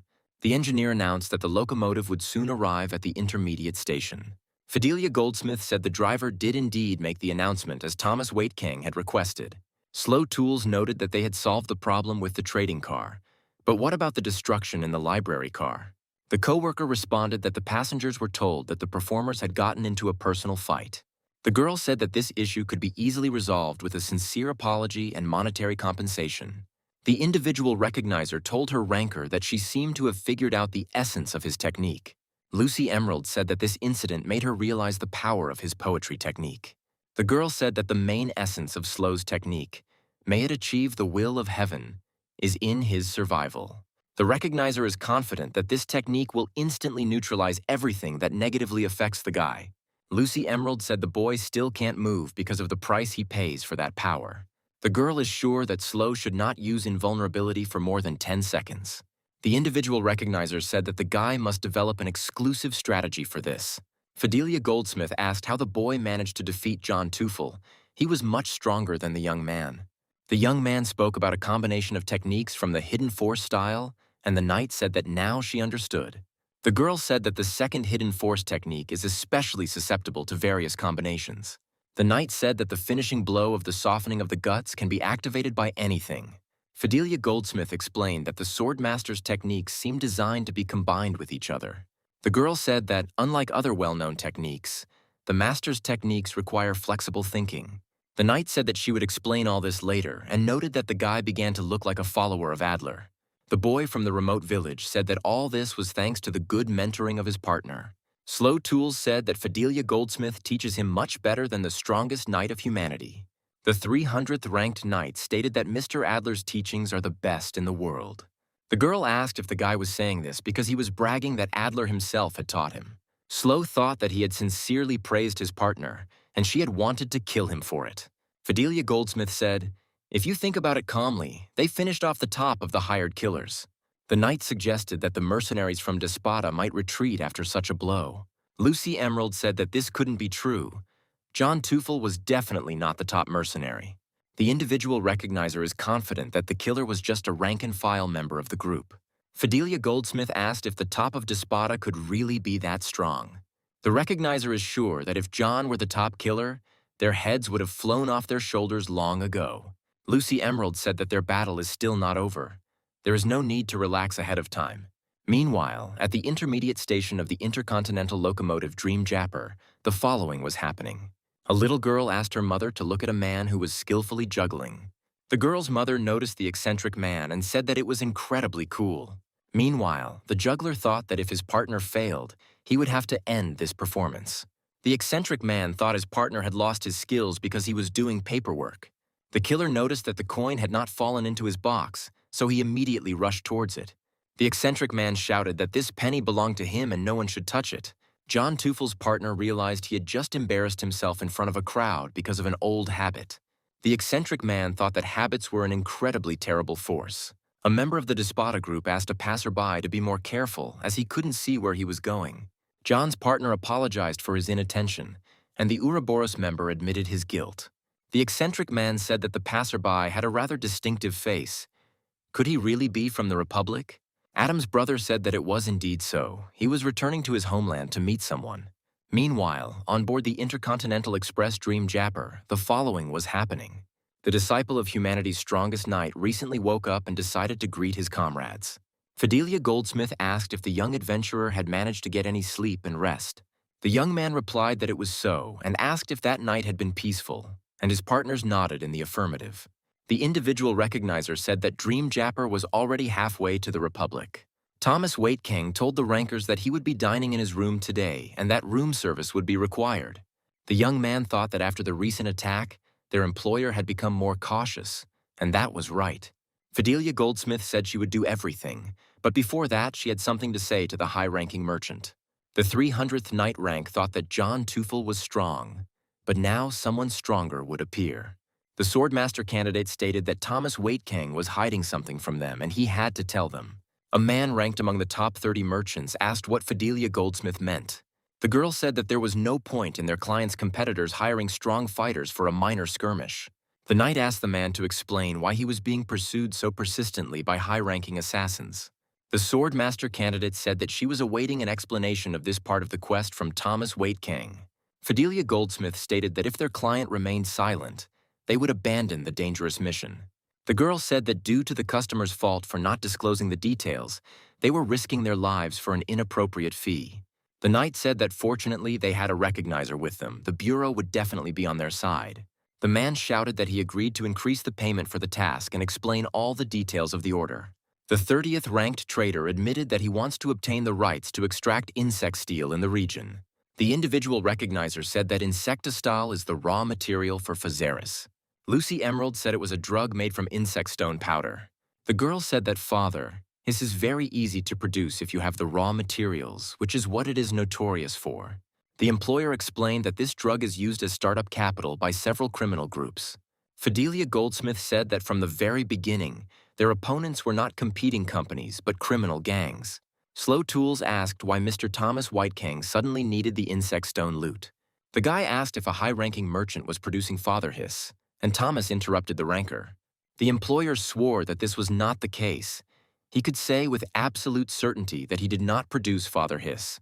The rankers and the recognizer were surprised that Thomas Waitking began to scream so furiously. The disciple of humanity's strongest knight said that in that case, they would continue with the mission. Slow Tools said it would be like the Shambles Forest quest, with the difficulty suddenly increasing to critical. Fidelia Goldsmith said that they would definitely not have been given such a task at the Bureau, and the reward would be substantial. The young man asked why his partner was raising her rating, and she replied that she wanted to inherit the hidden force. The girl said that she wanted to get closer to the top of the knight ranking so that Adler would recognize her. Fidelia Goldsmith said they were still mission mates, so they needed to resume training.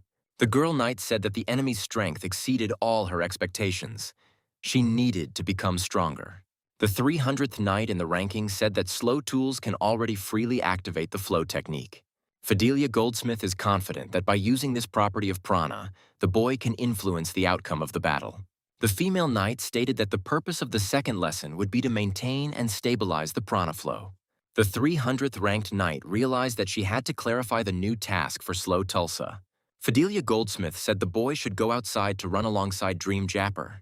The young man asked what his partner was talking about and whether he would be able to maintain the flow right away. Meanwhile, a mechanical bug was placed on the windowsill of Thomas Waitkang's gold room. A member of the dark organization Ouroboros thought he had finally found Babis's heir. Adam's brother realized that Slow Tools was on a mission to escort a high-ranking merchant.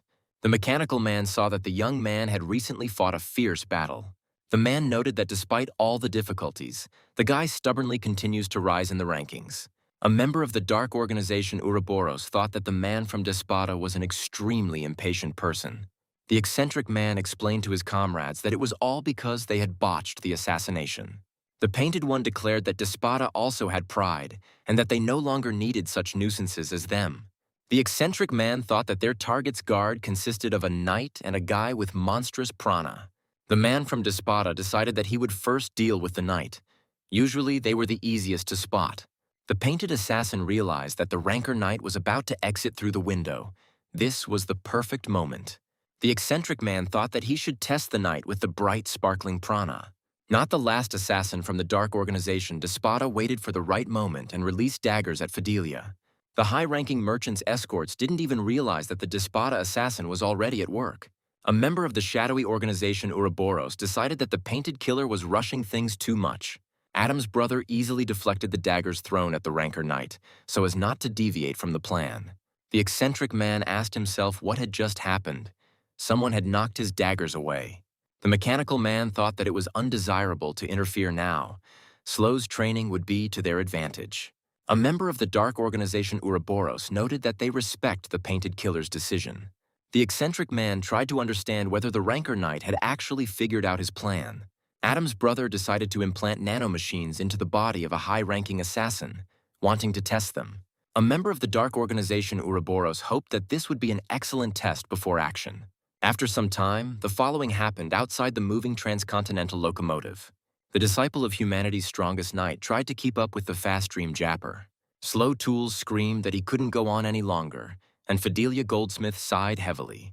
The 300th knight in the ranking said that nothing could be done.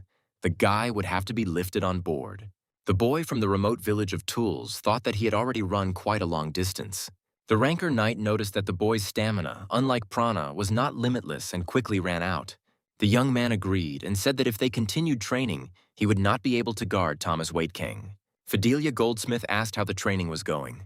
From the outside, it seemed like the young man was starting to get the hang of it. The boy said that he understood the purpose of the second lesson, because it is impossible to keep up with a locomotive with ordinary running. The student of the strongest knight noticed that he concentrated prana in his foot while pushing off from the ground. The young man said that he tried to use the flow continuously to move at high speed. Adler's student noted that at such a running speed, even the slightest failure in the power of the technique is fatal. The 300th ranked knight said her partner had correctly grasped the essence of the second training session. Slow Tools said that the most important thing is the balance between the state of the body and the power of the flow. The Swordmaster candidate said that the boy from a remote village, as always, was a quick learner. The young man asked where his personal recognizer was, and Fidelia Goldsmith replied that she was interrogating her employer. The ranker knight told her skinny man that the high-ranking merchant denied involvement in drug trafficking. The girl is sure that if Thomas Waitking is really planning a crime, they will have to call off the order. Slow Tulls said that their employer was incapable of such a thing, and the knight asked why he thought so. The apprentice of the strongest knight said that it was his intuition, but it seemed to him that Thomas was a simple merchant. Fidelia Goldsmith said that a person blinded by money would not praise the competitor's product. The night girl said that Thomas Waitkang donates huge sums of money to drug rehabilitation centers. The swordmaster candidate said that the boy's third lesson would be the fusion of the flow and the hidden force technique. The girl said that from now on, the guy should constantly use the stream in his battles. The guards of a top 30 merchant realized they had been treacherously attacked. The disciple of the strongest knight of humanity shouted, "Did they really decide to attack them openly?" The 300th ranked knight screamed that he had decided to attack at the perfect moment. The girl knight is sure that someone is watching them or listening in on their conversations. Slow Tools shouted for his personal recognizer not to stay in the room. It was dangerous here.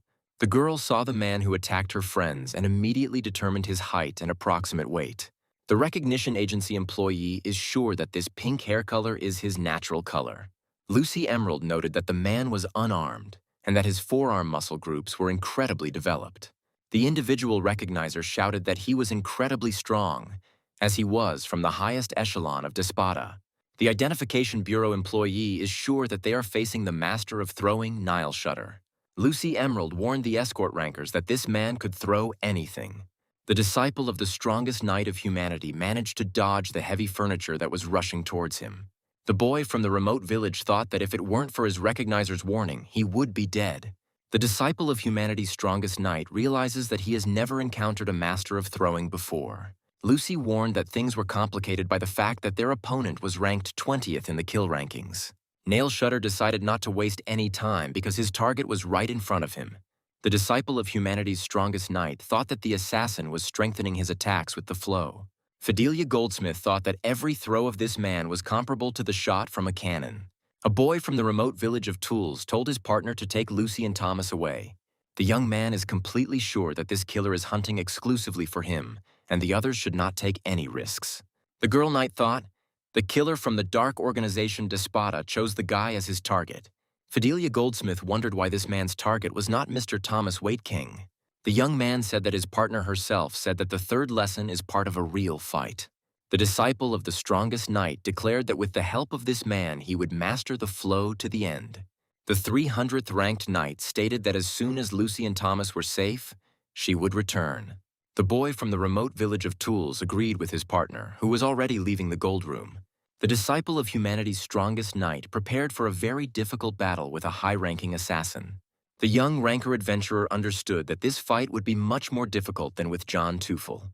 The pink-haired man decided to go on the attack when he realized that the boy was fully prepared for their battle. Slow Tools successfully took the flux-enhanced wooden projectiles fired by Nail Shutter. However, the throwing master did not stop and continued to attack the young ranker adventurer. The 20th of the dark-ranking assassins fired 2 projectiles at once to crush the young man. The disciple of humanity's strongest knight realized that he couldn't dodge it, he had to block. Slow Tools decided to use the flow to instantly strengthen his slow body. The young man used the prana technique on all of his limbs at once to cut through the approaching objects. The pink-haired high-ranking assassin decided that the boy had already mastered the flow technique quite well. The disciple of humanity's strongest knight realizes that his level is still insufficient to fuse techniques. Slow Tools stated that this assassin would serve the young ranker adventurer for further growth. The young man stated that this fight would serve as a good springboard for him on his way to the island of the gods. Nail Shutter was an orphan trying to survive on the streets with nothing. One day, the boy was noticed and picked up by a man working in a small traveling circus. However, the boy was picked up from the streets not to be made into a spectacle, but to be sold on the side. To escape this hopeless hell, Nail Shutter stole the tricks of some circus performers. Thanks to this, he managed to take the place of a mediocre juggler and perform in some numbers. The boy threw the juggler's clubs day and night without stopping, so as not to be thrown out into the street. Even when the circus fell apart, the boy continued to quit, not knowing any other way to survive. Nail Shutter was happy with every penny he earned. He knew that his work was not in vain. Everything changed when a killer noticed the orphan and decided to take him into his own hands. The dark assassin ranking ranker knew this was a truly magnificent find. An unconscious talent for killing blossomed and merged with the throwing skills acquired for survival in the city. Thus, having killed a whole host of villains, Nile Shutter became the 20th most powerful killer. And now, thanks to a mysterious scientist from the dark group Ouroboros, he has become a puppet. The 20th of the Dark Killer rankings did not give Slow a chance to rest, and he kept looking for a moment to counterattack. The disciple of humanity's strongest knight could only dodge and block the crushing attacks. Forced to obey the nanorobots, he smashed a glass chandelier to use the shards. Nile was very skilled in the use of prana, transmitting incredible power through the flow to each fragment. Adler's student understood perfectly well that his opponent was using shrapnel, which meant his ammunition supply was unlimited. The young man understands that as long as the high-ranking assassin holds something in his hands, he will not be able to get close to him. The boy from the remote village of Tools admitted that in this case he had only one choice. Slow timed the moment when Nail Shutter fired his shells and was left empty-handed. The disciple of humanity's strongest knight saw that his opponent had opened up, albeit briefly. The young man decided to use the fastest attack in his swordsman's arsenal, Instant Slash. Slow tools smashed the pieces of the gold number that Nile Shutter had just managed to pick up. Adler's student immediately jumped up to attack the killer before he ran out of ammunition. The 20th in the dark ranking of killers saw through the guy's plan, so he immediately released prana. The adventurer ranker realized that he had fallen into Nail's trap, from which it would not be easy to escape. Slow Tools realized that he would die if he did not immediately change the course he had taken with the help of the flow. The killer, forcibly subordinated to a scientist from the Ouroboros organization, used dozens of pieces of debris at once. A high-ranking assassin destroyed Thomas Waitkeng's gold number while he retreated to safety. The carriages of a locomotive traveling along the Transcontinental Railroad were shaken by a powerful explosion. Nail Shutter smashed the high-ranking merchant's gold number to pieces, hoping to kill the boy. A puppet of a scientist from the dangerous organization Ouroboros froze, trying to find the remains of a guy. The disciple of humanity's strongest knight burst into the destroyed room through a hole in the ceiling. The young man thought that this maneuver was incredibly dangerous because he almost turned into dust. Nail Shutter realized that the young ranker adventurer had escaped his massive attack and survived. The disciple of humanity's strongest knight returned to the roof of the high-speed locomotive Dream Japper. The 20th in the dark ranking of killers broke through the ceiling of the room to continue the fight. The young man prepared himself to use the legendary Hidden Force sword art without fear of destruction. Slow Tools thought that the Swordmaster's technique was an excellent example of a flexible technique. The guy understands that he trained with Adler for only a year, but these trainings made a huge difference. He also met a young Swordmaster candidate and a top 20 ranked miracle killer. The young man understands that his path is illuminated by various masters who have taught him a lot. The guy realized that he had to switch his thinking and stop thinking about using the flow and hidden force. Slow Tools admits that he can't even run properly, but he wants to use the legendary technique. The young man decided that the Swordmaster technique he had been using was only a temporary form. The disciple of humanity's strongest knight decided he must create something completely new from scratch. Slow Tools decided not to adapt the flow to the hidden force, but to integrate the Swordmaster's technique into the flow. The young man thought that now he would master the true technique of the Swordmaster, Instant Slash. A devastating stream of prana from the young ranker adventurer pierced the dark scientist's puppet. The disciple of the strongest knight realized that he had just managed to use two techniques at once. Nail Shutter froze in disbelief at the incredibly devastating technique his opponent had used. Slow Tools decided that he had completely mastered the combination of the flow and the first Swordmaster technique. The young man thought that he could now move on to Adler's third technique, Storm Lord of Destruction. Nile Shutter croaked something barely audible through the power of the Ouroboros scientist that was binding him. The disciple of the strongest knight in humanity realized that something was wrong with this killer. Adam's brother said that the Swordmaster's technique is, of course, also of interest for research. However, the dark scientist was much more interested in the ancestral technique of Slow Tulsa, namely the technique of poetry. A scientist from the most dangerous organization in the world said he wanted to see this guy's technology.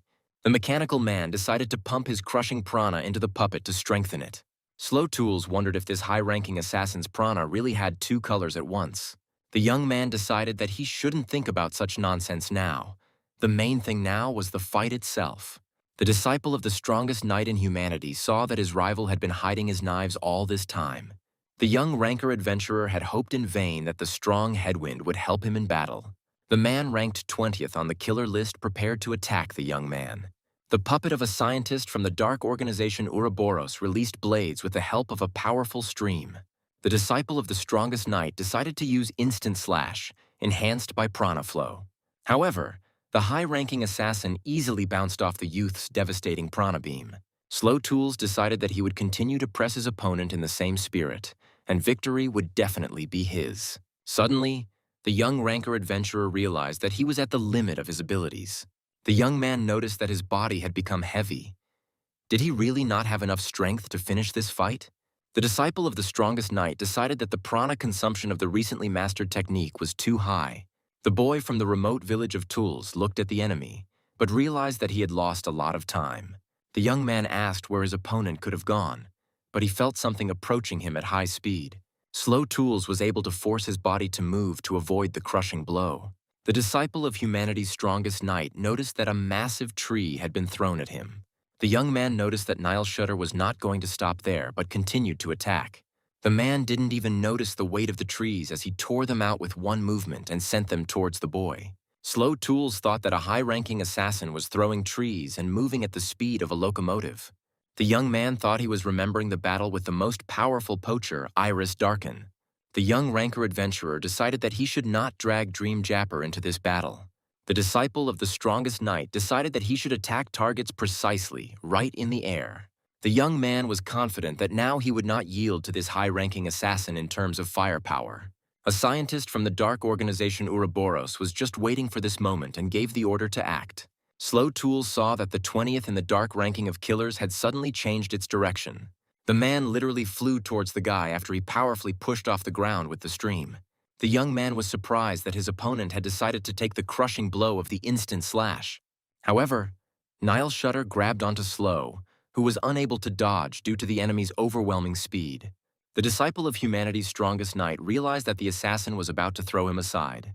Slow Tools understands perfectly well that if the throwing master abandons him, it will definitely be the end for the young man. The young ranker adventurer realized that he must take advantage of the technique of his kind's poetry. A scientist from the shadowy organization Ouroboros admitted that he had been expecting this moment. The disciple of humanity's strongest knight wondered if reinforcements had arrived for Nail Shutter. The mechanical man declared that from now on he would begin an analysis of the technique of the Slow family's poetry. The young man understands that he has already activated the technique, which means it can no longer be cancelled or stopped. The devices of a scientist from the dark organization Ouroboros surrounded the boy to begin scanning.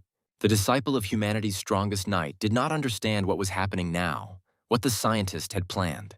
The mechanical man realized that his sensors had detected Slow's technology interfering with reality. Adam's brother's devices returned an error. Connection to Babis's heir was unsuccessful. A scientist from the dark organization Ouroboros said that everything is exactly like this, no more, no less. The mechanical man apologized for the late introduction and introduced himself as Jack Contractus. The man said that he was also a member of Ouroboros, a very influential dark organization. A scientist from a dark organization asked if the young man was unfamiliar with the concept of a dark rating. Jack Contractus explained in simple terms that Ouroboros also strives to get to the island of the gods. The puppet of the dark scientist from Ouroboros approached closer to receive new instructions from his master. The mechanical man declared that he no longer needed the help of this mediocre killer. A scientist from the dark organization Ouroboros fired a devastating beam of prana at his puppet. Slow Tools saw that in the blink of an eye, only the lower half of Nail Shutter remained. The disciple of the strongest knight of humanity saw a small bug crawling out of the body of the defeated one. The young man asked what kind of creature it was, and the mechanical man asked if the boy was really interested. The dark scientist stated that this was his personal development, Samajuk, which can subjugate people with nanorobots. Fidelia Goldsmith asked if her partner was okay. He looked incredibly exhausted. The girl knight thought that Slow Tools had used a technique, which meant that she was facing an incredibly dangerous opponent. The 300th ranked knight managed to dodge the crushing beam of the dark scientist from Ouroboros. The mechanical man asked not to interfere because for him, murder is a piece of cake. The disciple of humanity's strongest knight realized that his partner was in mortal danger. A scientist from the dark organization Ouroboros noticed that the young man had regained his prana. Jack Contractus confirmed Slow Tulsa's prana generation and asked if he was that type. The mechanical man stated that the boy transforms the feeling of crisis into incredible prana power. A scientist from the dark organization Ouroboros said that in that case, the conversation with the young man would be short. Fidelia Goldsmith couldn't understand why the super-fast locomotive Dream Japper was starting to speed up. Jack Contractus claimed he had control of the train, which had just started to accelerate out of control. A scientist from the shadowy organization Ouroboros warned that Slow Tool must show what he is capable of. The man said that if he was not stopped, many of the Dream Japper's passengers would die. Jack Contractus said that all these deaths would fall on the shoulders of the young man if he did not stop him. The young man understands that a whole multitude of lives depend entirely on him, so he must try. The disciple of humanity's strongest knight understands that this time he must prevent tragedy. The boy from the remote village of Tulle screamed with all his might, but his body was still heavy. The scientist from Ouroboros noticed that the boy couldn't get up, so he said that he was a disappointment. The 300th ranked knight decided that now was the perfect moment to attack the mechanical man.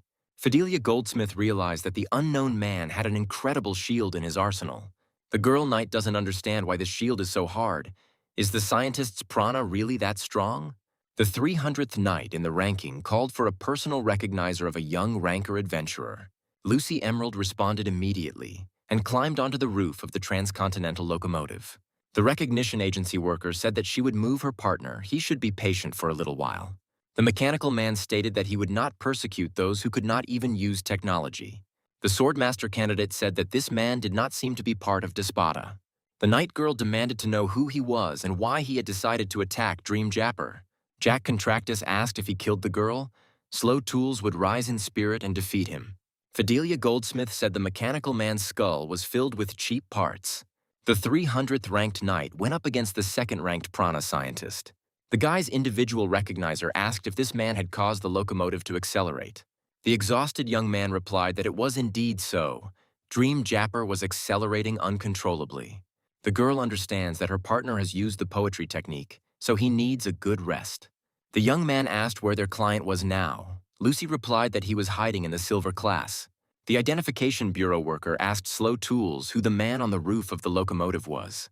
The guy replied that he himself didn't know for sure, but he introduced himself as Jack Contractus from Ouroboros. The individual recognizer realized that they were facing the most dangerous dark organization. The girl understands perfectly well that this is the worst organization, not standing at the top of the criminal rankings. Lucy Emerald decided that the most terrible criminal group came here because of Slow. The girl understands that she doesn't know too much about her partner. She needs to find out more about him. The guy's personal recognizer brought him to the hospital car, where he will definitely get better. Lucy Emerald thought that if Fidelia Goldsmith's opponent was really from Ouroboros, the knight wouldn't be able to cope. The Recognition Bureau employee understands that Slow Tools is currently unable to help her partner. Lucy Emerald thought that at this rate they would all be killed, and the locomotive needed to be stopped. Thomas Waitking told the recognizer to get out of his way. He would keep an eye on the young ranker adventurer. Slow asked why Thomas was there, and the merchant asked why the guy was calling him by his name. The man replied that he could not sit quietly in the room while others were in this situation.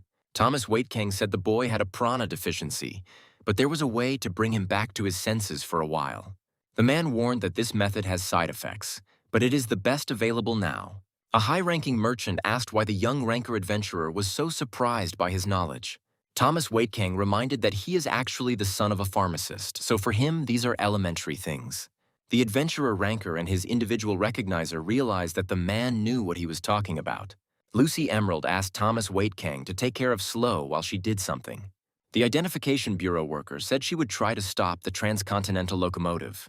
The girl confidently stated that she, too, would try to do everything in her power. Lucy Emerald heard an announcement requiring all passengers to evacuate to the rear carriages. The recognizer noticed a man in green clothes and immediately called out to him. The girl was in demand. He was a rank mechanic and ordered him to help her stop the train. The man asked who she was and why the girl assumed that he was a ranker mechanic. Lucy Emerald said he wouldn't be able to fool the recognizer. The calluses suggest he worked as a mechanic. The girl ordered the man to quickly run to the driver's cabin if he did not want to lose his rank. The recognizer thought that she couldn't solve problems, but there were people on the train who could do it. Lucy Emerald thought that thanks to her profession as an observer, her eyesight was excellently developed. The girl noted that she has a good idea of which rankers and in what numbers can solve the problem. The individual recognizer announced that she needed a high-ranking mechanic and prana scientist. Meanwhile, the following was happening in the hospital car of the transcontinental locomotive. Thomas Waitking told the boy to open his mouth and drink the medicine carefully so as not to choke. The high-ranking merchant asked, because the boy also doubted his business practices. The man said he placed a fake order to try to make money from illegal drugs. Thomas Waitking has no doubt that this ranker adventurer has exactly this opinion about him. However, the young man said that the merchant occupies 30th place in the ranking, a position that is difficult to achieve. Slow Tools is confident that the man put in incredible effort and a huge amount of time to get up. Adler's student explained that this is why he believes in these efforts, believes in the rating of a high-ranking merchant. Thomas Waitking thought about it, because if he were in the guy's place, he certainly wouldn't be able to trust someone like him. The man said he would only help Slow once, as the drug would shorten the boy's life. The merchant is sure that this is better than dying now, so the guy must defeat the man on the roof.